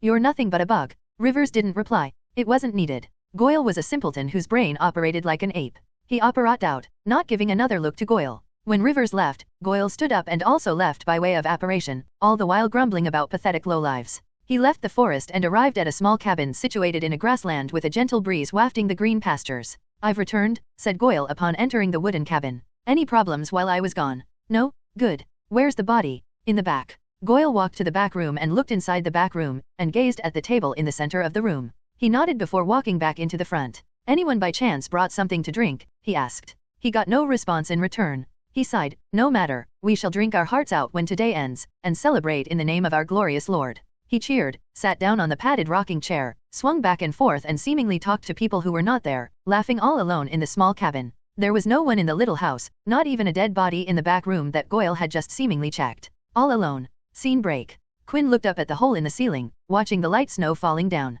He followed a little flake as it fluttered past his face, weightlessly made its way down to the floor, and gently landed on a Death Eater's cheek. The cloudy white snowflake dyed red from the blood that bled out of a shallow cut. 14 Death Eaters laid around him in all sorts of horrendous positions and shared the fact that they all were riddled with injuries. Quinn sighed. Things had gone awry so quickly. He looked at the cause of it, and he couldn't say that he wasn't surprised. Not Senior. Father of Theodore Not. The man that had once tried to make his underaged son into a Death Eater. Quinn had thought that the man would be more shrewd if he had once tried to leverage his son, but it turned out that he was just another idiot. To be not trusted by your own side, what a pitiful sight, he sighed. The day had started great. He had begun with Goyle's team and had made it through half of the teams before lunch without a hint of trouble. But then he met Not's team and faced the first unexpected situation, and none of it was his fault. Not's target was Colton Hirsch, the high-functioning alcoholic. The operation had started well, with Quinn identifying every single one of the Death Eaters in record time. They were just sitting around in the biggest bar in town, watching Hirsch without even pretending to hide. Unlike with Goyle, he He couldn't repeat what he did in the calligraphy store with so many people drinking in the bar, so he decided to target Hirsch instead. When the drunkard decided to go piss, Quinn followed him with the plan of shooting Hirsch with a stunner inside a stall, tapping him up in there under an invisibility spell and then taking his place. But it turns out that Nott had the same plan, as half of his team followed them inside the washroom. Wands were drawn, and in the tight quarters, Quinn had taken quick action and used hostile force against the Death Eaters, breaking bones and knocking consciousness. Alas, they had squealed like pigs, and some of the noise leaked out before Quinn could silence it, causing the rest of the Death Eaters to come inside. He had knocked them out instantly, but then something shocking happened. A hole blew up in the ceiling, and spells rained inside. Taking them out was simple, and Quinn had done so, but the gaping hole in the roof could have created a problem. Let's hope no one was scouting, Quinn muttered. He snapped his fingers, and the debris flew back to the ceiling, sealing the gap up. In a couple of seconds, the roof was whole again. He walked to Nott and targeted the feeble mind of the fool. Quinn observed the Death Eaters standing outside a local Quidditch stadium. The target was yet again a department head, and the reason she was visiting a stadium was to see a game that her son was playing in as part of a local team in a second-tier league. Quinn gazed around to see if he could discover someone hidden, but none was in sight. He sent out the gentle winds to do his scouting, but they also returned empty-handed. The Death Eaters he could see were the only ones present. Which means that the situation with Nott hasn't created a problem, thought Quinn. After the fight at the bar was over, Quinn had read every Death Eater's mind present in the washroom, and he had found that the two teams didn't have any communication with the River's lock, which meant that he could spin the narrative any he wanted. He had edited the memories in the mind of Nott and River's spy in Nott's team to make it so that they would remember their operation as a success, while the backup cleanup crew was expunged of their memories of ever getting a distress call from the spy and were made to believe that Nott's team had done the job correctly. It was a three-way insurance. Rivers would meet Nott and get a positive response. He could call upon the spy and get the same answer. The backup crew's leader would convey the same result. Quinn let the winds under his feet go and allowed himself to free fall from the sky. The winds fluttered for a moment before arresto momentum cut his fall, and he was beside the Death Eaters. He flicked his wrist, and the Death Eaters fell down like bowling pins. One more, and I'll be done for the day, he sighed, but before that, he looked at the target walk out of the stadium's VIP gate and flicked his wrist again, and she fell down on the ground, face first. Quinn wrinkled his nose. Sorry about that, he muttered. He was going to need to fix that before he could let her go. He couldn't let any of the targets continue on with their days because the Death Eaters had plans with their corpses. Better than in my care than theirs, Quinn shrugged as he got to the standard memory alteration. The sun was near setting, with the sunset red almost out of sight and about to be replaced by the evening blue. Only one Death Eater team was left, and Quinn had saved the easiest one for the last. He turned his head from the changing sky when he heard the pops of apparition. The last Death Eater team had arrived. He stepped out from the shade of the tree and came upon a huddle with the last leader, Lucius Malfoy, addressing his team. Quinn sighed when he saw the long sleeve that hid Lucius' right missing hand. That hand could be healed back to new in a week tops. The cut wasn't caused by dark magic and only needed the material and the jolt from magic to regrow, but Lucius hadn't grown it back because it was fear rather than magic holding him back. I hope he doesn't get punished, he thought as he raised his hand for several stunners to fly out of his hand. The entire team dropped to the ground, and it made Quinn realize how easy it was sometimes to simply take out people from the shadows. He sat down the Death Eaters and cast Tetany Nervum onto everyone except Lucius, as he still had a job to do. As the soot and haze covered the Death Eater, he heard footsteps coming to a skidding stop. Quinn turned and saw a middle-aged in track pants. It was the target. He had his house right around the corner, and around the same time every day, he would go for a run around his home. Quinn shrugged, and a stunner caught the man in the chest, and he flew a couple steps back before falling down to the ground. Well, time for chaos. Scene break. Lucius Malfoy just reported back, said Rivers to the Voldemort, who was again reading in his room. The last ministry head has been captured and killed. They're ready to be presented. Good, give them the signal to proceed. They'll move at 6. Voldemort's hand, which was writing on parchment, stopped. He leaned back on his chair and stared at Rivers for a moment before saying, I would like to see, my lord. I would like to see one of the displays. Rivers thought for a moment before shrugging internally. He didn't mind the Dark Lord tagging along. The Dark Lord was the one who ordered the operation. Rivers had no say in refusing him, so he asked, which one would you like to go visit? Lucius. Perhaps I was too hard for him. I shall witness his work and graciously bestow the permission to have his hand healed back. It'll be excellent to reaffirm the fickle Malfoy into out of our ranks. I'm sure he'll be elated, said the Dark Lord. Where is Malfoy? He's in charge of Diagon Alley. You must like him to give him Diagon Alley. He was the most logical and calm of all. It was a rational choice to give Diagon Alley to Malfoy, Rivers said before posing a question. Your room has changed quite a lot, my lord. May I inquire the reason for the sudden change? Voldemort raised his right arm for a wand crept out of his sleeve and slid into his hand. Rivers stilled as he cautiously gazed at Voldemort while hiding all his emotions. He didn't dare to reach for his wand. Voldemort gazed at the wand as he spoke. Magic is power, Rivers. If you master magic, you can master pure power. Mastering magic, however, requires knowledge. The more knowledge I gain, the more magic I'll master, and more power I'll acquire. Voldemort looked up at Rivers. I can sense that you disagree. No, my lord. You are correct. You're simply saying that to agree with me. Voldemort called him out. Both of us have been leaders of organizations. I have Death Eaters and you lead the Novellus Actionites, but the truth of the matter is that the only reason you gained followers was that you used my name. Rivers kept his face steady, but his fist clenched behind the table. And why do you think that is? Continued Voldemort. Even when the world thought I had perished, they responded to my name. Why? Because I commanded that much power. So much so that even after my death, people didn't dare to say my name and taught their children to not utter it. He pointed his wand at the book and raised it up. This is the source of all of it, Rivers. Magic and knowledge. You are witty and wise, but you lack the might of magic, and that's the difference between you and me. Voldemort stood up. Come now, as we witness the start of my rise. Rivers silently stood up and followed after Voldemort. As he looked at Voldemort's back, Rivers clenched his jaw as he failed to think of a way to get rid of Voldemort, and that made him feel what he had been just told. Scene break. In the winter, even with a thick coat of snow coating the roads, roofs, and the nook and crannies of the Diagon Alley streets, the Diagon Alley was abuzz with people shopping in the shops that the marketplace had to offer. The shops sparkled with their lights under the night sky, shining their glows on the paved paths. Ugh, the cold's hurting my back. Sirius Black pressed the sides of his fists into his lower back. What happened to your back? Asked James, looking around the street, observing everything that entered his eyes. Today was the monthly random check of the area under their jurisdiction, which they did to check if the rookie Aurors were doing a good job at their patrol duties. James was in charge of Diagon Alley and had placed his most promising subordinates on Diagon Alley, so he wasn't expecting any problems, but it was better safe than sorry. Sirius groaned. I didn't sleep well yesterday. What happened? I was with this girl I met yesterday, someone I picked up at the bar, said Sirius, twisting his waist in an attempt to gain some relief. We were having fun, as we ended up at her place. Okay, so you slept at her place, and the bed didn't suit you, is that it? James said with a sigh. I did sleep at her place, but not on her bed. Things were pretty wild, and I woke up on the floor with her draped on me. Sirius smirked and then gleefully said, it was a good night. James shook his head. When are you going to settle? Oh, here we go. Find a good girl, start a family. Can we not do this again? But before the banter could continue, they heard screams and shouting of men and women that cut through the joyous theme of the streets. Sirius and James turned back and saw a crowd of people gathering around a spot. They exchanged looks, and their faces assumed an Auror on duty expression as they ran towards the crowd. Move aside, move aside. Sirius pushed people aside as he and James made their way to the front of the crowd. Aurors, move back, move back. When they reached the front, 2 senior Aurors gasped when they saw the scene that had gathered so many people. 7 people, on their knees, forming a circle with their heads bowed down to the ground, their arms hung wide on wood beams. One sleeve each of the 7 men were torn, revealing their arms and showing the tattoo made up of a skull and a snake, the dark mark. Death Eaters, whispered James. Who did this? Said Sirius. I can guess, and I'm pretty sure it will check out their arms for magic, but he has never been so public with his showings. No, not in public like this. What did they do? Or is he planning something? How would I know? Let's get the people away from the scene. James and Sirius were about to call out to people when they heard someone call out to them by name. They turned to see a junior Aurors pushing her way to the front. Sir, she huffed to catch her breath. Sir, 12 ministry departments are missing? None of them. The female Auror stopped when she saw the 7 Death Eaters. What happened here? Continue the report, ordered James.